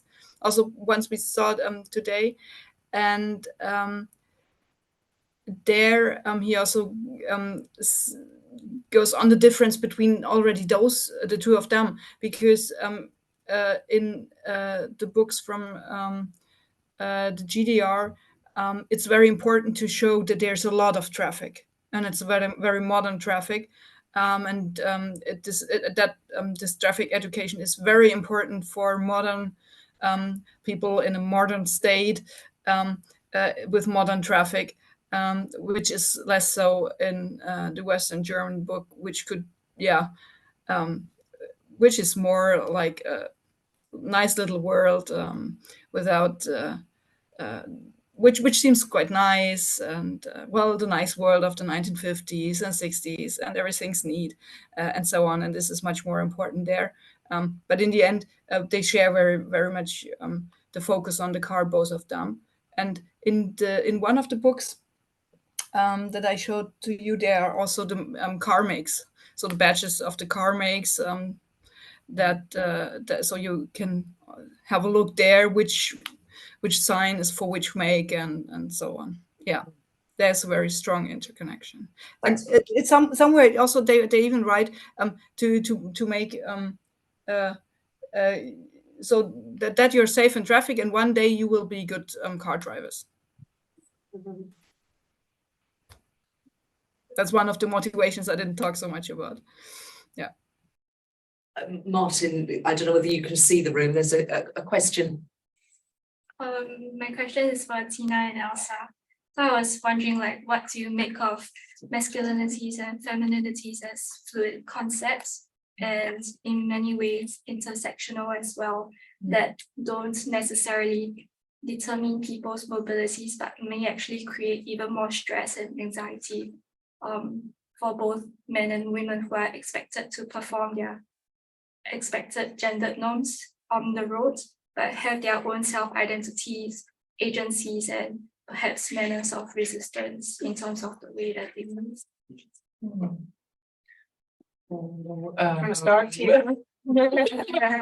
Tough question, because I'm mainly studying the past, when somehow the awareness of gender was quite different from now. So even the possibility to identify as something else than a woman or a man was actually not much there. So, but I think, I mean, it's very important to look at the intersection. So just looking at the gender alone does not really tell you much. So you always have to look at the different categories and how they intersect. And then I think to spell out those intersections in this manner of situated knowledge, so to really make these different perspectives visible would be probably important, because now we really still see a very simplistic picture, and it's stunning, because like how little we know, for example, about how gender affects people's experiences of transport. It's just not really studied that much. So I think we just, I mean, even there, in some ways we have so much research already and we know what to do, but I think here it's not really the case. We do need to know more. And for me, in terms of like so far the material I've been working with, which is the easy archives for a historian, looking at the press, looking at popular culture, it is all very much focused and centering a white middle class parents, whether men or women, really, in terms of intersectionality, is very not representative. And we know that, you know, working class parents are less likely to own a car. So those experiences of the school run would be very different. And in fact, I think the reality is very, very different. I think from all those discourses that I've looked at, I think there's a lot more men actually driving people. Then I don't know, the focus on women is interesting, but I think there are many men that bring their kids to school. There are many people walking to school. So I don't know, like I need to look at ways to, you know, find other stories that aren't just the stories of those who are centered in the press and in popular culture. You know, motherland again reinforces very much, for instance, that white middle class mother as the mother per excellence. So thank you for your comment. It really reminds me how much if I need to diversify a bit those archives. So although I'm nominally the chair, it's not easy for me to see who in the room has questions to ask. So I want to encourage people to just ask or comment away and keep the conversation going. We're going to go till 10 past the hour. Could I jump in with a slightly selfish question for Elsa? And I'll also just bring in the chat. I think Andrew has left a comment to say that the negative framing of person who cycles is so strong, eccentric and weird.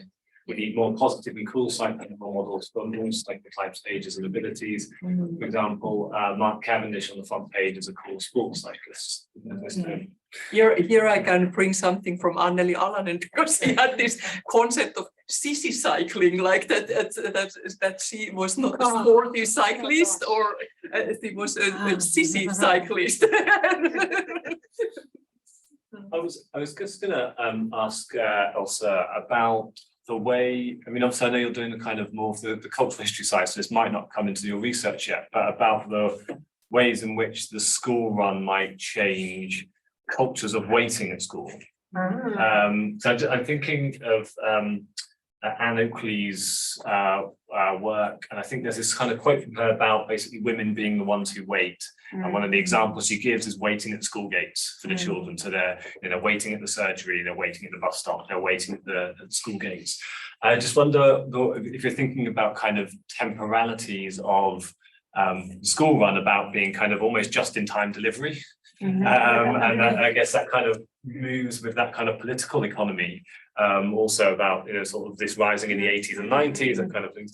But do you have a sense of how that changes the sort of that culture of waiting at the school gates? Does it I mean, I mean, looking through the press, where it's really interesting indeed is like the change in terms of how we think about time and how people are constantly.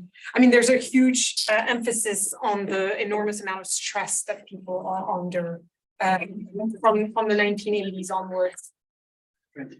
Yeah. That didn't work.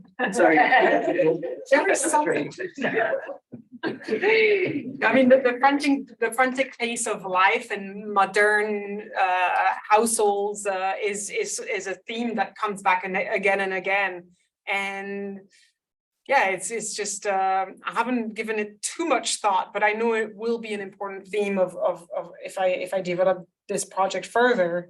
The sense that like we were all basically on borrowed time, and at the same time I think the one interesting and maybe theme that deviates from that idea of like the compression of time, the acceleration of time and modernity, industrial modernity, is this idea that for parents who drive their children to school, those 20 minutes bumper to bumper is the only time when they have time to talk to their children. Although the emergence of screens might have changed that, at least in the 90s, in the 2000s, those people were trapped in a space and they had to speak and they could sing and I see Mariam, you wanted to jump on that? Maybe yeah, a bit. So I think even when we cycle with children, you have much more closer connections to them because you kind of in an outside space, you see things, you have more awareness of what's going on around you. I remember starting with my kids to school and then we're like, oh, there's a cat. Can we stop and have a look at the cat and things like that. But also one thing I noticed, so my children went to school in what is Waltham Forest Mini Holland, LTN, well known. And it was really, for the most part, a very peaceful journey until we came to the road where the school was on, and suddenly there were cars everywhere and it was a very narrow street, so people were almost like fighting with the cars. Who gets to go in which direction, who gets to go first, who gets to drop their kids off first, and kids were jumping out of cars. So now there is a school street in that school after we left, unfortunately. But did you also look at how school streets impact on the journeys people make? Because what I noticed, sometimes people, they drive in early and just wait to park up. Or they drive, but until to the school street's boundary, and then they walk up. Are there actually more people now walking? Well, I would hope so. I definitely noticed that in the schools which are local to me, where we have school streets, that cycling picked up a lot as transport, and you see more families cycling to school, more cargo bikes. You are not allowed to drive car on the school street. Is that the for short period of time, yes. Yes, this is not the concept I know about. No, it's about an hour in the morning and an hour in the afternoon or so, depending on area. But yeah, sometimes people go in early before the school street starts, because you can drive out. When you're in, you can drive out. But you can't drive in. So how did that impact, or did you have a chance to look at that? Because they're obviously much more up and coming now. No, I think that's going to be a big part of the story, and I can't really say much. Maybe someone who's more involved in activism today about School Street would be able to be a better person to ask to answer that question. But that's definitely, I think that goes towards that active travel renaissance, and active travel activism renaissance that we are seeing for the past. And I think also something you said is about, the catchment areas are quite small, but we're not giving children, and that's partially the schools, not giving children the independence to do the school run by themselves, to walk home by themselves. So that's something I experienced, because I very naively asked the school that my children in kind of year 2 could walk home by themselves, which they weren't allowed, because where I'm from, that's normal. But it isn't here, and my school was really good because they allowed it in year 5, where most schools are really last term of year 6. And I think we're taking away a lot of independence from children who usually live very close by, especially in primary school. And then suddenly when they start secondary school, they're expected to go often long distances by themselves. Yeah, no, I think that's what's really interesting is that it goes back also to what Alison, you were saying earlier about this nostalgia for a time when children were had these license to be more independent. And I think that nostalgia is so interesting because first of all, it's so far away from the reality. When we look at Zilke's drawings, you see that at that exact time, this kind of independent mobility was actually proactively restrained and restricted. So that nostalgia that you see, you know, sometime on Twitter saying, I used to be able to go 5 kilometers away from, yeah, but at the time you would have been probably part of the people who wanted to restrain that. But I don't know, I just, often it's older white men who talk about like the nostalgia they have for the good olden times when it's specifically, you know. I think there's probably more of a middle way that could be found between, I mean, when you hear people, I walked 5 kilometers to school, you probably would have been happy if someone put you in a car and drove you back. Let's be honest about that. But, you know, somewhere middle way that children do have a bit more independence and freedom. And, you know, yeah, obviously there were issues in the past, nostalgic, better times as well. But I think nowadays there is just too much restrictions on what children can do independently. Can I jump in there about oh, sorry. Also, all I was going to say was really the fact that I think the reason why we have so many studies about men is because the studies weren't really about safety in cars. It was about what men thought so they could sell them more cars. And I think that was the issue. That's why there is so many studies about that. And in relation to walking 5 kilometers, the problem was in those days, if you both walked 5 kilometers that way, your job might be that way, but a car solved that, so you could drop them off in 10 minutes and then go back to where you want to. So I think that kind of belief that, you know, at least you spent some time together and you could both be together and you could drop them safely. And it's always kind of, I think, safety is the thing that people put around, whether it's the school gates, whether it's the playgrounds, whether it's dropping kids off in the evening. You'd be done for negligence if you let your children go in this country, you know, in that kind of year band home on their own. So this is the problem. I think we do things because we think it's about safety, but actually what we do is exactly what you said. We strip children of independence and, you know, free thought. It's quite common in other countries. Differently, yeah, exactly. Yeah. And I remember that 1 or 2 times my mum never walked me and said, don't do this. I deliberately went and did all those things because I was thinking, really exciting to do those things. That's why my mum told me off every day. And then, of course, by the time I got home, the report was, I saw your daughter here. And then I was in even more trouble. But I think, you know, in those days, that was kind of, you did that because mothers didn't work then as well as much in my generation. So you had that connection. I was talking about this earlier with someone. Your mother had connections with other mothers because they met at the school gate. There was that kind of community focus. You all went to the same school, you came back. So my mum would say, oh, during the day I went to visit Mrs. whatever at number 14. So I would know about Mrs. number 14, even though maybe I'd never see her or speak to her. And those are the kind of connections that are lost because we don't have those kind of community conversations at the school gates. Yeah, that's right, just to bring in sort of gender and planning. So speaking as a planner, one of my favorite books about planning is by Elizabeth Wilson, a feminist scholar who wrote Sphinx in the City in 1992. And it's a feminist reading of the history of planning. And she talks about in the interwar years where women would actually go out and work because of the density of urban form back then. They could leave their children and they would be protected by the anonymous semi-acquaintance type people that Jane Jacobs later talked about in Death and Life. And what you see we're talking about images of children in the street. And there's a part of Glasgow called the Gorbals, which used to be the densest urban area in Europe before it was raised in the 1960s, and like really dense tenements. There's a fantastic photographer called Oscar Mazzaroli, and he's depicted all these images of children just playing in the street, you know, and that was just normal life. And actually for women in a city like Glasgow, who would actually go and work in the factories, you know, they could just leave their kids there, and so almost eliminated in some cases the need for the school run based on the density of the urban form. So I think there's also a question about, you know, suburbanization and you know, in particular in English cities where it is even in the inner city, you've got low-rise housing that sprawls out for miles, you know, which is not the case in continental Europe either. So. I think 1 minute, we should probably wrap up in lots of, I don't want to, well, people have the opportunity to respond. You don't but, mind have a last comment for us? Go ahead. No, I meant if you had a last comment. Oh, me. Thank you. I just want to say it would be my dream to sit in on a conversation such as this one all day long. And so it's quite painful for me to step in and call it to a close, but I hope the conversations will continue through other channels and in other forms. And it is a joy to me to hear the subjects that are coming up, because we still, right now, live in a world where these excluded participants are still invisible, and as much as ever, really. And I just, it's refreshing to me to join in with this wonderful group.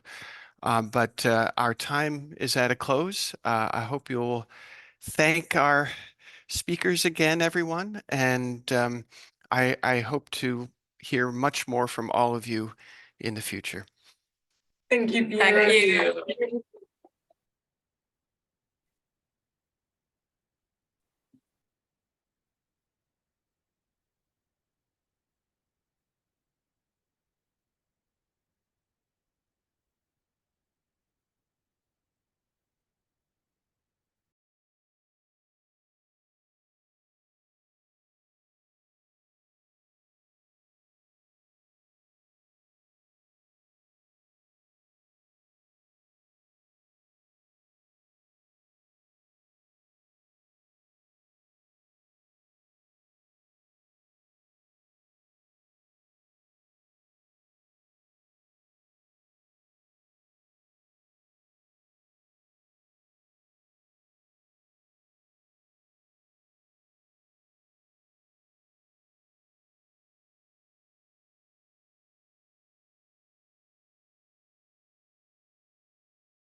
Yeah. Okay. Yeah, but I maybe. There we go. depends which one. But Karen, the can you hear us answer, now? you know, but. We all. Yeah. Has the unmuting worked? I'm seeing it works. so far. Okay, great. All right, so just to give a quick outline before I introduce Martin as our speaker. So we're going to have Martin's talk now, 20 minutes, about 10 minutes or so for discussion and questions, and then we'll just move straight into a sort of final half an hour discussion. I think what we wanted to do was just think about whether we wanted to do, say, a special issue or something coming out of the event or maybe something online that we can kind of produce something from the discussions that have taken place and the papers that people have given and the talks that they will hear tomorrow. And maybe just to think a bit about the kind of context for the event really was a sort of emerging group that has been coming around primarily of historians who are interested in issues of mobility, everyday mobility. But that's a very kind of nascent group, so it's up for sort of the direction is up for shaping, and we just want to see if people want to come in and how we might expand that and move forward. So we'll have Martin's talk, which is going to be amazing, and then we'll have that sort of discussion, and then there are taxis booked for about 6:10 to go down to the restaurant for the meal. Everyone's obviously invited to. So if there should be just about enough time, if people are really keen to walk, there should be enough time to get from here to the restaurant, or we can sort of stay, have whatever drinks are left over in the library, and then we'll all get in taxis. So, sorry, where is the restaurant? It's called Rendezvous. It's down in the town. Yes, yes. Just nice. It's down the town centre. I'll give an address after we. Yeah. Brilliant. Okay, so I will hand over to Professor Martin Zabracki. I'm just going to pull up, you carefully gave me a bio, and I am now struggling to find it. Hang on a second, here we go. Right, okay. Should have done this whilst I was talking, but a complete inability to multitask has left me looking like an idiot, which is not unusual for me to be. So Martin is a professor of human geography and social inclusion in the School of Geography at the University of Leeds. He's researched and published widely at the intersection of public art, place and identity, sexual and queer geographies, public and digital spaces, and social inclusivity. His recent funded projects revolve around queer monuments and sexual diversity, art and activism for environmental justice, and inclusive field research practice, which makes my narrow focus seem sort of vanishingly small. And now we're at mobility, so it's on expertise. Well, thank you for having me, for your great hospitality. It's my pleasure presenting this paper on behalf of the author theme of this original work that had a title Queer Mobilities, Critical LGBTQ Perspectives of Public Transport Spaces, which was published in the journal Mobilities in 2021. And I'm presenting on behalf of my peers, Amos Weintraub, Luc Hansel, Yvonne Barnard, and Karen Lucas, who is joining us in online. I will be doing the presentation, and we have a recording of Amos Weintraub.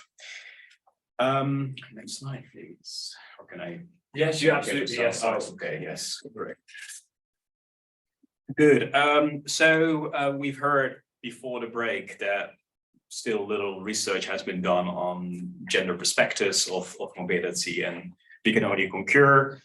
We were very interested in hearing perspectives of LGBTQ plus people in public transport, of issues around inclusivity and safety. Credits are due to Amos and Luc, who have been doing work in respectively Tel Aviv and the UK in 2018 and 2017. And Yvonne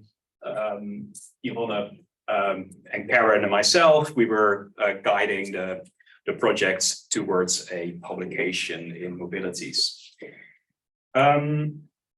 So little has been known on LGBTQ plus people's experiences of their safety in public transport. And it's very relevant to urban planning to take into account the lived experiences of marginalized people, including LGBT people. How can I move on? I think if you just click, it should move. Just any click should do it. Or I can actually. Okay, well, thank you very much. The questions that were underpinning our study. So we were interested in hearing more about people's concerns regarding fear and safety and how that impacts travel experience. It's not only about people being physically excluded, it's also about the so-called hidden costs. So there is an emotional toll that comes along with traveling in public transport for LGBTQ plus people, and that is related to all kinds of like compromises people do in terms of like limiting their identity expressions. We were also interested in hearing more about how experiences differ from within across the LGBTQ plus people, and what people have been using, LGBTQ plus people using to navigate public transport. The literature is very vocal about, indeed, a lack of knowledge of this topic. So there is recognition of how important identity is to navigating transport spaces. The identity of people can significantly influence people's mobilities and choice of mobilities and accessibility. And being safe is like a very fundamental citizenship right. The limited literature on harassment in, sorry.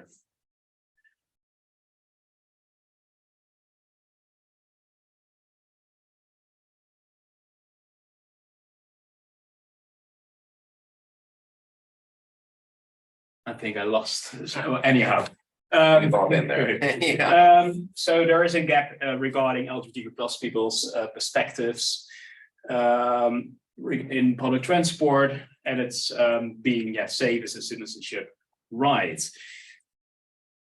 Okay, there are a few studies on harassment regarding LGBTQ plus people have indicated that people are reportedly being bashed for looking gay or being assumed as gay, as they would deviate from norms around being masculine or feminine.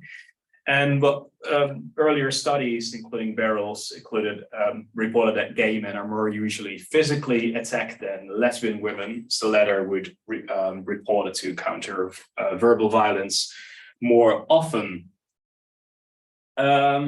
Literature has also shown some differences among LGBTQ plus people. Lesbian and bisexual women, trans women often suffer from transmisogyny. There are some economic disadvantages and employability discrimination.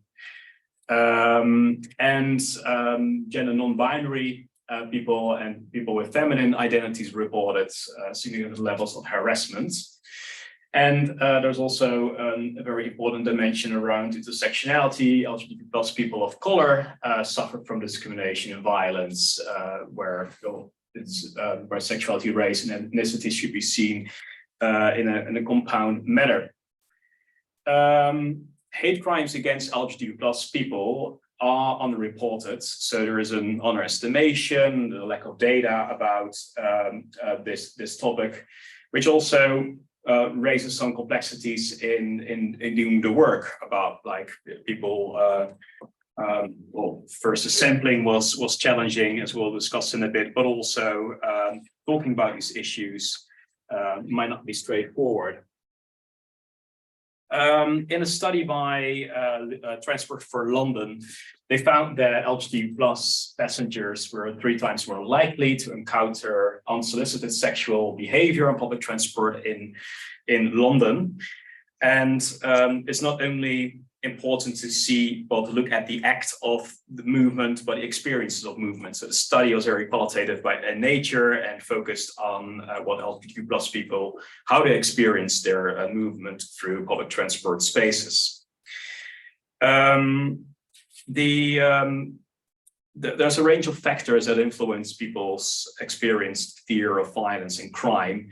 There are some structural constraints, the time of the day, the mode of transport, levels of security provision, and also past experiences that influence people's perspectives. So for that study, we looked at queerness revolving around people's identity and expression of identity, their fear regarding social exclusion and lived experiences, and their mobility attitudes in terms of how accessible they found public transport and the cost of travel, monetary, but also the hidden costs, so the emotional aspects of it, and identity compromises.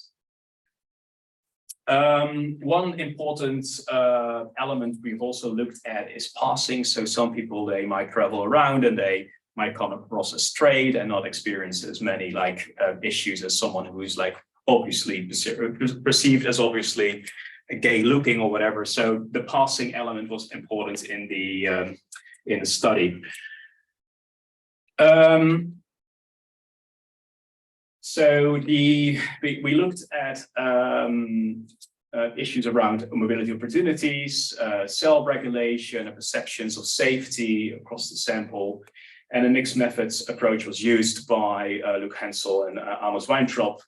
For the UK study, young LGBT plus people were involved, 18 to 26 years old in urban areas, and for Tel Aviv, people from 18 till 40. Where the focus was on trans and non-conforming people. There were online questionnaires and some follow-up in-depth interviews. And in terms of a data set, and the sampling, there were no any claims made on the representation of these views and the comprehensiveness. It was very hard to get a hold of respondents. So the insights that have been delivered in this study are qualitative. In the UK survey, respondents were included from Cardiff, Glasgow, and London, Belfast, and Leeds. And the interviewees from Leeds also included their experiences across other cities in the UK. In Israel, were people who were living in Tel Aviv, traveling to it or from Tel Aviv, but basically Tel Aviv sample. In total, for the UK, there were 2010 questionnaires done by Luc Hensel and 10 interviews. And for the Tel Aviv sample, 180 questionnaires and 3 interviews. The details are in the mobilities article. I want to give Amos Weintraub the floor now. So there's a 10-minute presentation. I will follow up by putting out some highlights regarding UK.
Okay.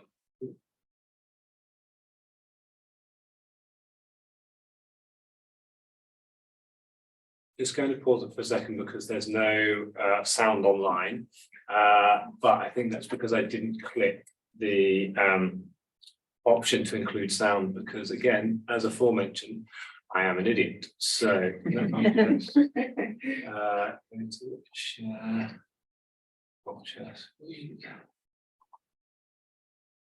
Yeah, okay. Thank you everyone online for letting me know. Could you just tell me whether you have any issues? Again. This or a weekly basis, not on a holiday, and that the fear of meeting any sort of homophobic or transphobic violence while walking, cycling, taking the bus, or using any different any other transport mode, how the fear of meeting a negative behavior or antisocial behavior might influence queer people's decision on whether to travel at all or change their preferred travel mode into a mode that is maybe more expensive or takes a longer time or a longer route in order to get to their destination, or whether they adjust their behavior or appearance in order to feel safer while using public transport. I think that people who answered the questionnaire and then left their email in order to discuss through a video call more about their experiences using public transport or moving through the city was actually not that hard, because the people who left their email are people who are willing to share their experience. I didn't get to many people. I think only around 4 or 5 people left their email, and I got back to all of them, and eventually having only 3 interviews, but they were quite diverse when it comes to gender identities. And again, I think trying to figure out better through qualitative research might require a larger pool in order to get to these participants. My main findings empirically did show a correlation between how queer people perceive different transport modes according to their experience or someone they know who had a negative experience using that transport mode. So there was a really high percentage, more than 70% of participants who experienced themselves or heard of a violent occasion happening to a queer person while using public transport or while walking or cycling in the city. So it could also mean while walking, while waiting at a bus stop, while taking a taxi, whether it be while waiting for the cab or experiencing violence from the driver. So quite astonishing numbers, not surprising, but upsetting, I guess. And what I was surprised to find out is that there was no empiric correlation for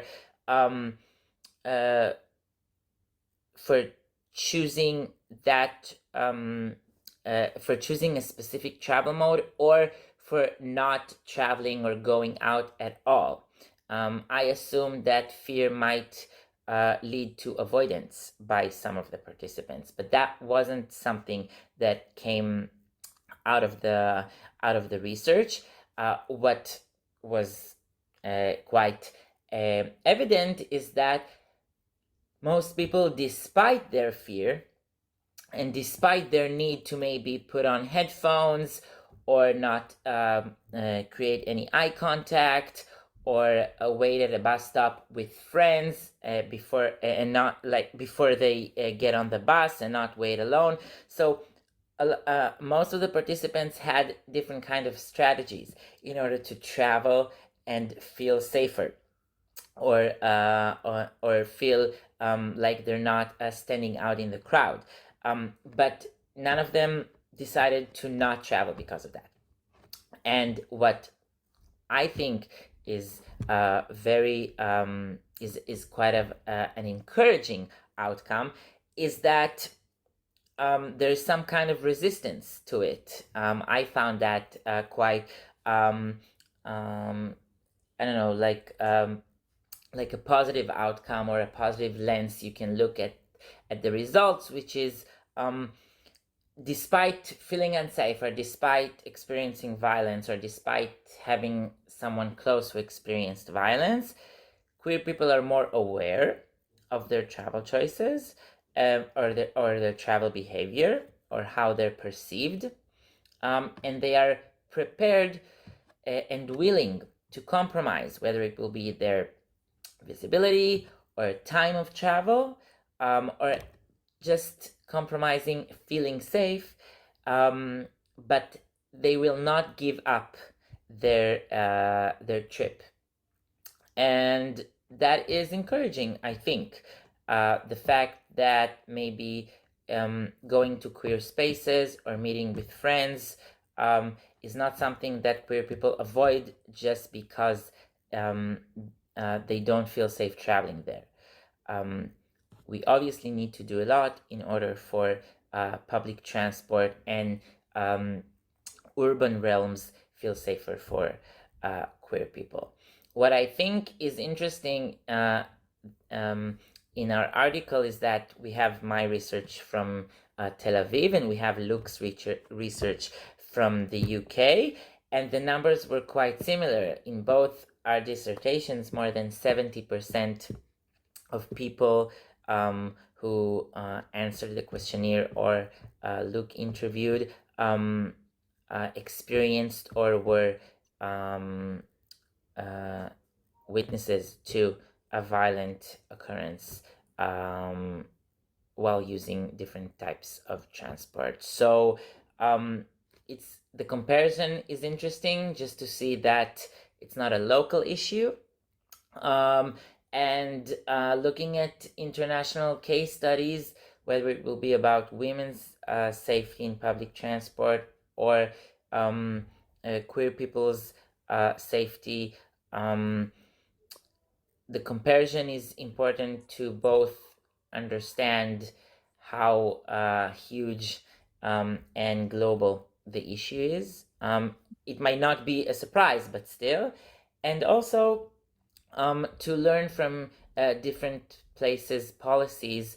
Not a lot of places have policies regarding safety of queer people in public transport, but London does, Toronto does, Sydney does, and there are different examples in Southeast Asia about policies for safer public transport for women. So that different case studies from different countries, I think, is also important for these reasons. That's it, I guess, and you can find us on LinkedIn if you have any other questions. Okay. Thank you. I'll just move on. I'll pull out some findings because we don't have Luke with us today. But what we found very interesting is that like living in a gay friendly place is no guarantee for like LGBTQ+ safety, and that any travel mode was considered so-called most safe. There's always something about it.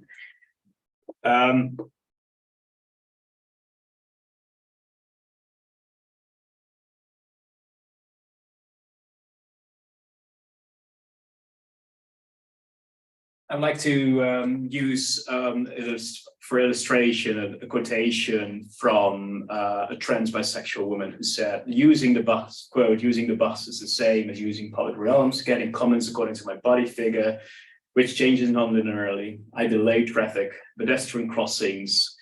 When I wait for the green light, the first row driver stares at me and they just don't drive until the following car honks at them.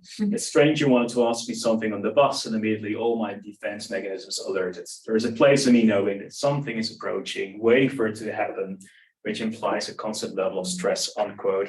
Very illustrative for indeed some of the experiences that relate to that were related to us. What also was a finding across the case study was that trans women and gender non-conforming individuals appear to be most vulnerable, which also echoes literature in terms of like gay bashing, LGBTQ plus bashing, that those are the particular targeted groups. And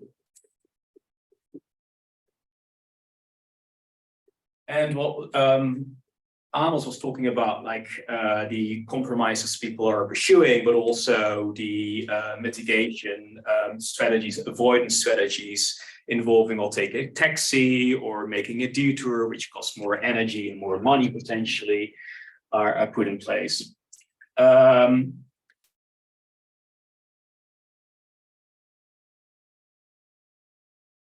Another coping strategy was looking for staff and security and being very aware all the time. So there's a continuous stress, like being hyper aware of how you come across and how to move on in public transport.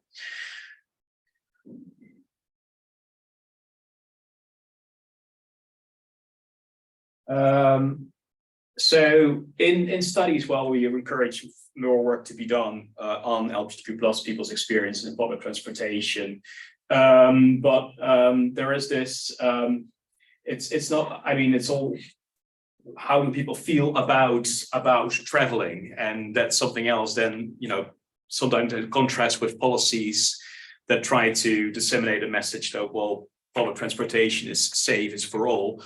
But it is important to map what actual users feel about traveling. So this is a very important dimension in the study. Some suggestions that were that we put in the paper were that there should be a need for creating more inclusive, safe, and accessible public transport spaces, which should adopt an intersectional approach, which we also discussed before the break. But also training was mentioned as an important element in making people aware of like how to recognize LGBTQ plus harassment. Amos also mentioned that you know, there are only a few studies on queer mobilities, and I've also put some follow-up works that were published, the Winton study and the Wood study after our study.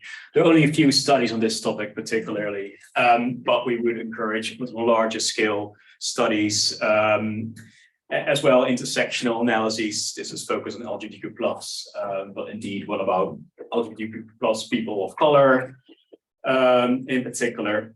And the whole study was revolving around negative experiences, but what are positive experiences of it being LGBTQ plus in transport? So, you know, like a positive twist would also be good. That's for now. I'm conscious of time, it's already 5 p.m. Do we have time? Yeah, we've got time for 10 minutes discussion, but first, we also have Karen Lucas in the room, so if there are any questions that Karen is happy to reply to, then okay, well, let me know. Brilliant. Okay, stop that. Does anybody want to jump in? Oh, wait, no worries.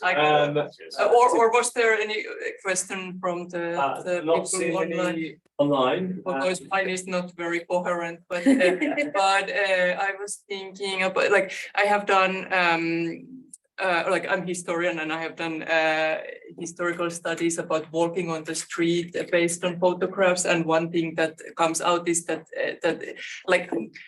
street is a main space for gender performance, and you for most part of the history you had to appear as male or female, and it's actually striking how, because I was counting also, like because I was interested in women's walking patterns, so I was counting women just based on how they look like. I of course don't know about their identity, but you actually always can tell, even you can not tell anything else, you just see the silhouette, you already can assume the gender. So I think there is something you were mentioning, is that then gender non-conforming are having the hardest time. So I think there is still a lot of pressure to be one gender or another on the street for others. But then I was also thinking what you said in the end about the positive experiences and the longitudinal studies maybe being needed, is that how should I say it, for queer people, it has often been necessary to move to the cities to meet other queer people, and it has been mainly possible in the public space. So how has this now changed because of internet, and you can actually meet people, you don't actually need to be in the public space, or what do you think about that? Well, it was not part of this study. They're all into that, but there's like this term of like motility, so the capacity to move, to travel around. So I think if it were complementary in context for like in car dependent context, where you meet someone online and then travel to them over a fast distance, which is something else like in the urban dense areas that were part of this study, like people were, not too far away from each other for meeting or in terms of like friendship making. So the study didn't really say anything about that, but I think follow-on research could take these factors into account. Yeah, and I think it would be really good to do also some historical, to look how things have changed. And especially the role of like digital technologies, mobile technologies in this, pre-digital, you literally had to move yourself to move someone, and then you had to navigate through the binary space and then decode who might be LGBT. But then there still were also like queer spaces. Like now there are no lesbian bars because but interesting. Thank you so much. Yeah, that's also a good point. You're saying like how much is it like binary? So we're like within the LGBTQ plus community, being like openly white, male, gay is maybe easier than being non-binary. Then you fall between like the cracks of the there's so little research done on significant others within the LGBTQ plus community. A lot of literature is done by gay, male, and lesbian scholars. There's little literature. Well, there's more emerging literature. There's emerging literature on trans perspectives. About non-binary or bisexual people. So there's a lot to do. Yeah, thank you. It was a great paper. Also, because I'm the cultural historian who's always obsessed with representations, your paper reminded me of the sex education when Eric was on the bus, dressed in that crazy, and he has a good experience at first, and then it's interesting you mentioning it. I've seen it like a few weeks ago. I'm a very like a late sex education follower. So he was meant to meet his friend, with his heterosexual friend. Heterosexual friend. So this event would not have happened apparently if they would have come together. That leads me to a question. I mean, I had several questions, but one was, does it make a difference if you're, obviously there are all these differences, if you're alone, if you're in a group of LGBTQ people, or if you're one LGBTQ person with heterosexual people, cis-het people. Your physique and all of it. Yeah.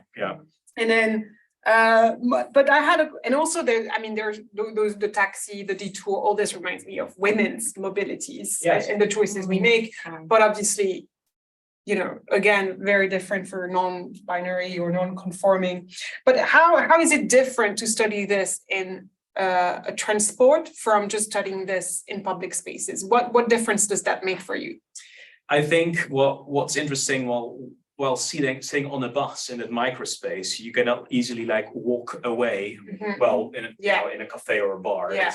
But it's this microspace which I find like you're in a contained area for a time period, which makes it quite distinct. So I think Luc and I was really like open up like a new area.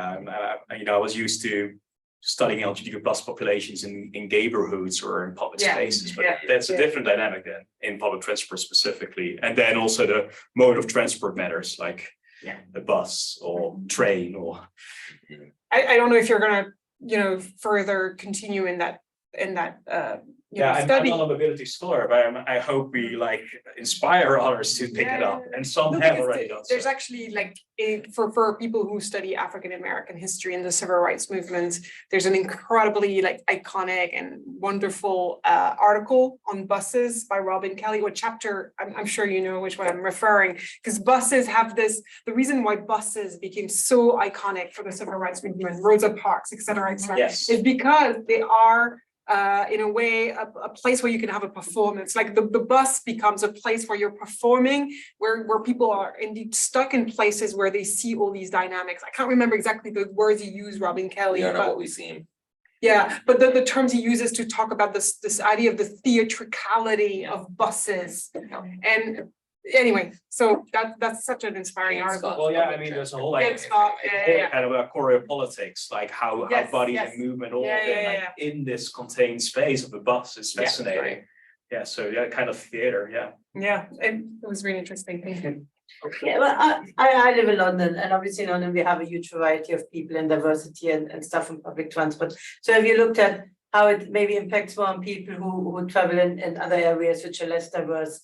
I'm obviously wearing hijab, I stand out as well. I certainly feel a difference, like when I travel here, like up to Exeter, people definitely look at me a bit more with, not negatively, I would say, but I stand more than when I'm in London, where probably no one really cares about what I'm doing. Same when I'm cycling, even in London where I live, I don't stand out, no one looks at me, but if I go into other boroughs, I noticed that, and I have a lot of friends who are lesbians, particularly who volunteer with my organization as well. And I think the issues they are really keen about to address are the same issues other women who are not queer in any ways, normal straight women want to address, about safety in cycling for women and all those sorts of things. So other issues which women in general have, rather than queer specific issues.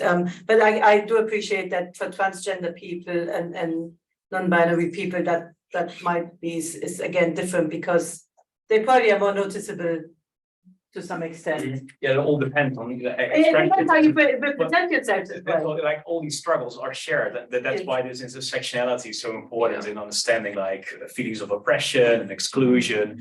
It's amongst a lot of communities, really. To what extent are these systematics are behind like the process of exclusion and marginalization distinct for LGBTQ+ people, more distinct or differently distinct from, people of color, absolutely, all of that. So, or like being not the norm wherever you are. It depends on the context. Okay, it's cool. Yeah, thanks, Martin. That was sorry, Martin, I'm overruling. No, it's okay. I think we should make this our last question. It's Karen.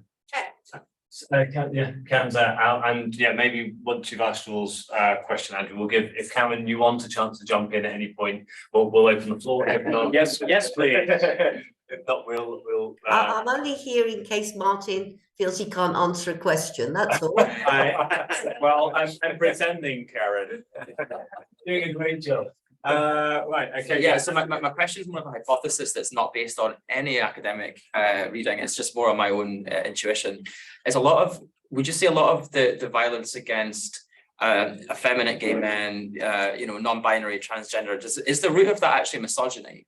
Because if you're a cisgendered gay man, you're being a man. if you're a butch lesbian, you're kind of still being a man almost, or you're presenting masculine, you know.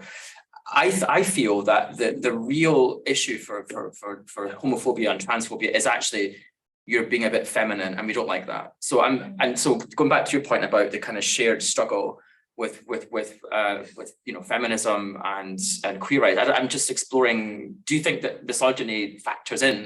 Yes, more it's so? well, in literature and gay bashing, like being like feminine is like an added factor for why people are being attacked. So there's this perceived level of femininity.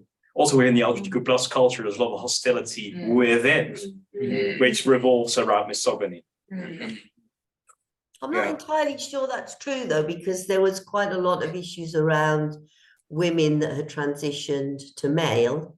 Yeah. And that it was very much about the level of visibility and acceptability and out there. And Tel Aviv is quite there's quite a large gay community in Tel Aviv. So it's not like it's a place where this is not something that's not very often seen. You know, it is that thing that Martin was just saying, that it's not just the capturing of the space on in the transport, but the fact that you might go from a safe place that is seen as a sort of gay safe place, then you have to go to another place, but you have to transition through places. And it's almost like there's almost like a sort of resentment that those people should not be seen here. This is not your space. This is too public for you. You don't deserve to be in this public space, because you should be in your gay space. And we even at the very beginning, when we were starting to explore the idea of trying to write a paper on queer mobilities, we put a call out for a session, and we had the most violent backlash. Yes, we the two of us, we were like ostracized. I mean, by whom? Yes, we were by the transport community. It was really weird. It's like radicalized. Yes. Do gay people need their own transport then? We were being asked. Yeah, they're thinking like we were calling for. What's the context? The gay bus. Well, we've been there, Karen. Sorry, Martin, I can't quite hear you then. Oh, no. There was like a special time. We were not taking seriously. That's right. It was really crazy. It was like we put it out on some different websites. So we're trying to organize an RGS session, and we were all right with the geographers and people, but we put something out in the transport research community and just had this huge backlash. It was unbelievable. Like they were overwhelmed that we should be even looking at the issue of LGBTQ in relation to transport. And it's somehow that, when Martin was just saying about this, why is transport different to public space? There does seem to be something about the transport areas. It becomes a site for a lot of violence against LGBTQ. And even more so outside. I mean, like if you go to places like Brazil, you know, really quite serious things happening to the Brazilian trans community whilst traveling. As if they feel like space is taken away from them. Yeah. Can I say something about that too? I feel like that helps me to think about how important this conversation is, because even though that backlash, and I'm so sorry that happened, that's just the blatant homophobia that pervades so many different things, obviously. But and I don't know how shocked or surprised you were by it. I'm not totally shocked by that, because the active travel / transport / mobility conversation is ideologically a huge range, right? And some of it's pretty conservative. And so I feel like this point, I'm sorry that happened. I'm glad that you told us about it though, because it just speaks to the need for actually like a progressive mobility studies, which isn't all of mobility studies. So that's just super important that actually got put on the table, in addition to the excellent research that you've shared. So just a point of appreciation for that being raised. Well, many thanks to Amos and Luke. Great, I think in the first place. That's a nice place that I kind of depressing into optimism. So can we thank Martin and Karen as well? Thank you, Karen. I'm going to leave you now because I have to be somewhere else, but thank you for allowing me to join for the session. Enjoy your research leave. And have a great discussion. Thank you. Bye. Great, thank you. Thanks, Bella. I think it's a really important part of the conversation, and we're really grateful for you making the time and yeah, and I'm happy for the slides to be shared, by the way. So it's like, you know, the level of detail I couldn't really go into, but there's also these references to relevant literature, and then the new follow-up studies on the final slide, which are like working on queer mobilities. So yeah, it was great. Thank you. So I guess just for the last, you know, we can keep this as short or as expansive as we want to some extent. But I guess the last, let's say 20 minutes, I kind of just wanted to think about, because tomorrow is running quite late in the day and people will need to get on, just think about what might happen after the workshop. You know, I guess John, Elsa and I really sort of imagine this as a beginning of something, and we'd like to kind of continue the conversation. Partly that will kind of depend on the vagaries of funding. We're kind of this is sort of come out of some money that was available left in a Welcome Centre budget, but that will kind of be ending. So some of that might be sort of thinking, how can we perhaps finance some kind of continued events and conversations, but also about how might we make public, I guess, some of the conversations and really exciting research and people's sort of perspectives that were being shared today.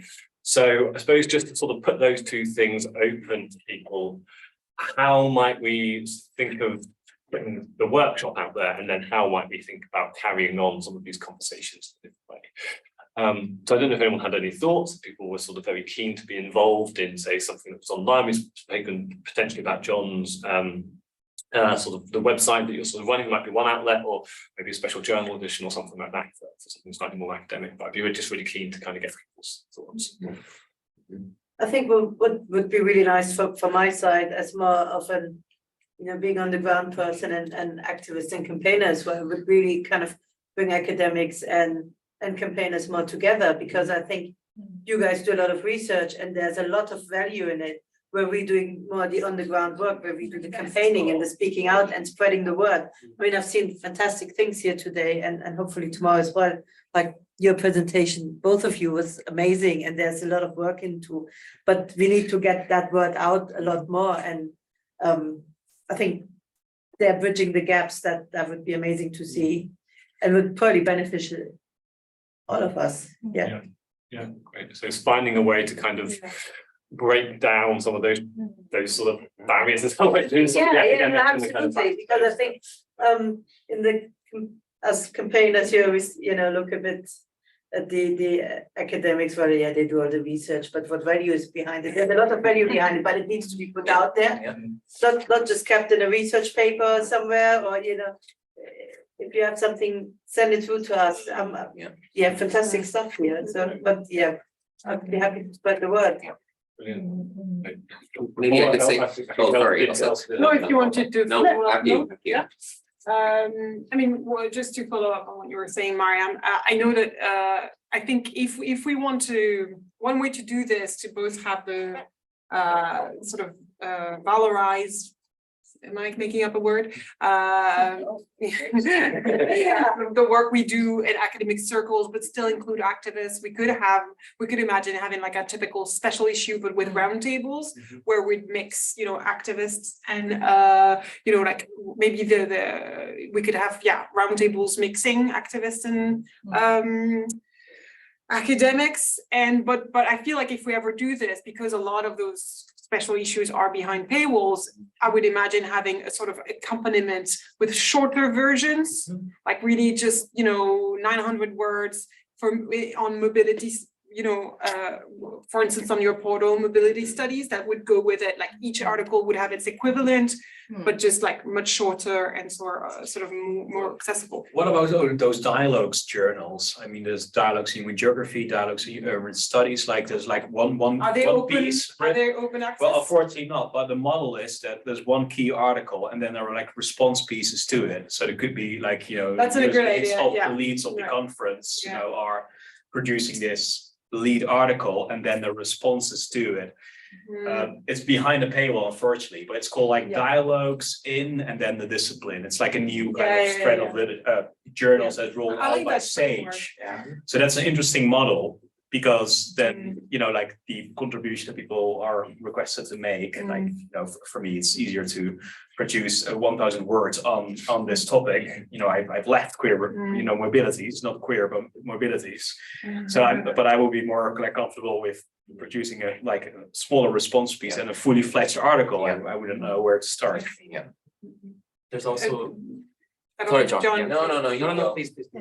I was just gonna say that, and we had mentioned this before, but this website that I co-run with someone, we haven't done that much with it, but it's simply there. We can just, we can have short pieces on there. We can do a dialogue in whatever way, and we could just simply write up the pieces, agree amongst we could sort of workshop them a little bit amongst ourselves. And definitely the short stuff that would have academics and activists. I think that's really, because like Mariam, you say it's important for like the research to get out there into the people that are working on the ground. But it's equally the case that the people who are doing the research want to hear from the people who are it's a two-way street very much. And it's just having conversation. It's not just about sharing articles, it's about having real conversation. And really talking to each other as well. And maybe some of you guys maybe joining some of our meetings. And just talk about relevant topics. You would be great for something. So that, sorry. Present what you did today. I think a lot of women would really be very keen on hearing that. So, yeah. So that option's absolutely there. It's called movements and mobility. I can't, can we just put it up there for a quick second or something? You can see what it is. It's just a website, basically. Those sort of the ideas, thinking like mobility studies and activism, which is obviously so much about what these conversations are about. So that's just an option. I'm not pushing it, but I'm saying that it's available. Yeah. So. You want Andrew, you were gonna say something. Waiting for yoga with Adrienne to pop up. So I mean that personally, John, I think what you've proposed sounds really great, actually. So all I'll say is just to add to the suite of options. There's the journal City has a feature called City Journal. Funny. It has a feature called what is it called, like Scenes, Sounds and Activism, and it's designed to give activist voices into academic publishing. So if you it's City Journal basically. Yeah. So that's just an option. But I guess it's actually probably the way to go. Yeah, I really like the idea. More slick than a general journal. It's more accessible, I think, to a wider range of people. It's a website. So. I really like the idea of having a conversation, and like the dialogue is cool, but then what does the first person say back? Yes, to be able to kind of it's slow. I mean, develop something together. Yeah, like this, the dialogues in model is like there's still like quite of a delay for everything. Not peer review can be also tedious. Yeah, and slow. Extremist sometimes, yes. Because we've got a couple of good options there to maybe think with in terms of using your website, John, or the sort of City Journal kind of option of sort of facilitating. I think there seems to be more of a sense for facilitating conversation than necessarily just having a kind of straightforward articles or something like that. So that's good for us to hold on to, I think. But it could develop towards, like, this could be the first step. Then it could be City, like we can do this can be whatever we want. And then City, obviously they would be yes, no, here's what we want, etc. The journal City? Yeah. Okay. For example. So they have like a little feature on activists. It took me 1.5 years to publish a paper with them, but right, so slow, exactly. But if we did something here and did it more quickly, then we could show that to it'd be like, what do you think about something that builds on what we've done here, kind of thing. But then also another step could be like, why not? Like, and then people who want to do a formal academic special issue, the academics are always going to want to do something boring in the end, right? Boring. Our institutions wants. Exactly. But I mean, none of it rules that out. Okay.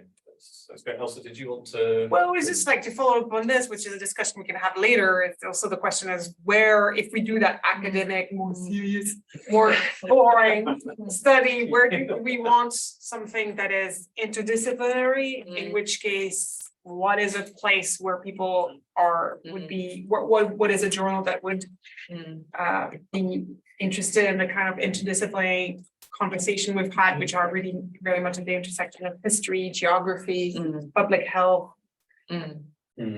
Mobilities. Well, yeah, mobilities. Yeah, they were also not very fast. But what's very important is to propose like this is what we want to do, and then having a journal on board with us, like being encouraged to do something rather than being worked against. To have a very positive like publishing experience. So it's very important to whatever we'll come up with that it's landing well with the outlets. But mobilities, yes, that's also very good outlets. Urban study. You also got these very broad journals, urban studies. If all the work is mainly urban focused, why not something like that? And I think we'd do just thinking about that kind of beyond the workshop and beyond the kind of publication side of things, something there working together would be quite good for the visibility of whatever kind of network potentially comes out of this. I mean, I hope that we've done enough here to convince people that they want to sort of be involved in sort of some way, and having some of these kind of accessible and then visible spaces for whatever work comes out, I think would be good for kind of generating traction.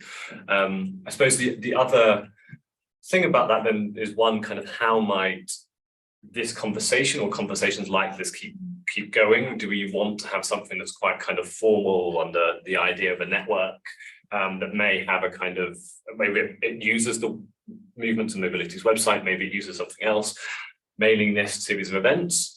Or do we want to be thinking about certain forms of funding potentially? There are kind of outlets that might be able to sort of help support those events, or even a kind of project you could imagine being, we've done in some ways some engagement here. I mean, in the kind of academic model, we've sort of had a conversation across disciplinary and kind of activist policy sort of boundaries. We could think about this as being the first step to what might be a series of questions that we're interested in, that would draw on all of our expertise and kind of connections that might help generate further knowledge and further sort of funding and resources and whatever kind of outputs would be useful also for people doing work on the ground. That might be another way of thinking about it. So I'll float that there as a kind of possibility and see what comes back. I would love that like Nassim, Mariam, Ed, like people who are doing work to be like, this is what would be like we've been here, we're having this conversation, we've also got tomorrow. And then if you went away thinking like, what would be useful in the kind of work that you do that's coming out of what we're doing here? That would be interesting to know, because the academics in the room know how to do an academic event. That's what we do. But it would be interesting for that to come from people who are not formally, permanently in academia to direct us. Or like being able to recruit money that makes this happen. I mean, there's the UKI, Research England. Research England gives like, it's not centralized, so they give pots of money to universities, and they distribute it among like good proposals that are like working around knowledge exchange between academics and practitioners. I think Exeter should also have like Research England's money, and it's in a range of like 20 or 30K, which is not a lot, but a lot, enough to do something like this. Yeah, it's lower fruit than going via standard grants of HRC and ESRC. I've been there; it takes years. It's very annoying. One last, I was just like, when we were listening to Anand earlier, weren't you like, I want the politicians in my city to listen to this presentation?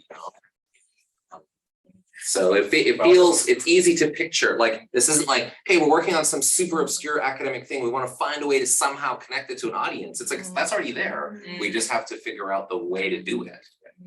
I thought there might be some questions that people like me have, which says, easy one, quickly to sort of say, how much money goes into cycling and what kind of impact does it have? Yeah. You know, something like that. And then lots of other questions in my head I now have when it comes to health, inequality, mobility, social mobility. So there's quite a lot of questions straight away in my head, things. I just want a place where I could pose a question and then people say, I like that question. We could run with that. And I think that would really be kind of useful for people like me, because I go around doing speeches about certain things, but I know there's certain questions. I just wish somebody could answer them for me, because I know what the answers are, by the way, before you did study, I know the answers. But what I'm saying is, it's like you want someone independently to do it on your behalf, not just to prove you're right, but more importantly, demonstrate that what is being happening, the way money is used, the way policy is driven, it doesn't make an impact down on the ground and on the grassroots, or we don't see the changes from all that money being poured into infrastructure, into the health service, into so many other kind of services that, for someone like me, 23 years ago, I talked about social prescribed, people just looked at me and said, hey, you're nuts. And I remember doing a presentation about a few weeks ago saying, I've just waited 23 years for you to catch up. Yeah. And now you're here. You made me feel like I was nuts, and now you're here. Yeah. Now you're asking me, but actually it's a little bit too late, because the time you could have done it to make an impact has gone. And now, of course, you've come when you've got no money. That's when you remember who we are. You know, it's about how we change that kind of narrative from always doing things in a certain way, when there's people who already have answers to some of society's ills, if I could call them that, that are already doing it on a shoestring budget. You know, how do we marry those two kind of things Also together? really looking, you know, like an academic could really look into what difference do we make and really word it in a way that it has an impact. Yeah. Because obviously we're coming along with our data, we're collecting a lot of data, but it needs to be worded correctly and put in a nice, and you know, it's kind of like an outside view. Yeah. I mean, we've had students who did their PhDs on us, and that having those papers is really valuable to us, because we are mentioned in there, and we can say, look, they did their studies on us, and that's what they came up with, and it's kind of like it's very valuable. But yeah, having the studies done on also how do things works on the ground, what works, what doesn't work, and what do we really need to be put in place to make changes, which isn't just joyriders or you guys, it's the infrastructure, it's the general attitude of so many factors come in that, isn't it? So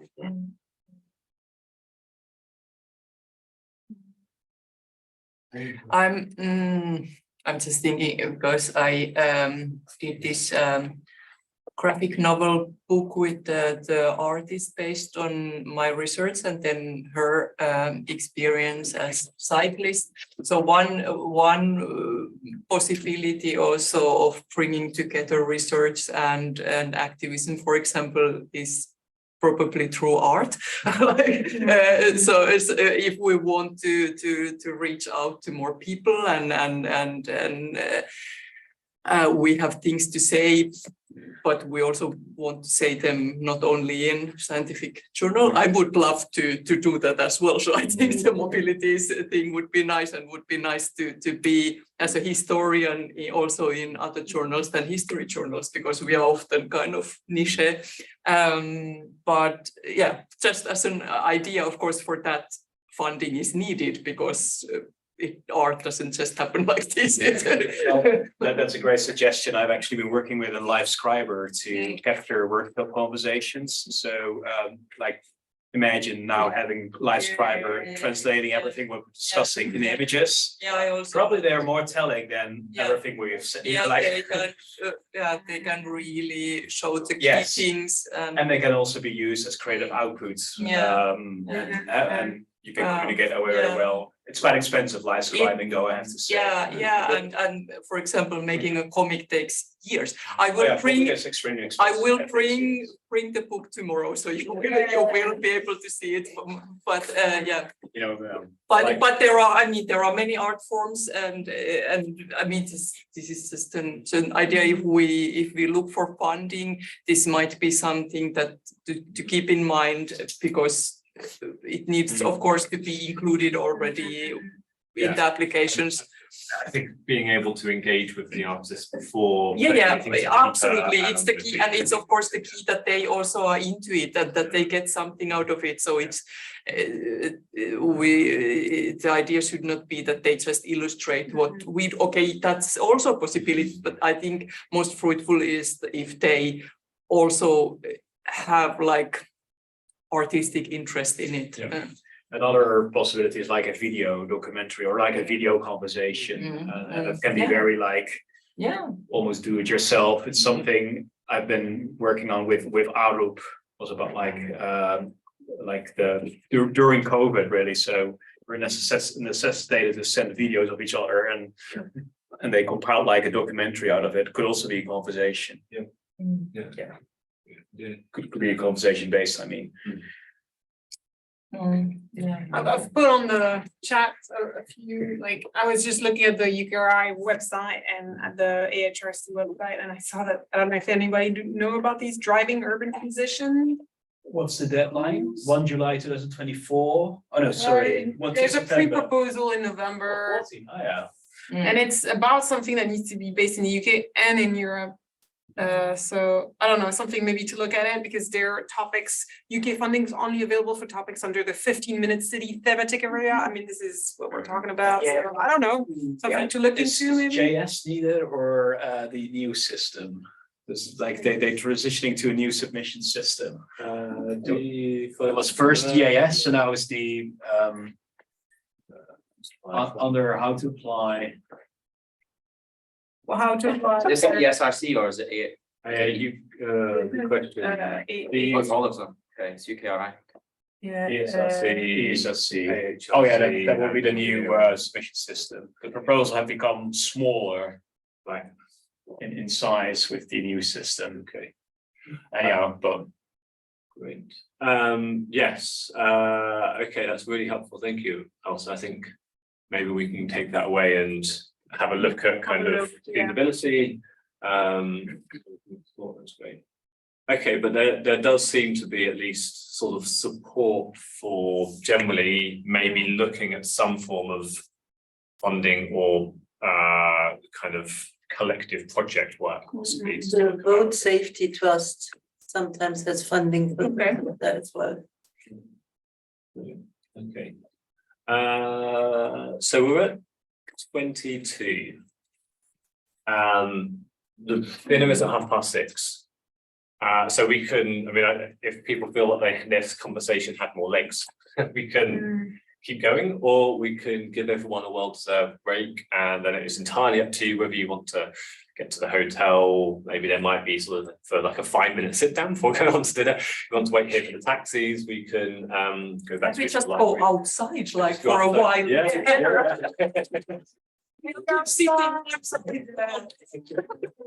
Taxis will be here and out the front screens Do for. we have to do a taxi or You can we take our bus? You can take the bike. We've got 2 taxis booked, I think. There should be capacity. I'm gonna walk to the hotel, stop there for a few minutes, then walk to the restaurant if anyone else wants to do that. I might go solo because then I can leave my stuff. Could I just take a head count for anybody who wants to get a taxi? Because if there's not enough, I will cancel it. So that far as walking from the hotel to restaurants. Yeah. About 10-15 minutes. Any takers for taxis, or should I give them a ring to cancel? So no. Okay, I will cancel.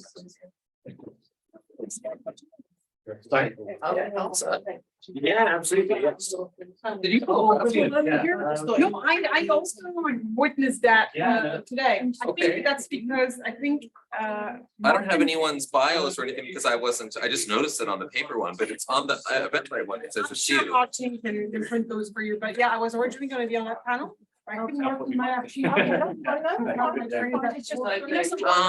Okay.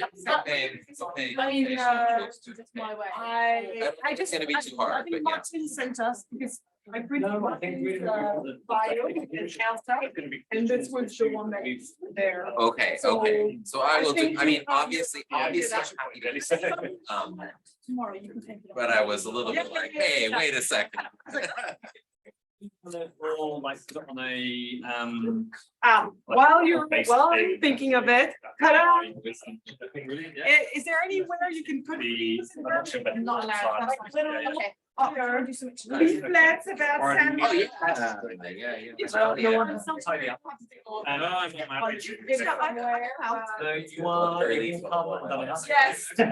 fine. tell your friends. At the very moment, if you just wanted Your to take enemies. like the stuff through to the line. Yeah. That would be. Yeah, we'll do handy. I'll just do. Is there off any Happy to- Take this one there. Oh, sorry. Yeah, I can walk with you, John. Oh, that sounds good.